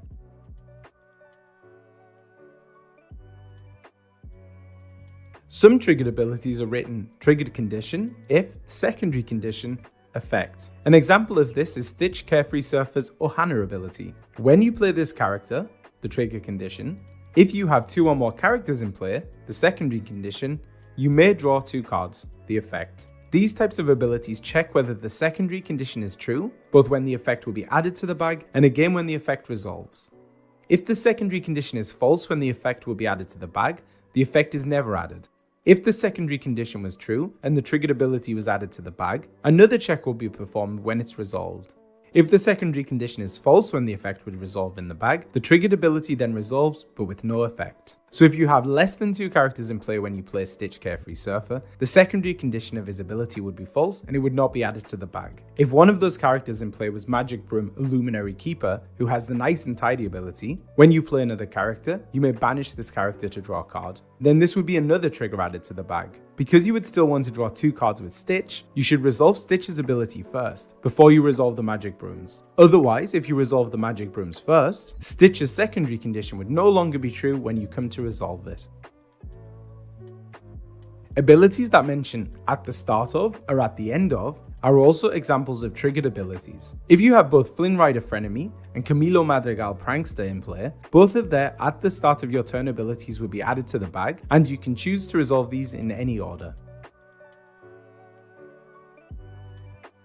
Now that we've covered the basics of which abilities are added to the bag, let's take a look at some more examples, starting with the classic one. The interaction between Diablo, Devoted Herald, and Let the Storm Rage On. Diablo's Circle Far and Wide triggered ability states, during each opponent's turn, whenever they draw a card whilst this character is exerted, you may draw a card. While Let the Storm Rage On says, deal 2 damage to chosen character, draw a card. So let's say it's your opponent's turn. You have an exerted Diablo in play, and they play Let the Storm Rage On. First, 2 damage is placed on Diablo. However, before he's banished, the action was fully resolved and so your opponent draws a card. This triggers Diablo's ability, and so it is added to the bag. Once Let the Storm Rage On has finished resolving, Diablo's ability can then resolve, and you may draw a card as your opponent has. Now that all abilities have resolved, a game state check occurs and Diablo is banished because the damage on him is equal to his willpower. Another example that highlights this type of sequencing is the action You're Welcome and Merlin Turtle. You're Welcome states, shuffle chosen character, item or location into their player's deck, that player draws 2 cards. While Merlin Turtle's Give Me Time to Think triggered ability states, when you play this character and when he leaves play, look at the top 2 cards of your deck. Put one onto the top of your deck and the other one onto the bottom. So if you use You're Welcome on Merlin Turtle, the action will fully resolve first. So Merlin will be shuffled into your deck, triggering his ability and adding it to the bag, and then you will draw 2 cards. Once you've drawn the 2 cards, You're Welcome will have resolved, and Merlin's ability can then resolve, allowing you to look at the top 2 cards of your deck, and then put one on the top and the other on the bottom. Okay, let's look at a slightly more complicated example. Your opponent has an Ursula, Deceiver of All, and the Muses, Proclaimers of Heroes in play, while you have 1 card in hand and 2 Sheriff of Nottingham Corrupt Official in play. Ursula's What a Deal triggered ability states, whenever this character sings a song, you may play that song again from your discard for free, then put it on the bottom of your deck. While the Muses have a triggered ability, the Gospel Truth. Whenever you play a song, you may return chosen character with strength 2 or less to their player's hand. Finally, the Sheriff has the triggered ability Taxes Should Hurt. Whenever you discard a card, you may deal 1 damage to chosen opposing character. I'm not paying attention to this at all.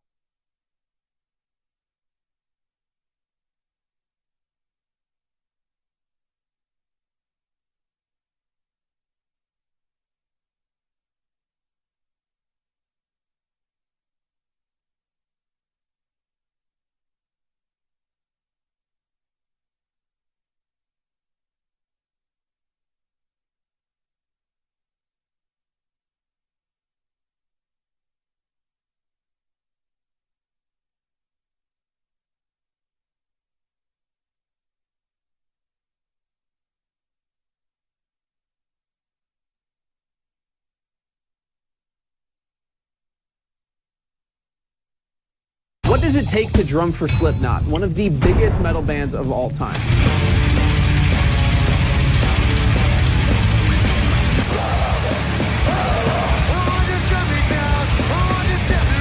In a band that is famous for firing impossibly good drummers, you have to be a genius on the kit to make the cut. And that's why I've analyzed hundreds of hours of each drummer's performances, recordings, and interviews. And I found 7 drumming secrets that you have to know in order to play Slipknot songs, and 1 foolproof hack that will help any drummer sound better with a band instantly. Starting with Joey Jordison's secret technique that he developed that allowed him to play insane drum parts like this.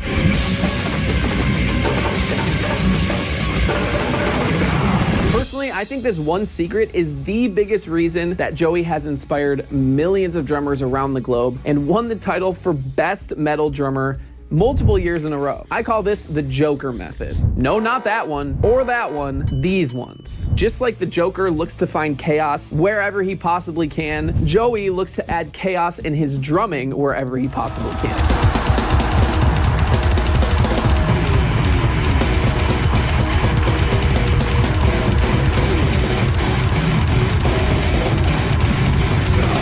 A lot of drummers say simple parts are best, but Joey threw that away a lot of the time because he knew that if he... We're gonna get DMCA, dude.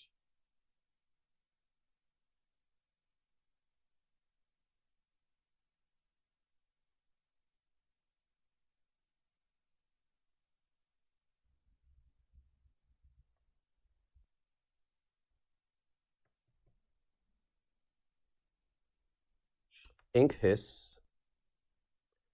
Play the Donald. We'll boost and we'll quest for 2. 1, 2. Pass to you.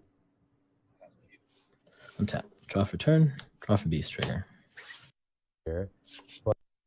3, 4. We're We're just gonna keep... Got it. Let's take a look. Diablo draw. Apologize. Yeah, no, go ahead. Yes, I do think the piglets at 4 is overkill. It's it ends up being ink most of the time. So I think piglets can be cut. 1 piglet can be cut. The 1 cost on the 5 queen line makes a lot of sense. Yeah, we can try that out, honestly. We can try out the queen, and we would be taking out probably Pegasus, probably the Pegasus shift line, and taking out 1 piglet. What do you guys think? Might be a good addition. Okay, let's smash that sub button.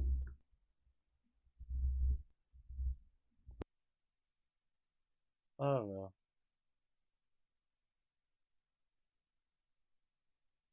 I'll be done for the night.